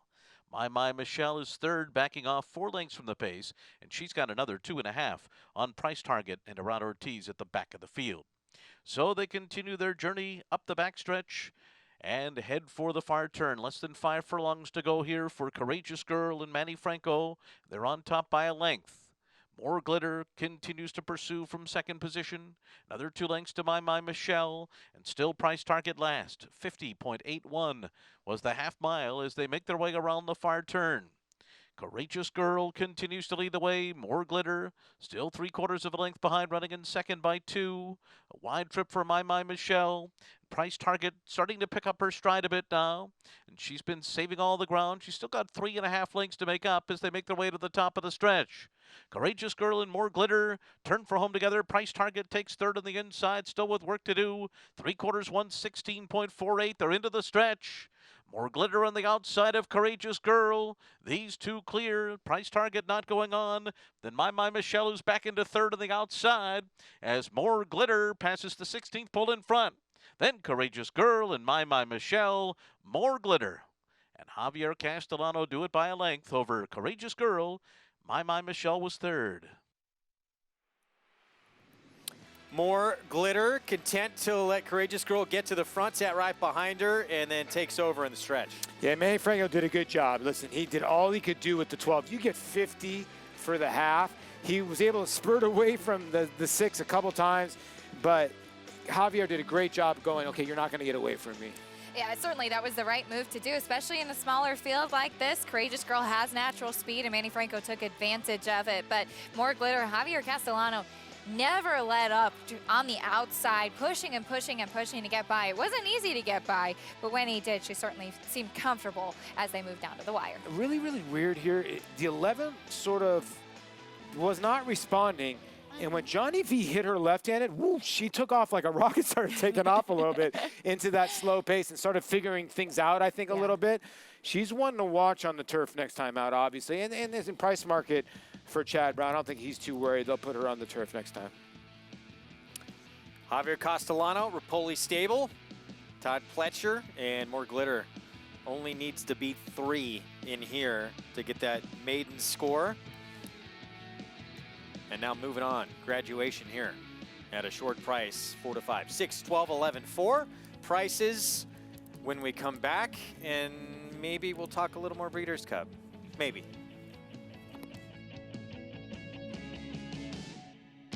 It's been home to some of the sport's biggest moments. monumental achievements, and extraordinary records. At Santa Anita, we'll set another before the first gate even opens, as the Breeders' Cup returns for a record 10th time. This November, the stars will shine. Champions will be crowned. And when the unbelievable happens, you'll want to be there to see it. The Breeders' Cup World Championships.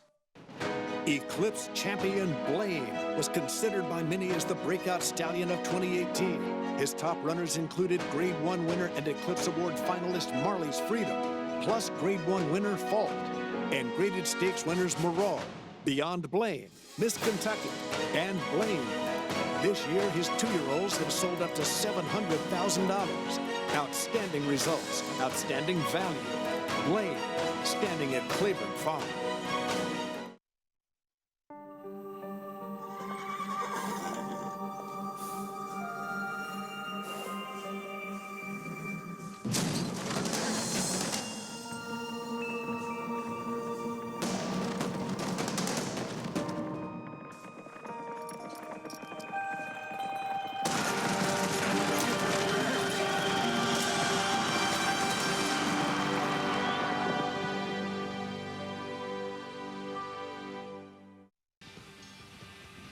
Welcome back to America's Day at the Races. Well, the nightcap, it goes to the heavy favorite. That's More Glitter.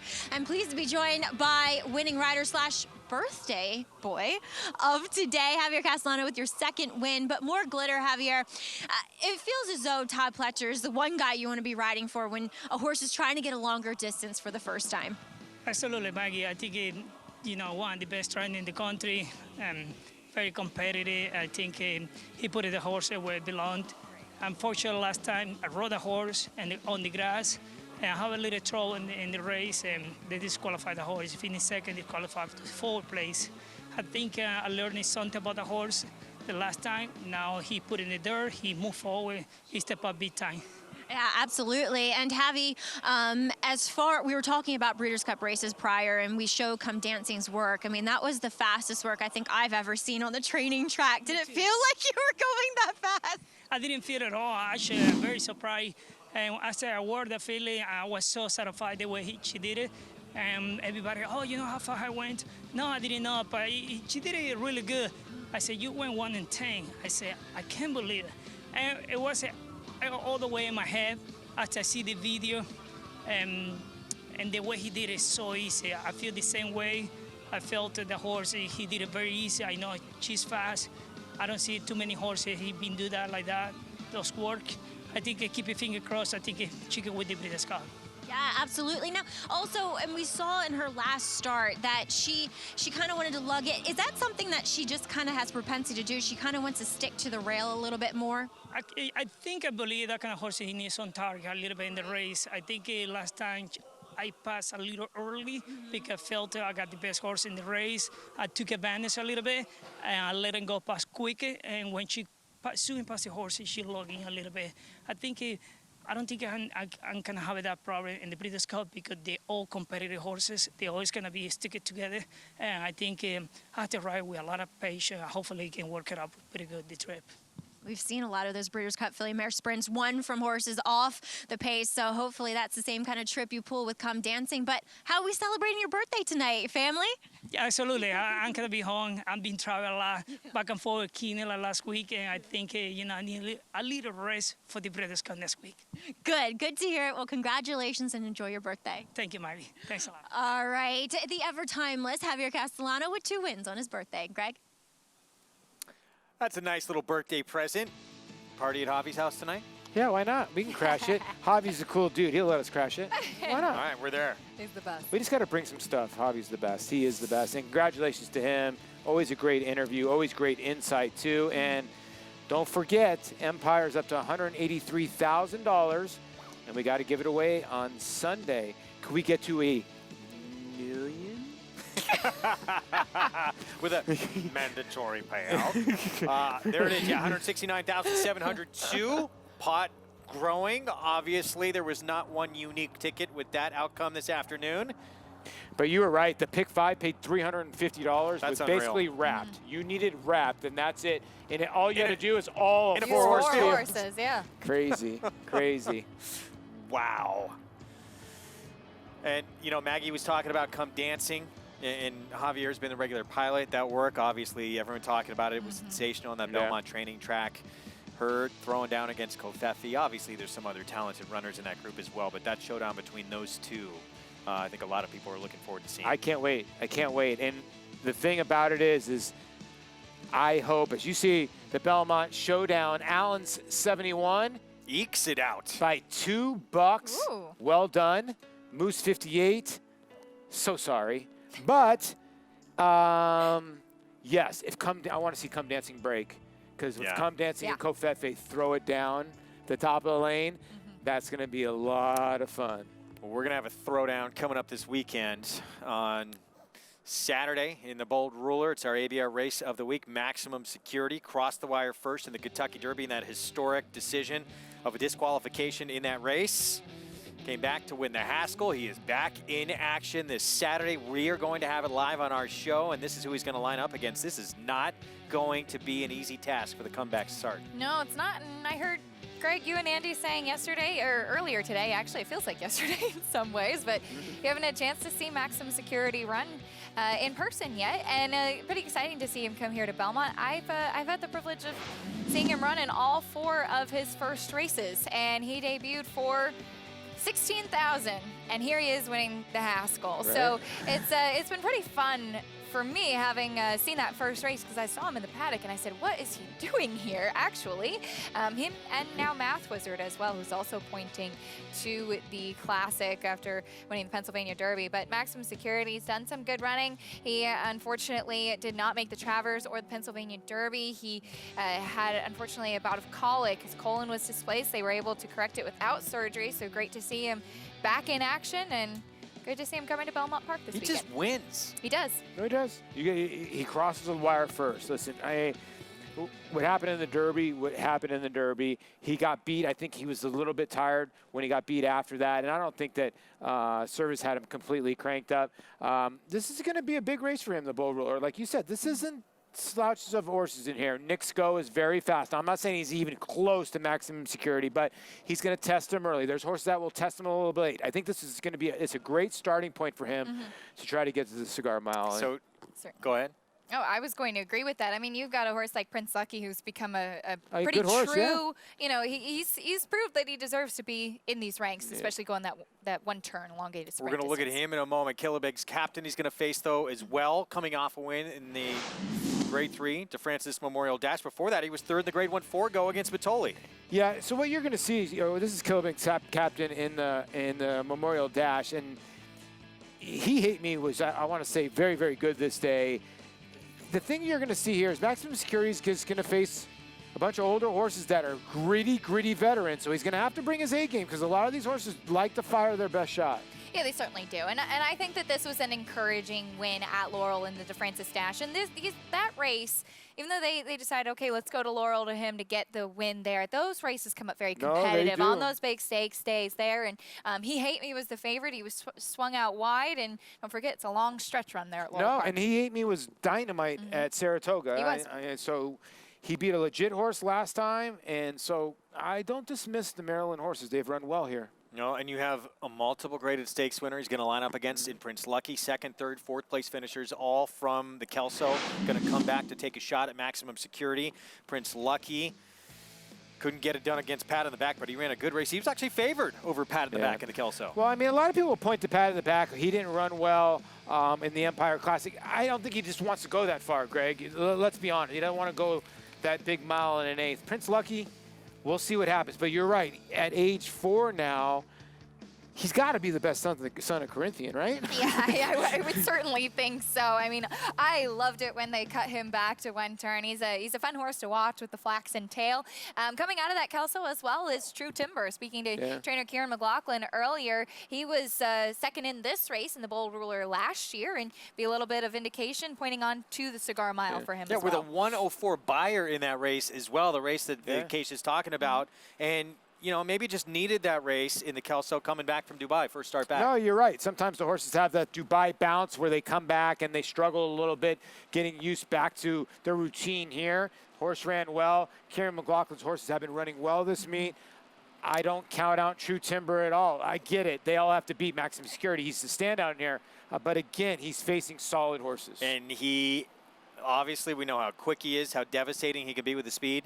He gets the inside post. Yeah, he does, and we know what his running style is. He's going to send. He's got that natural speed, and I feel like that's going to be the name of the game. And we've seen Luis Saez continuing to be very aggressive and trying to get towards the front end throughout this meet at Belmont as well. We hope you join us on Saturday. Horse who crossed the wire first in the Kentucky Derby back in action. Your Haskell winner, Maximum Security, still with a shot at 3-year-old championship honors. If he can win this race and win the Cigar Mile, depending on what happens, if some of the other 3-year-olds don't show up championship weekend, maybe an Eclipse Award could still be his. Maybe. What do you think? It all depends what happens with Code of Honor. I think I think Code of Honor right now is the leader, deserves to be the leader. And if he runs, what if he runs second and Maximum Security wins out? I think Code of Honor probably deserves it, right? I'm with you. It's a tough field, the Breeders' Cup Classic, compared to what we're going to see. But I am happy that we're going to see Maximum Security as a 4-year-old. Yeah, and let's wait and see who shows up at the Cigar Mile too. Yeah. One step at a time, though. First step comes this Saturday in the Bold Ruler with Maximum Security. And again, we will have it for you live. This horse right here resulted in an incredible return in your exotics. Bunch of odds-on favorites. And then this horse gets you back more than $300 in the late pick 5. Wrapped. Gets on dirt for just the second time in his career, and the 6-year-old comes through with a win for Bobby Robato, Dylan Davis. We'll back tomorrow, 1 Eastern on Fox Sports 2, 4 Eastern on MSG.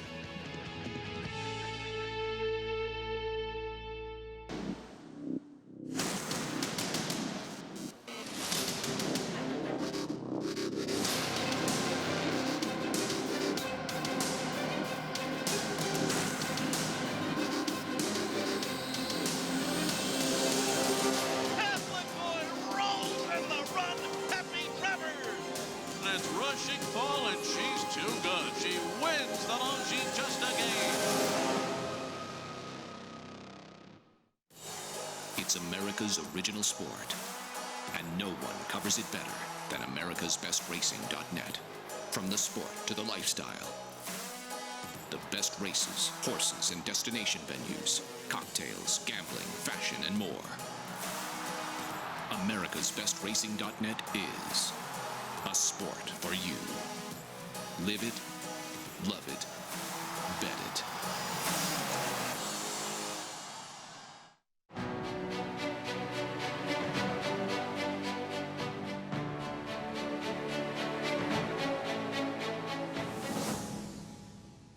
Run Happy is simply super.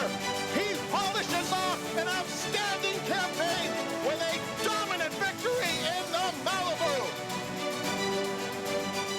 No medication, no problem. Run Happy, standing at Claiborne Farm. No sport in the world brings the wins home like racing. It's one-of-a-kind, high-speed, high-stakes action, and Naira Bets takes you there. Place your bets and watch the races live from anywhere. With Naira Bets, make easy, secure deposits and promotions every day to earn reward points or cash.